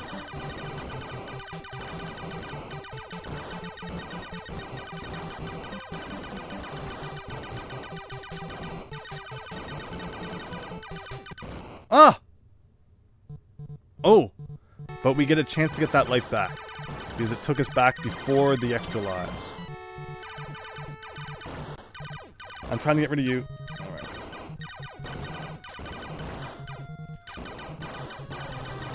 Okay.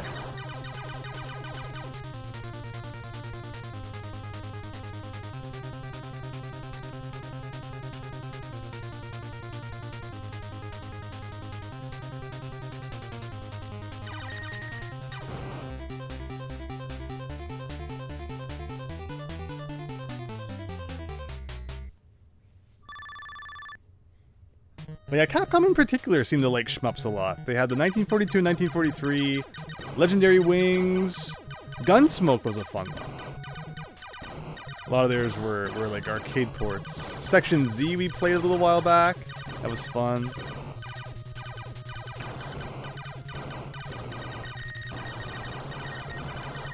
Yeah, okay, no loss of life then from earlier, because we got the same life back.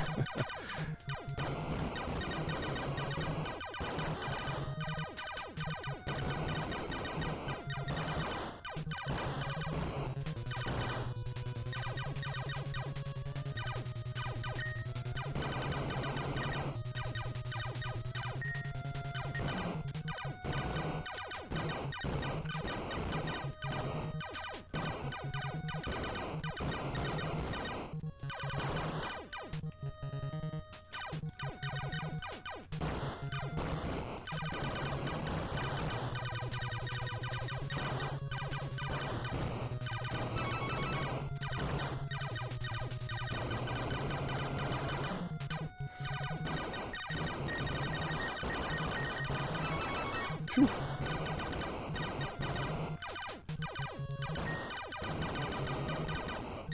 Oh, do you see that bullet come after me from like the bottom there?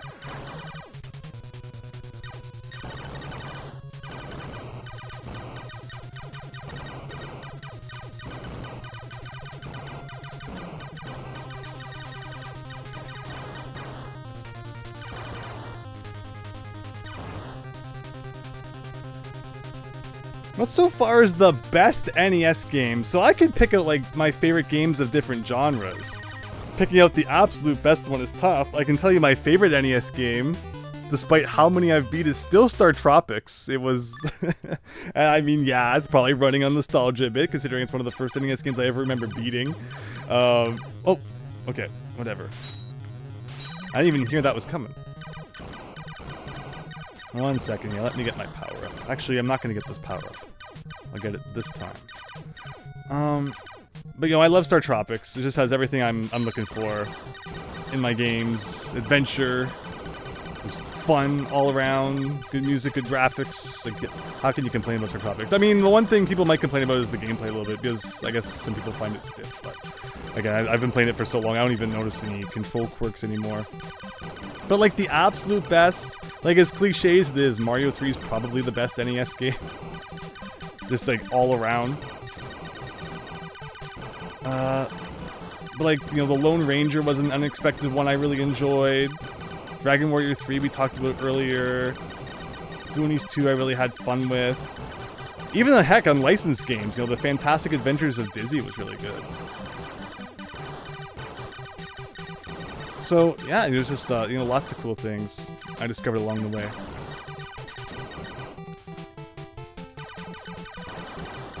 And this, honestly, I love. I'm really enjoying this. This isn't going to be like one of those once I beat it. Oh, I'm never touching that again. No, Star Force. I think you know, it's really high up there in terms of just overall fun shmups on the console, because it's just there's no gimmick to it. It's like it's just you in the game. It's like, you know, it just it all comes down to your shmup skill. No frills. Afflicted! I'll tell you what, Andrew, I've been trying to play this game alongside you with save states, and holy shikes, is it brutal. Good luck, my friend. Thank you, Afflicted. I really appreciate it. It's a process for sure. I mean, I've been practicing it for a bit now. It's taken me longer than I would have hoped. Again, we haven't played any other NES games for like half a month now. So if we could get, you know, moving along, like what's up on the agenda? We got Star Wars, everybody. You got a Star Wars OG game. You get Star Wars The Empire Strikes Back, but no Return of the Jedi on the NES. Looks like we're missing part of the equation there. In Japan, they had a different Star Wars game than we got. Like, you know, just the one called Star Wars. Which is interesting. And I don't own the Japanese one. I would like to someday. But that could be interesting to check out at some point.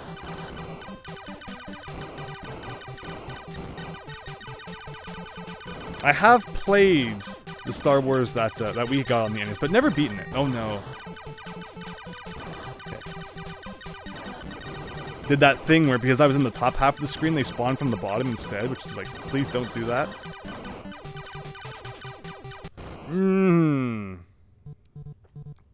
Every time this level. Every time I die to those guys.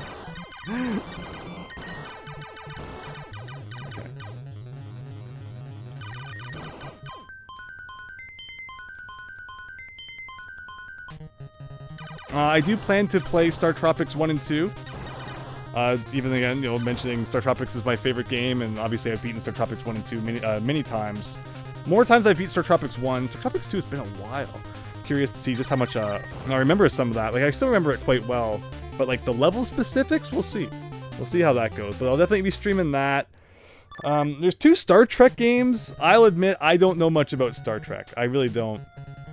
So maybe it'd be best to stream those, and people can, you know, share their Star Trek knowledge with me, and it would help us along our way, perhaps. One's by Konami, actually. One's like an Ultra game, released under their Ultra label. The other one, I don't remember who did it.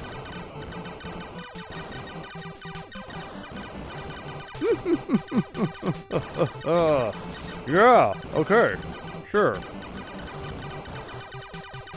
Yeah, okay, what? If bullets just want to phase through me, I won't complain. Even the game's getting sick of this. It's just done.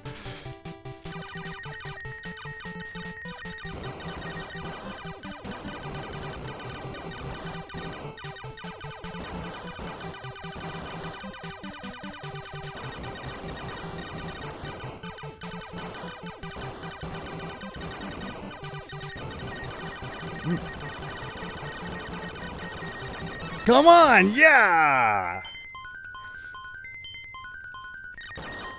I don't know how I'm still mashing this fast, but you can tell I'm a little slower than earlier. Oh. Remember, any points we get now still count towards the next level, so keep racking them up.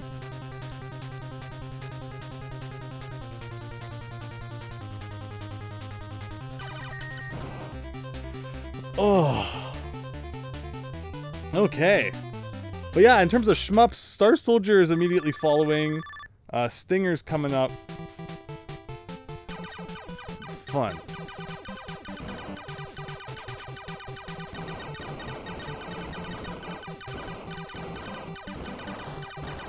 And again, there was that whole debate. Should I beat Twin B before I play Stinger? Does someone want to remind me how exactly the Twin B lore works? Does it go Twin B, Stinger, and then Twin B 3? Darn sequels that don't number their games properly. freaking Donkey Kong and Donkey Kong Jr. situation. Of course, there was a Donkey Kong 2 Game & Watch, which we've looked at, but it's funny that in terms of, like, arcade game, there isn't, like, actually a Donkey Kong 2.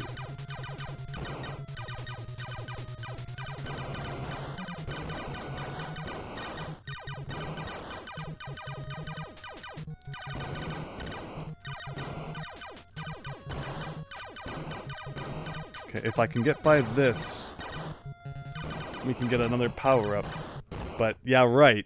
Usually I have the faster ship, and when you have the faster ship when the slow ones are coming at you, you can move left and right fast enough to just, like, clear them all out before they even get close to you. But as you can see, it's not exactly happening this time. So we're making do.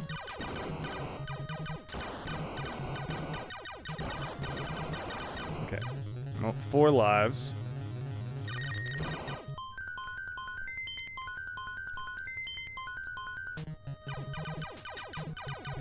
But I appreciate you checking it out, Afflicted. Really cool that you were playing along. I encourage everyone to, you know, always play along. And always like introducing new games to people that they might not have heard about otherwise through the stuff I'm doing on here. So yeah, go out and get your copy of Star Force today. I don't think it's too much of an expensive one. Shmups on any console tend to kind of raise, rise in price. For whatever reason, I guess they probably don't get like the biggest production runs because maybe it's not the most in-demand genre, but the NES has quite a few not so expensive shmups. In fact, there's like a lot more reasonably affordable ones compared to like ridiculously overpriced ones. Like there's Gun Knack on the NES, which is overpriced, but I like one of the only shmups that's like really up there. Like I think most of the other ones, okay, I think SCAT is another one that's kind of gotten up there these days. That's to the point where like Limited Run even had to do that re-release of it to like make it more accessible, but it's still not like ridiculously out of hand, I don't think.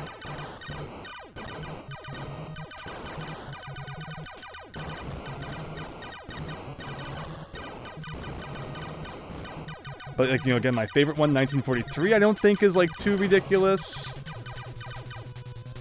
The Guardian Legend is not an expensive game at all, and definitely like one of the better NES games out there, so pick that one up if you ever have the chance.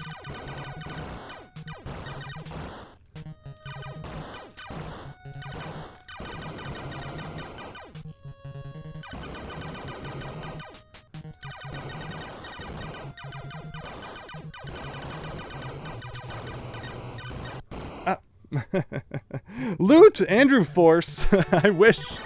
I wish. Look at that speed.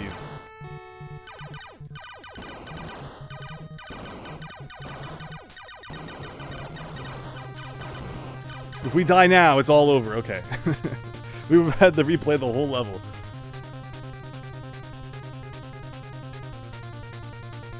Almost at 1,000,000. Like, why couldn't the 1,000,000 be an extra life?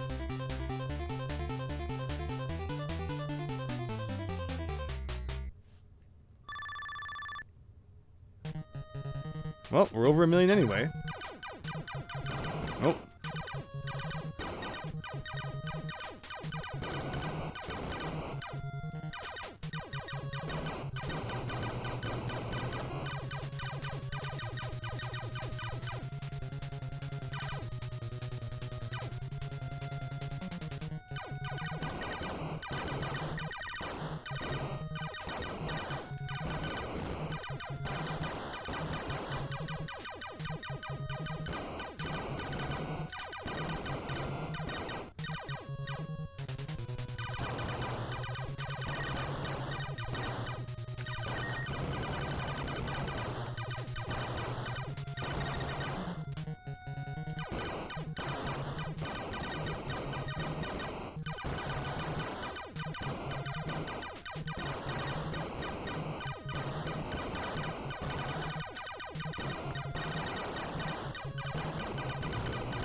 Oh, I accidentally hit that? I didn't think my bullet was hitting that.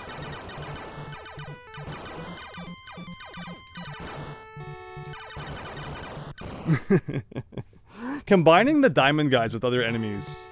As good as I've gotten at defeating the diamond guys, still throws me for a loop when they're mashed together with other guys. Alright. Iota. Never seen this boss before. Not really.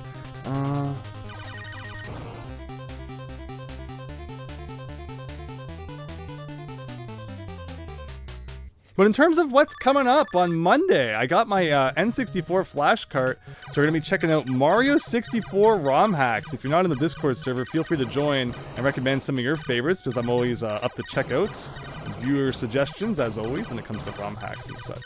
Also, Thursday, we're continuing Banjo-Kazooie Nuts and Bolts. Just as I'm crazy enough to play this, I'm crazy enough to play that, and so far it actually hasn't been too bad.